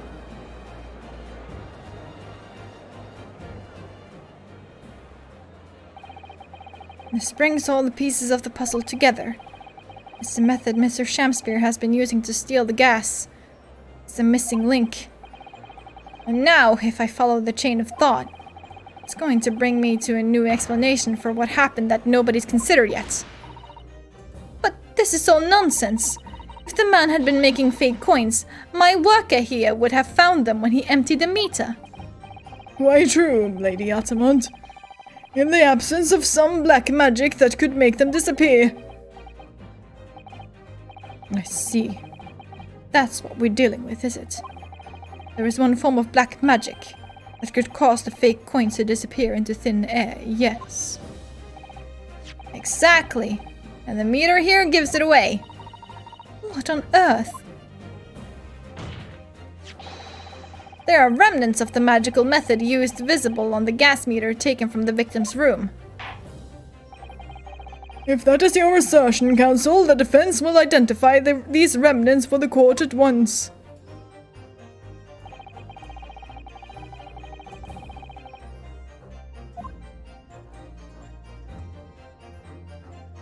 Is that? I mean, it has to be. It can't really be anything else, can it? Got it! We found this bar of soap at the scene of the crime just outside the victim's window. Outside?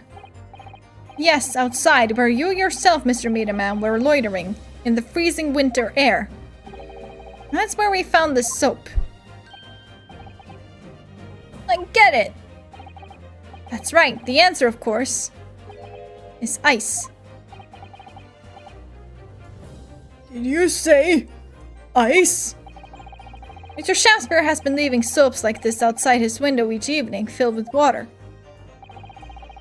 After a night outside in the bitter cold, the water is completely frozen solid the next morning. Then he takes his fake coins of ice and feeds them into the gas meter, giving him light and warmth in spades. As his room becomes very comfortably warm, the ice now inside the meter's coin box melts, turning back into water and draining harmlessly away through the small hole made in the underside of the meter. That is how, without leaving any evidence of his wrongdoing, this man has been stealing Altamont gas.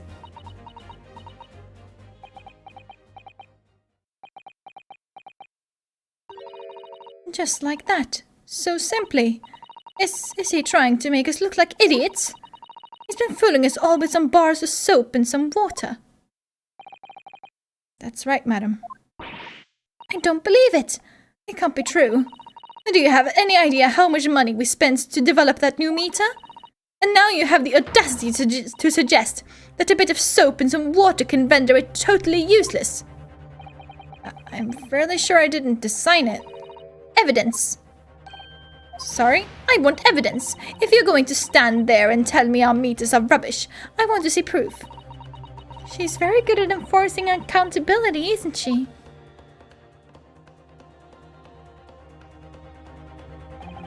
Very well, Lady Altamont.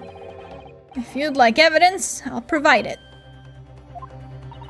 Mr. Naruhodo, are you saying you do actually have evidence to support this theory? The picture, right? I did notice a trace of something that bothered me a little at the time. And I have a feeling that this theory we've come up with now could explain it. Oh my god, my nose is itchy! The piece of evidence that substantiates the theory about how Mr. Shakespeare has been stealing gas is... Take that! This is a photograph of the scene at the point when the victim was discovered, taken by Inspector Gregson. And it clearly shows the remnants of the crime carried out by Mr. Shakespeare. What remnants?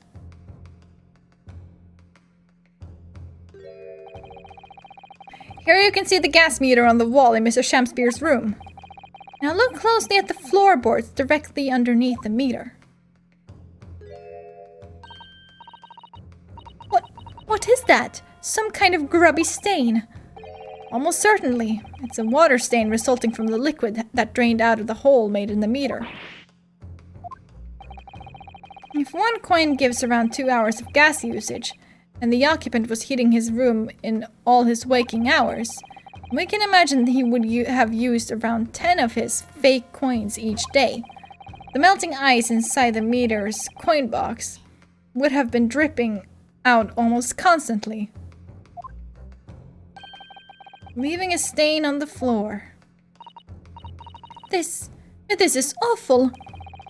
And there's further evidence too.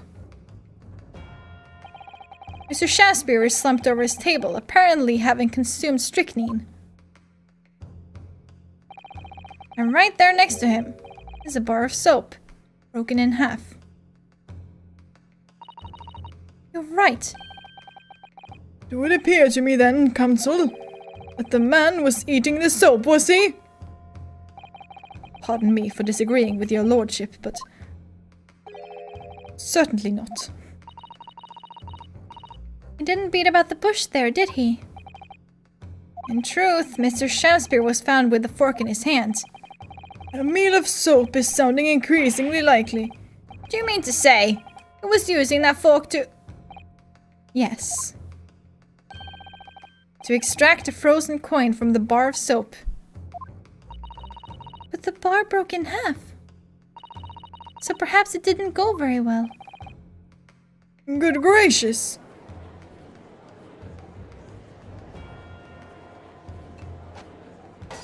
My eye!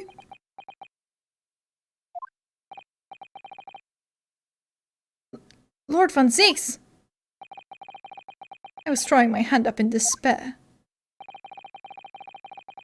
And happened to catch my hallowed bottle on the way. Pray, forgive my maladroit mistake. What is the meaning of this, Counsel? Allow me to pose my learned friend a question. What exactly did you establish with your most recent cross-examination? He really is out to hurt the gallery this time around. For real. Well... that Mr. William Shakespeare is a liar and a thief and a sham. In other words, that his testimony is unreliable. That's it! That's exactly it!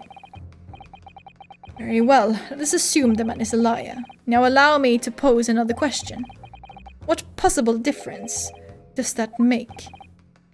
Well, we know that suicide can be discounted. Scotland Yard's investigation revealed no signs of another vessel that contained poison. And on the night in question, there were no visitors to the room except the accused. The young gasman's testimony, which we have no reason to doubt, has confirmed that. Furthermore, the only possible way the poison could have entered the victim's body is via the tea. The court has seen no evidence whatsoever that suggests otherwise. Even if William Shakespeare is the liar you claim him to be, these facts have been objectively established. There's no escaping it. Therefore, in light of these facts, the prosecution calls for immediate adjudication. You... What? Oh, fuck's sake. Order! Order! Well, Counsel, how does the defense respond? Mr. Naruhodo! What was the point of that last cross-examination? Did it actually get us anywhere?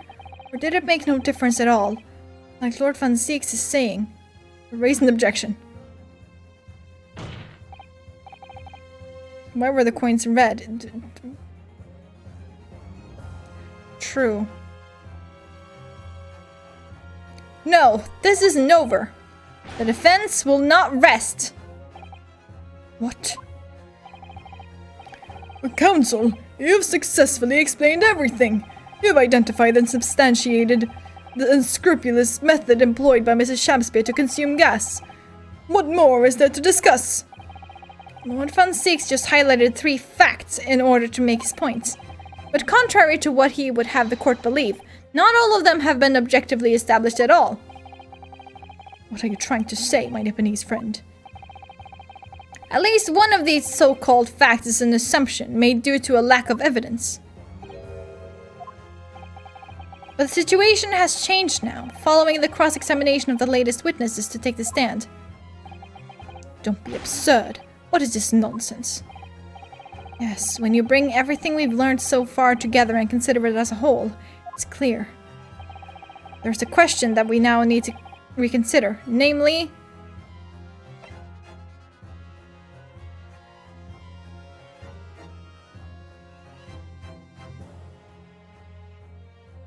Was the poison in the tea?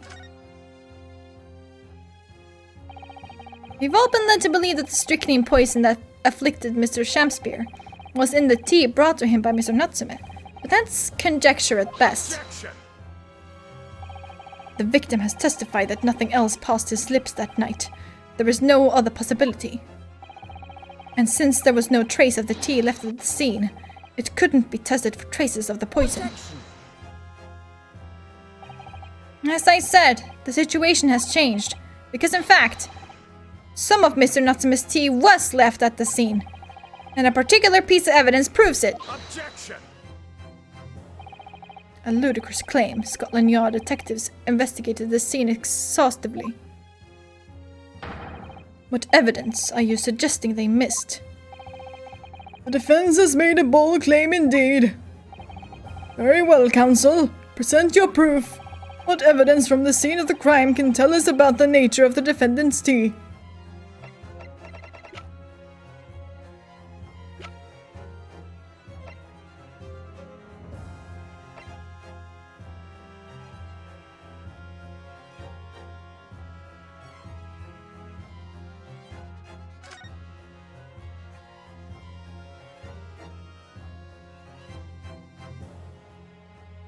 Would you not be able to test that?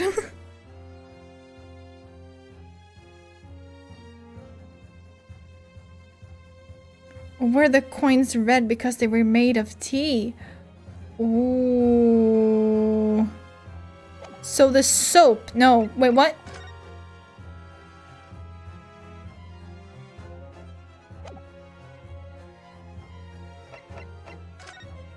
The floor.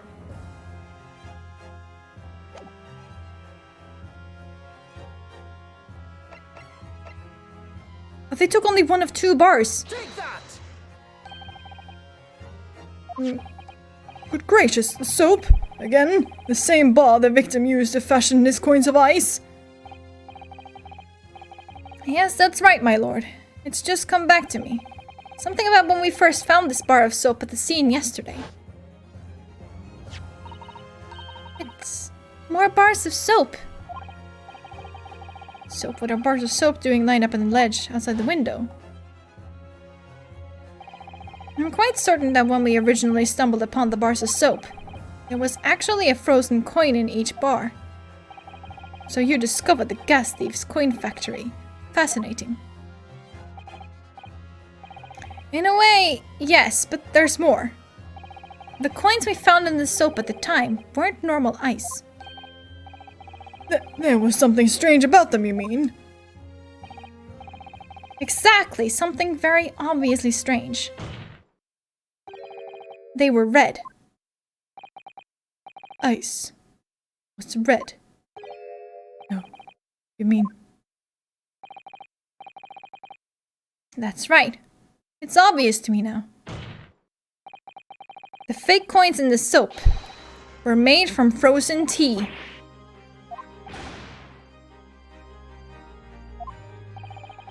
I would remind the court of a statement made by Mr. Natsume earlier in this trial. That evening, yes. I did take some freshly brewed tea with me when I visited Mr. Shamspeare's room as a gift. The public water pump outside always freezes at night, so I bought bottled water especially to make it. And this is the result! Never will I touch tea again, never!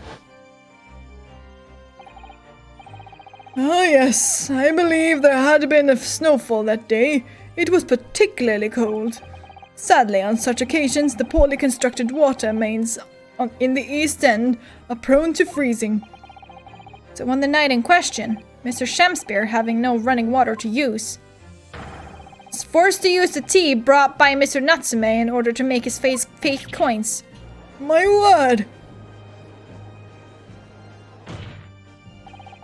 There were 2 bars of soap on the window ledge when my judicial assistant and I investigated the scene. That's right, and we only borrowed one of them. Which means that even as we speak, some of the defendant's tea is still present at the scene of the crime. Frozen solid in a bar of soap outside Mr. Shamspeare's window. Extraordinary! Earlier today, Inspector Gregson informed the court that if even 1 drop of the tea remained, Scotland Yard would be able to analyze it for poison. As such, we are now in a position to prove or disprove what has until now been mere conjecture. By finding out for sure whether or not Mr. Natsume's tea actually contained strychnine at all. You smug Nipponese. My lord, we cannot do the defendant the injustice of passing judgment now.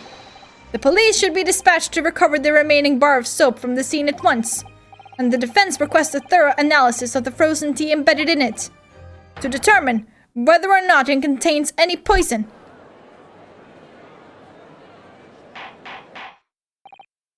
Bailiff! Bailiff, instruct the police to attend the scene at once. Okay.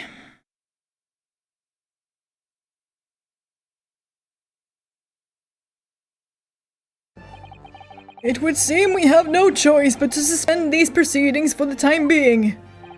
I trust you have no objection, Lord Van Zeeks. None, my lord. Scotland Yard will recover the tea from the scene and carry out the requisite tests immediately. The trial will resume at the same hour tomorrow. The prosecution and defense may conduct further investigations as appropriate in the interim. Yes, my lord.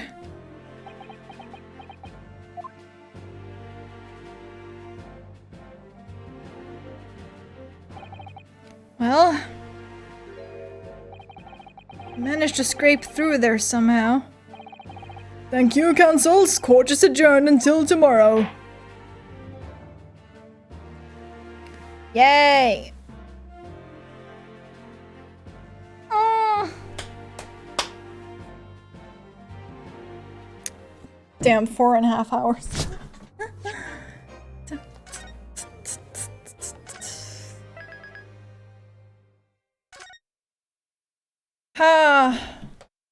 Okay. So.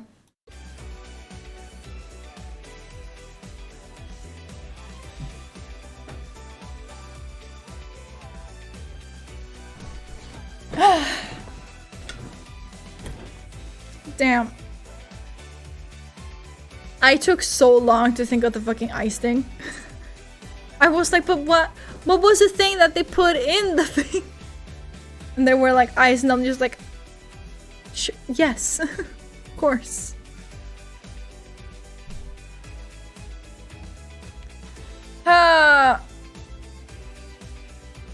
That's fun.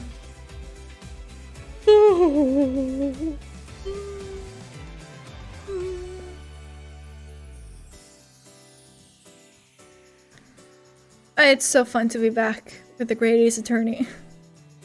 I'm not gonna lie.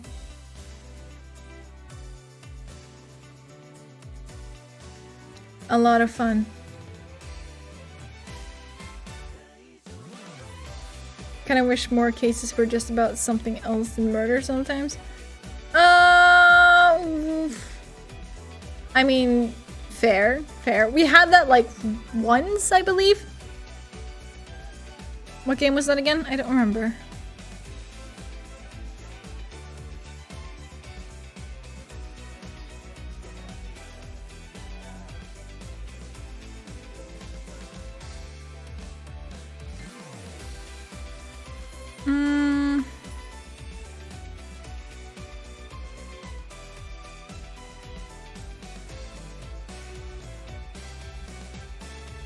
Has there ever been? Now I'm like trying to think.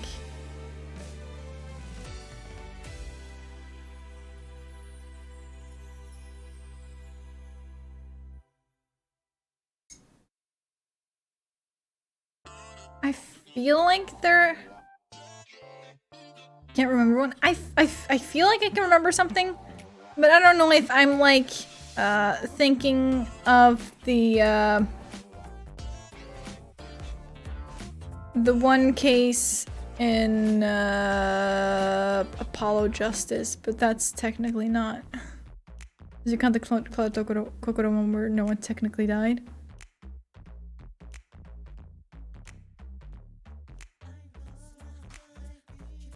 No.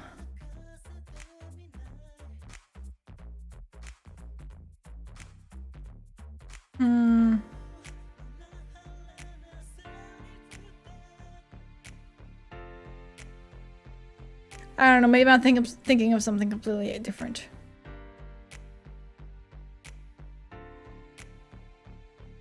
The artifact trial. Or trial.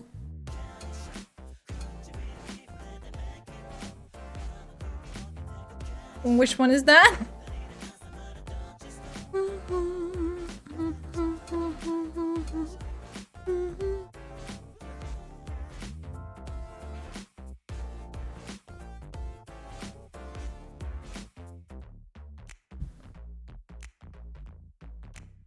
An apologist, right, where they were arguing to whom the artifact belonged to.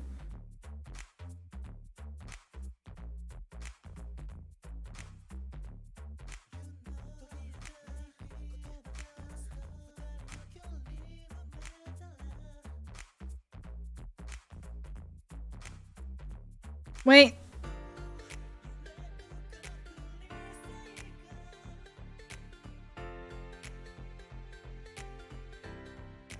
Oh, no, that's not Apollo Justice. That's Spirit of Justice.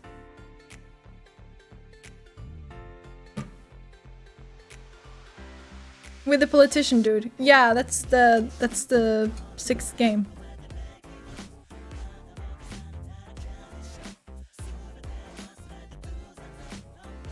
Yes. But then we learn that Dirk has been dead like all this time, and you're like,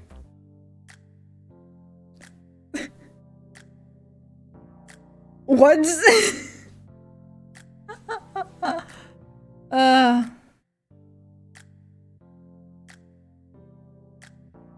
yes. Yeah, I knew I recalled something like that. Yeah, that was not a plot twist I saw coming. That was something.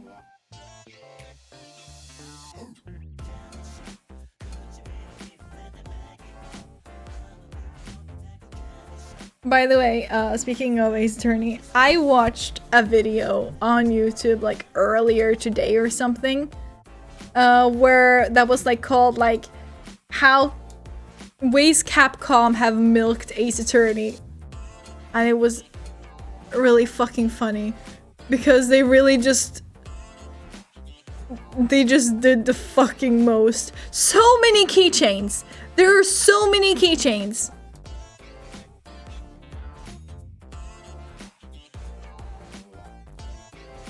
New Capcom cafe art, new merch, new keychains based on those designs. Like it's just a lot.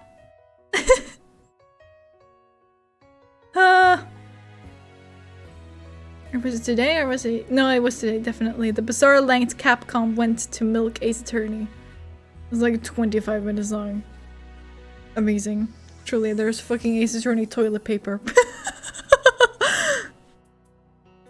Ace Attorney toilet paper.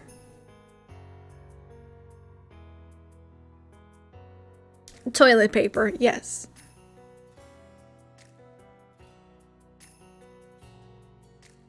That's stretching it a bit. I'll link you the video if I can. Hold on. So Capcom is one of the more Stop. No, I'm not gonna watch it right now. I just want to share the link. I'll share it in the... There we go.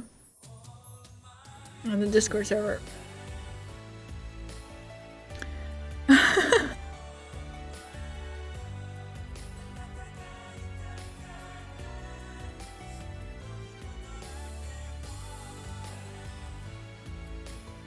But yeah, basically it's like each game has been selling worse and worse, and they're just like, more merch! More keychains! Yes!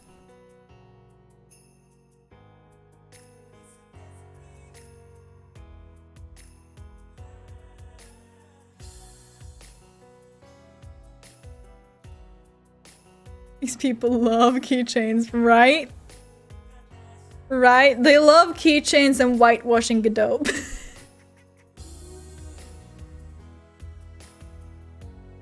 Every single time there is some new fucking like plush thingy and Godot is included in the lineup, everyone is just like, oh my god, where did his melanin go? Like,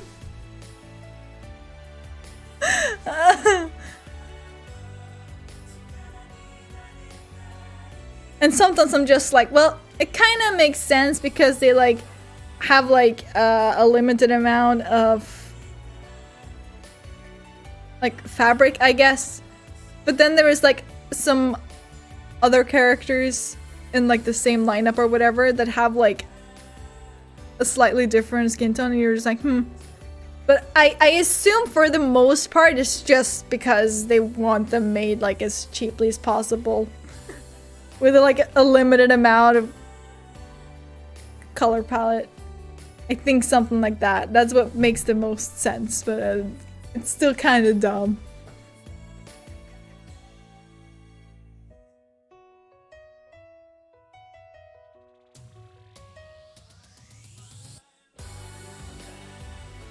You could get your own Godot and just get like some fucking dye or something.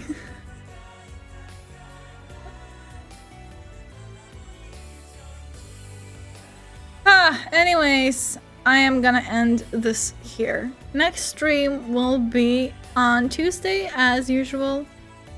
So I hope to see you then. And until then, I hope you have a lovely rest of your day. Goodbye. Good night. Farewell.